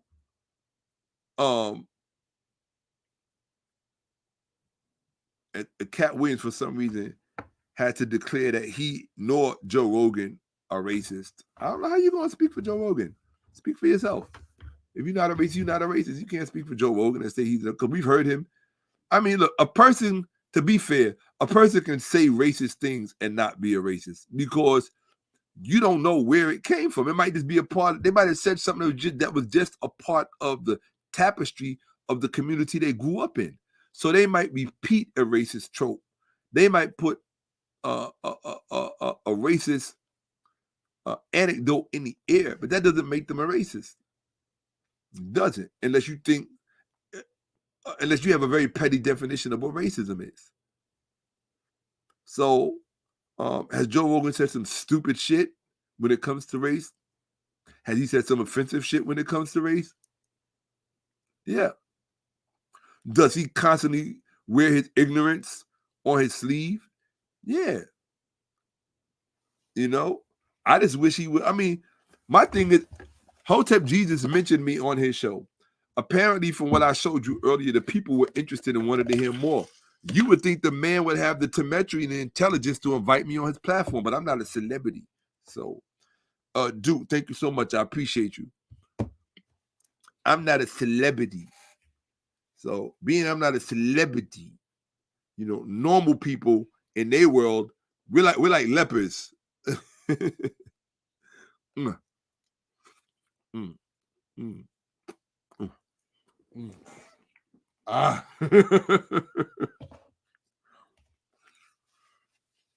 mm. Mm. It's so good. Mm. My first mukbang.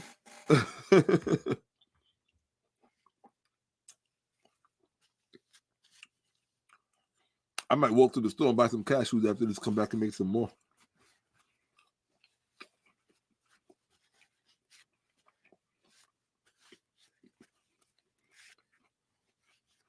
Mm. Yep.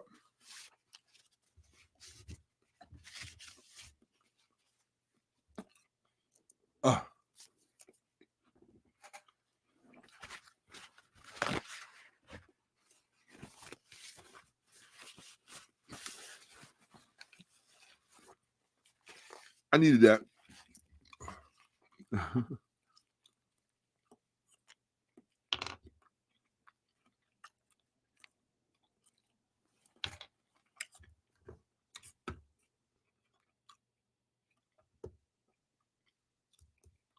Did I say we were going to try and get through that? Did I say we were going to stop? What did I say? Because we were coming up on a good part.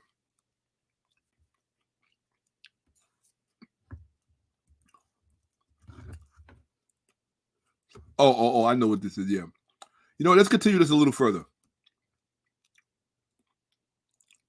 So I really want to drive home the Carian and Greek situation so you could understand how these foreigners came to be in Memphis, which later becomes Egypt, which is why they're so connected to that name, Egypt. Okay?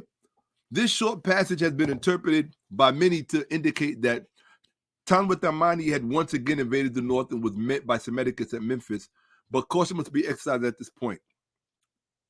I thought I read that part. I did. Okay. Right here.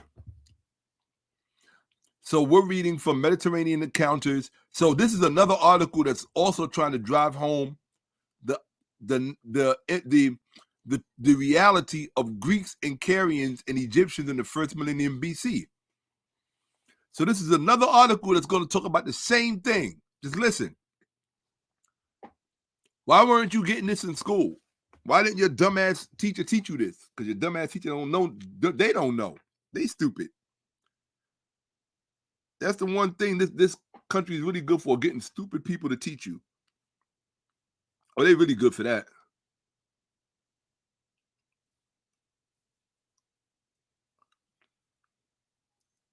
Mm-hmm. Okay.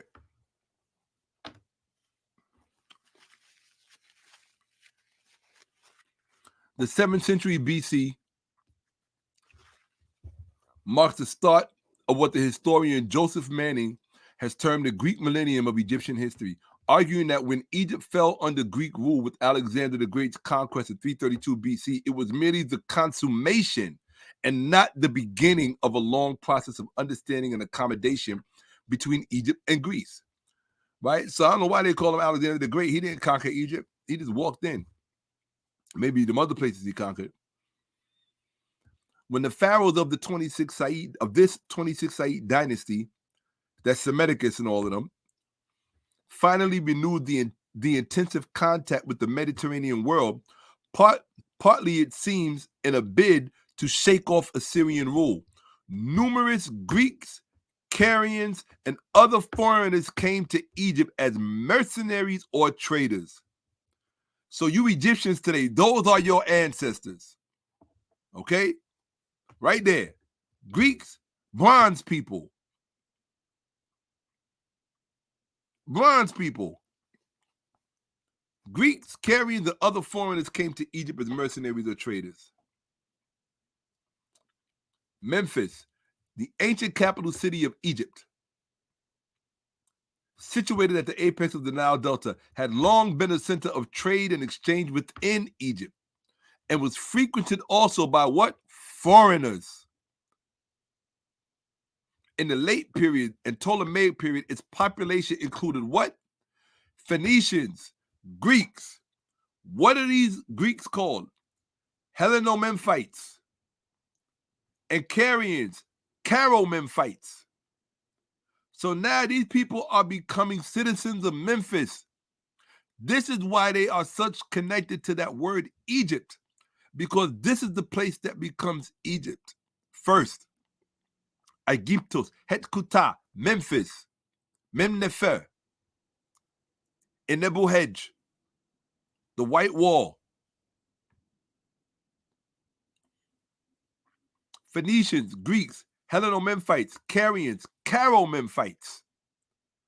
So these people you see are the descendants of these people, Hellenomemphites and Caro-Memphites. Syrians, they are the descendants of Syrians. Persians and Jews, which are just other Syrians, South Syrians.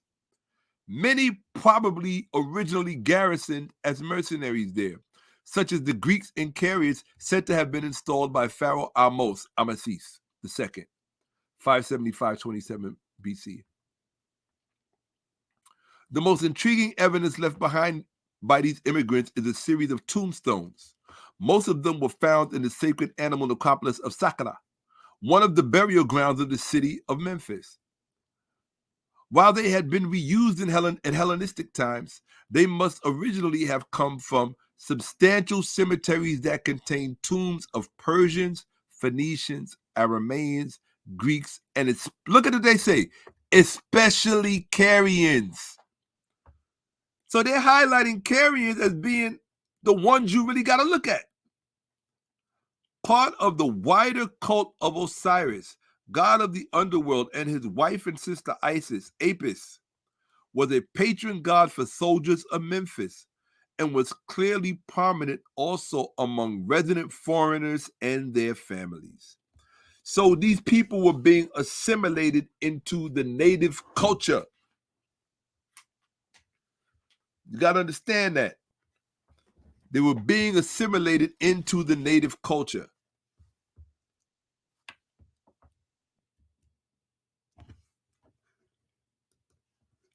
Make sure we're still good. Yes. Yes. The Carians are the early Turks. Yes. Very good. Very good. Dick, I'm very proud of you. You got that. You figured it out. Yes. The Carians are the early Turks. That's who these people are. When they talk, we're not Arab, meaning they're not Arabian. No, you're not. Well, you are, but you're mostly Turks. You got Turks on the front end with the Carians, and you got Turks on the back end with the Ottoman Turkish Empire. That's who these people are. They're Turks. They're ancient Turks and they're modern Turks, mixed in with Arab. That's who they are. And Greece. Greeks. Ionians. Okay?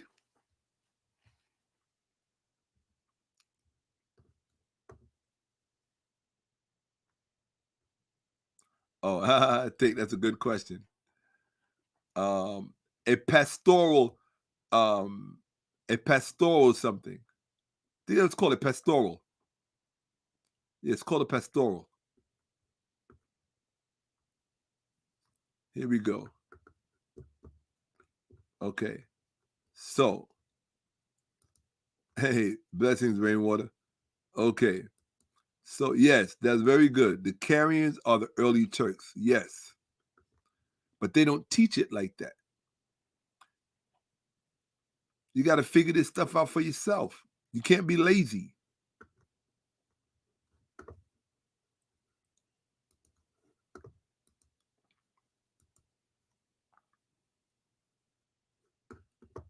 Okay.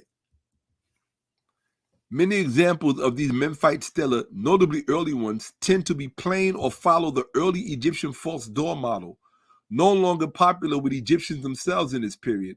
So they were using customs that the native people of Kemet had stopped using, but it became vogue for them.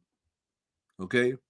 More than a dozen stela, mostly of the late 6th century BC, feature carved images, sometimes in several registers and often combining foreign and Egyptian elements. So they were fusing the culture and identity. That's why so many of these people think that they are native. Many of the stela belong to Carians from the wider region around Halicarnassos and the hinterland of southern Ionia. Renowned as warriors and sailors, Carians were close neighbors of the Ionian Greeks, with Greek settlements where in western Anatolia, having encroached on Carian territory, relations were not always peaceful. Nonetheless, there were mixed populations and intensive cultural and artistic exchange, which means the Carians and the Greeks were mixing before they came to Kemet. The material culture of the Carians in Egypt confirms a high degree of shared cultural practice with, the material culture of the Carians in Egypt confirms a high degree of shared cultural practice and visual language with Ionians, but also what close exchange with Egyptian and possibly other foreign cultures, including, as attested by the inscriptions, intermarriage. This is why they say Memphis was the melting pot of the world. This is what they're talking about. But you have to understand this period. And the intermarriage does not necessarily mean that the Greeks were marrying the natives, although that was happening. Or the Carians were marrying the natives. It was happening. but they also had laws against it. So it was not happening as much as one would think. One of the most splendid examples of the Carol Memphite tombstones today is in the British Museum, London, is the stela of a Carian woman, Piabidim, dating to the late 6th century BC. An inscription in Carian script, insofar as it can be read at present, names the deceased as Piabidim, daughter of Usoled, with a toponym that most likely designate Usoled's hometown as the Carian city of Melasa. Uniquely among the Carol Memphite stela, it names a woman as a deceased. In the lowest register, the deceased Piabidim is shown on a funerary bed surrounded by mourners.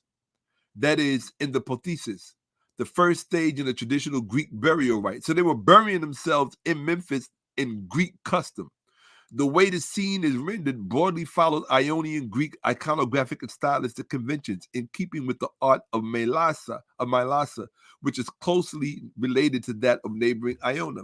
So these Greeks were in Egypt, and these Carians were in Kemet, behaving as Greeks. Okay? They brought the culture with them.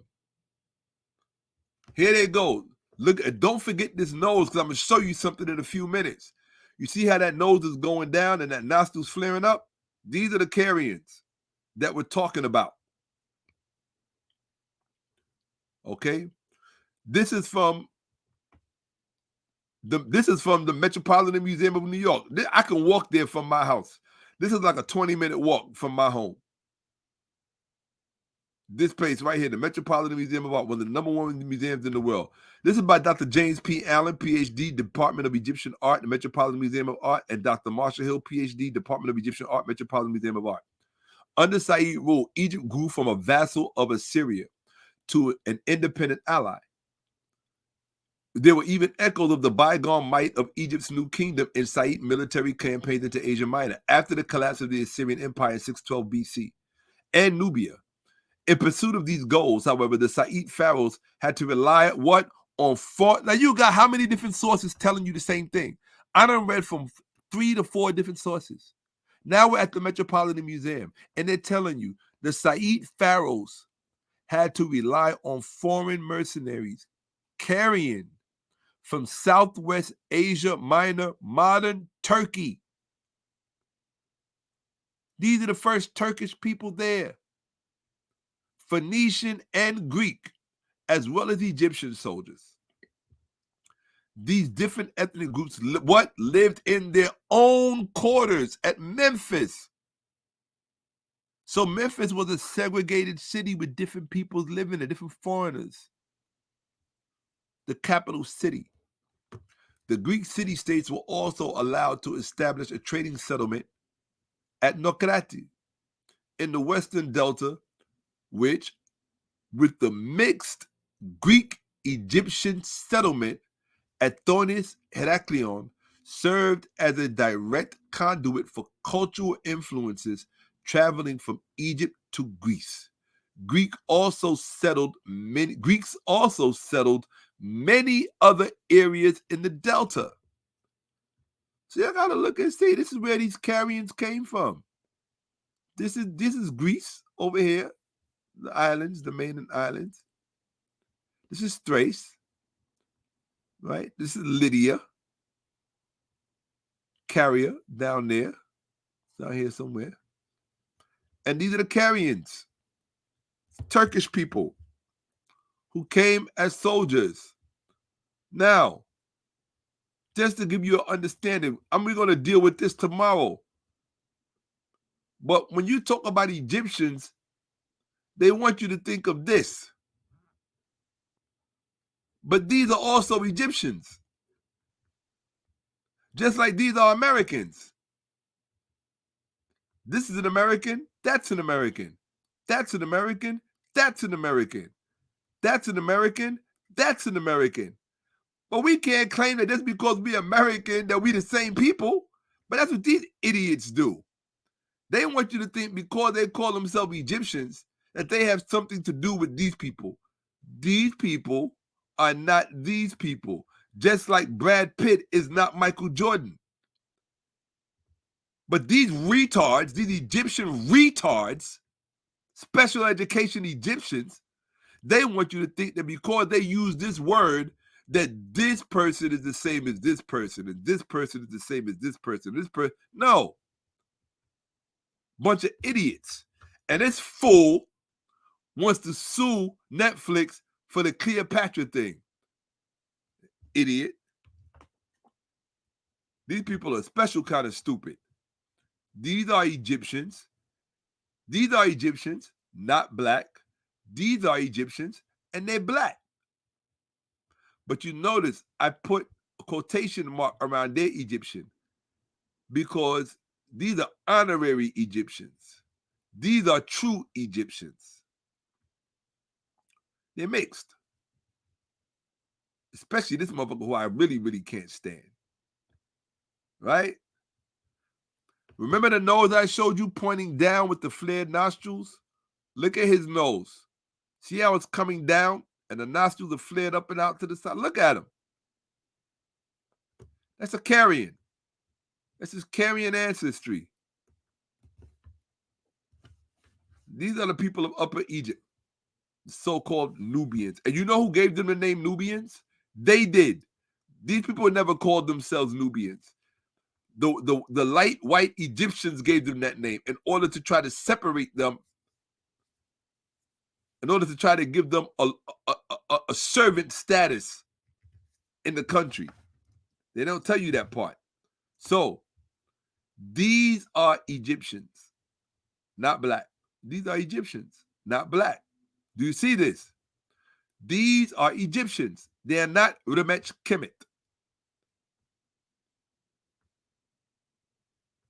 So when Katt Williams says it's like you tell it's like people that tell you the Egyptians they're not black.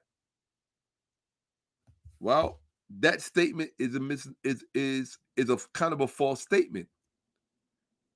Right? That's why I had to say, I'm sorry, I didn't look at this when I should have been. It's like people that tell you the Egyptians are not black. But you can't say that Egyptians are black if these are Egyptians and these are Egyptians. They're all Egyptians. Egyptian is not a race. And Egyptians are not black. You have some blacks who are Egyptian and you have non-blacks who are Egyptian. So you just can't say, that's like saying Americans are black. That's why I have this here. You can't say Americans are black. Brad Pitt is not black. Nancy Pelosi is not black. George Bush is not black, and they're Americans. So when you say Egyptians are black, everybody got to be black, or damn near everybody, for that statement to be true. First, you got to say who is an Egyptian and what is an Egyptian. These are the first true Egyptians right here, or descendants of the first true Egyptians. And this is what they look like. Like they're Carian ancestors. They're Carian and Ionian and Arabian and Assyrian ancestors. That's who they are. They're foreigners. They're the descendants of foreigners. And here go their descendants, right here. These people are the same people. Okay? Now, these are also Egyptians from the same period, from the Fayum. Disregard this one because somebody darkened this and they should not have. But these right here, these are also Egyptians. But I put a quotation there because they're not true Egyptians. These are people you can look at them and see they have the blood of the native people. So they are honoraried into the Egyptian society. To be Egyptian, you have to look like this. This is an Egyptian, a Hellenomemphite, a Cariomemphite, an Ionian, a Milesian. Okay? These are Egyptians. The name comes from Greeks. So therefore, the people should look like Greeks. Okay? These are people who attempted to assimilate with them. Because this is during Roman Egypt. So they had to extol Roman virtues to a degree, at least superficially. Now, these are Egyptians, and they are black. These are modern Egyptians that are black. These are not Egyptians. So when Katt Williams says it's like people that tell you the Egyptians, they're not black. Egyptians are not black. You have blacks that are Egyptian, like these people, but these people are not Egyptians. There was no Egypt when these people were doing what they were doing. There was only Kemet. There was Tawi. There was Tameri. There was even Sais, but there was no Egypt. Egypt was only a place in a book in the Odyssey. It doesn't become Egypt until you get to this period. But at this period, these people are not the dominant people. They are honorary Egyptians. Okay? These are the dominant people at that time. Ancient romanticized Greco-Egyptians. I don't know what that eminently B stands for. I have to figure it out. Okay?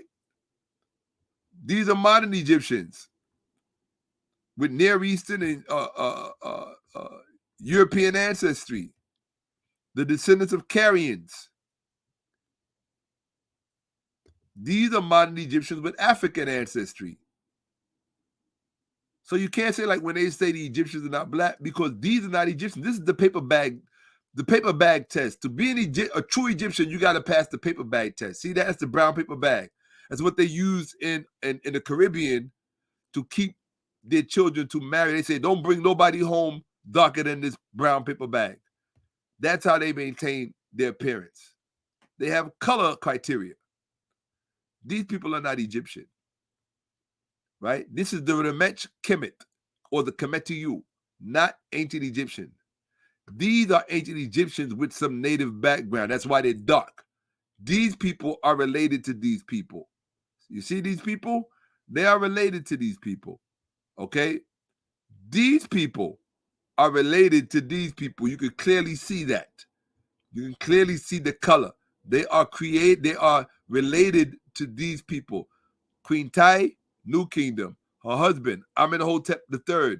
Their son, Akhenaten. It's not a coincidence they're all the same color. You get dumb Egyptians that want to give you stupid reasons why they're dark. It's stupid as the day is long.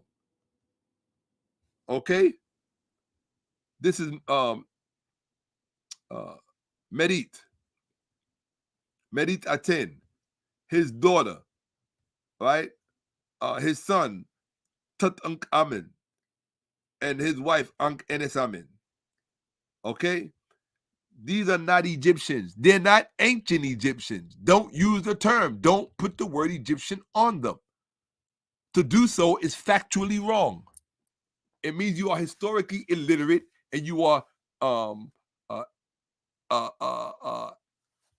anachronistically or chronologically delusional. You're chronologically delusional if you think that these are Egyptians, ancient or otherwise. To call them ancient Egyptians is to colonize their identity on behalf of these people. And Europeans are glad to help them do that.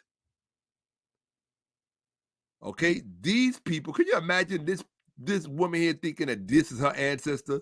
Or this fool here thinking that these are his ancestors?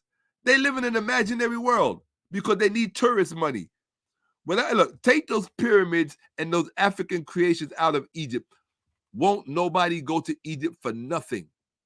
They depend on the creation of African people, black African people, for their very survival today. And they have no respect for black people. And I have no respect for them. Okay? From the Elephantine Papyrus, right? 1st century. This is during the first Persian satrapy in the 6th century BCE, right? Between 495 and 399 BCE. Listen, Katt Williams. Egypt under Persia was a cosmopolitan country. In the Elephantine fortress alone, there were Babylonians, Bactrians, Caspians, Coruscations, Medes, Persians, besides Aramaeans and Jews. Do you think these are black people? No, they're Indo-Europeans and Eurasians. Look, this is what a Carian would have looked like. These people here, look at these people. These ain't black people. I don't care. No, they're not black. As long as Egypt is an African and Egyptians are Africans. No, these are not Africans. They're not Africans. And don't tell me about that North African gene, because when I break that down for you, a whole lot of them going to be looking stupid. Okay? This is their name. Kemet. Kemet. It means black town, black settlement, or black city. Or black people. This literally means black. Kemet. This is Kemet. Okay, and then you have the signifier. There's another term for it. I forget the term because I'm tired. But today they're calling it the signifier. So here you have the signifier. And this is the phonographic rendition of it. How you say it. Kemet. And then they're telling you they're talking about people. Kim means black. Kim means black. Okay? Black town, black settlement, or black people. Another word for them is remech. People. Remech. Okay? Yeah. So these people are descendants of Babylonians, Bactrians, Caspians, Coruscations, Medes, Persians, Aramaeans, Jews, Carians. And you want us to think that these people are African? Their descendants in Africa today. Why? Because they colonized it? No. No, they don't get to be Africans because they colonized it. Egyptians with some native background. So if you want to say, Katt, that my brother Katt Williams, if you want to say that some Egyptians are black, that's fine. That would be these people and the modern people you see in Upper Egypt today. But that does not make these people Egyptians. They're not Egyptians. They weren't ever Egyptians. And they won't ever be Egyptians. These are Egyptians. Right? Greeks, Romans, Arabs, Turks, European, etc. Right? It says right here. I put that in there to add on to the Babylonians, Bactrians, Caspians, Coruscations, Medes, Persians, besides Aramaeans and Jews. And that's from Elephantine Papyrus. Since you like books so much, Katt, that's a $400 book. That ain't nothing for you. That's breakfast. That's a $400 book. The price might have come down. Okay? But that's their background. Babylonians, Bactrians, Caspians, Coruscations, Medes, Persians, Aramaeans, Jews, Greeks, Romans, Arabs, Turks, European, etc. That's who these weirdos are. And these weirdos want you to think that they're these people. The fuck is wrong with them? And you would think white people would be intelligent enough to look and say, well, wait a minute. I've seen a box of crayons before. These crayons don't look like these crayons.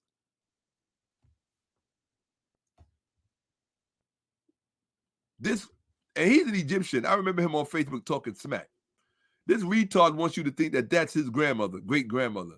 And this retard wants you to think that's his great-grandfather, that's the Egyptian comedian who I can't stand, his racist self. They're a bunch of idiots. And they were under Persia twice with a 61-year break because the native kings had taken over again. They want you to think that these women, modern Egyptian women, are the descendants of these black African women of Kemet. Look at this. They want you to think that this is her great-grandmother. Now, I can understand if we're talking about Meghan Markle, Quincy Jones's daughters,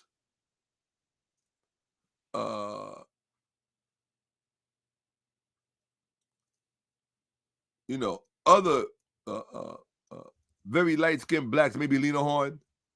So we got a lot of them that do have direct African ancestry, but this is something different. They want you to think. This is Ahmose Nefertari, Lady Conifer, Queen Tai, Medit. Forgot who that is, and Ankh and Amen. Come on, it's people living in an imaginary world, right? Egyptians are African. Egypt is an African. We'll deal with that later on. So that's tomorrow. This is the second one. Egyptians are African. We already dealt with them being black. No, they're not black. Katt, I hate to tell you, Egyptians are not black. You have some Egyptians that are black, and that has nothing to do with ancient Kemet. Okay, so other than they have that background. All right. So we got to get the language right. That's what we spoke about in part 1. Getting the language right.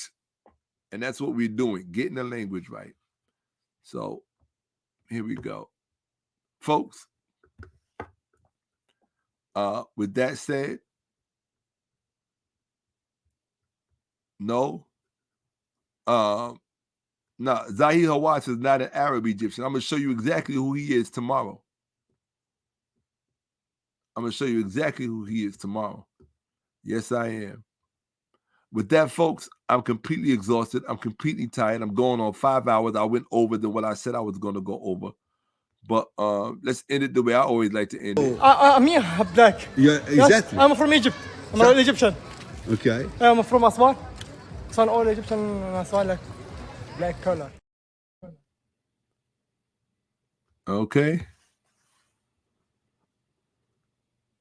I think it's correct. We all before are black.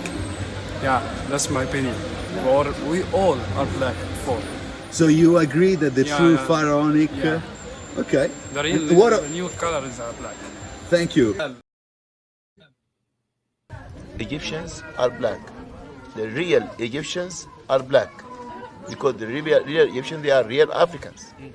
So those people in Lower Egypt, you see, in Cairo, Alexandria, and the Falahins area, they were mixed between the Turkish, Mamluks, French, English, Romans.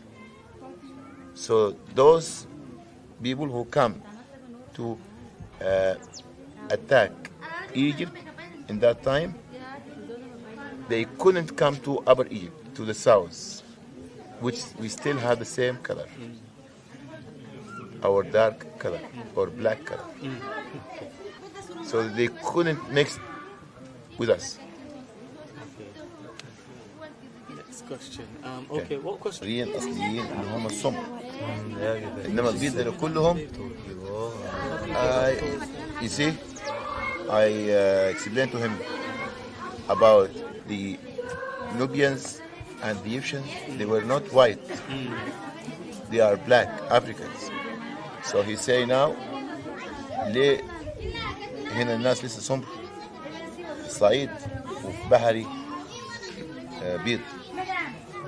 بحري دولة مش أصلا مش أساس مصر خالص. He said the people in Lower Egypt, most of them they are not Egyptians. They are Greeks, Francois.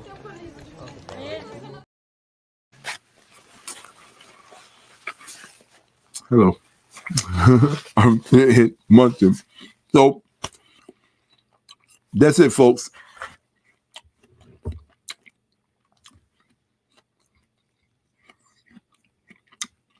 It is what it is.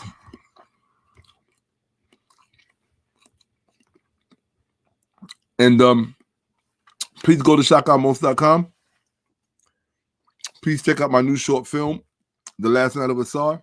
Make sure you buy the Kemetville t-shirts. And just keep bringing me back.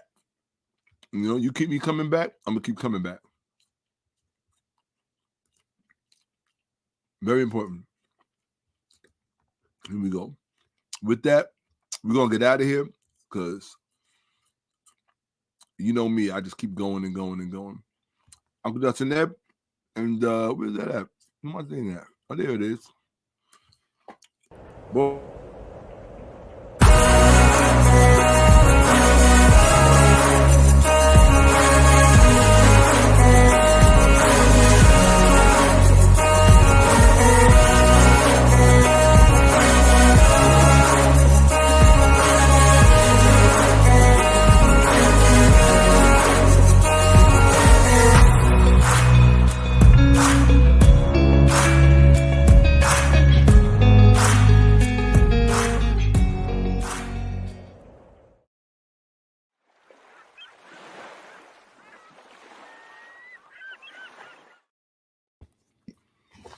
Uncle Johnson, there, go get some sleep because that's what I'm going to do. Don't let nobody lie to you. If they don't do their homework, don't listen to them. If people want to sit on platforms and pontificate and try to, I don't know, generate a perception of themselves, that's okay.